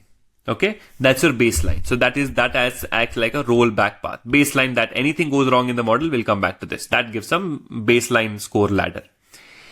Then your first model features can be whether it is a black flag or not, 0 or 1 or not. What is the sender domain frequency? What is the frequency of that? What is the subject length? What is the keyword count? That can be understood from the model, right? Because you have already logged a lot of stuff, you'll be able to get these features, first model features. Then you train them a model, which is machine learning models. Then you do your checks, which is golden email scored identically offline and online, latency plus error rate guardrails. Correct? So your golden set of 1000 ensure offline and online scores match exactly. So if we see more spam blocked, same or fewer, we have a valid V1. If something goes wrong, we put back to our back thing. So if something goes wrong in the model, we come back to our baseline here itself. Then the same we have for the churn. Baseline will predict no churn for everybody. Then it can be your first model features can be these features when you logged it, retrain some shallow tree, then checks the matrix on the parity and the skewness check, see if it improves. If yes, but have this as a rollback. But if yes, deploy, but have something as a rollback. And then in the V2, you see, okay, what can we get a new features from the first model features? If that makes sense to you guys. So what is definition of done for first models? So pipeline runs end to end and is testable so that it goes from data pipeline, feature pipeline, all the way down to the monitoring pipeline, monitoring step. So it runs and it is testable and it works. So data flows from source to features to model to products without going inside. Golden inputs get identical scores offline and online so that we know that nothing is whatever we have artifacts used in the training exactly being used in the serving. Scoreboard of matrix is live for every version, and for every version there is one rollback plan exists and we are easy to execute. And if any of these are not missing, then you are missing something and you should be able to at least do these 4 steps. So I want you to do this in class activity.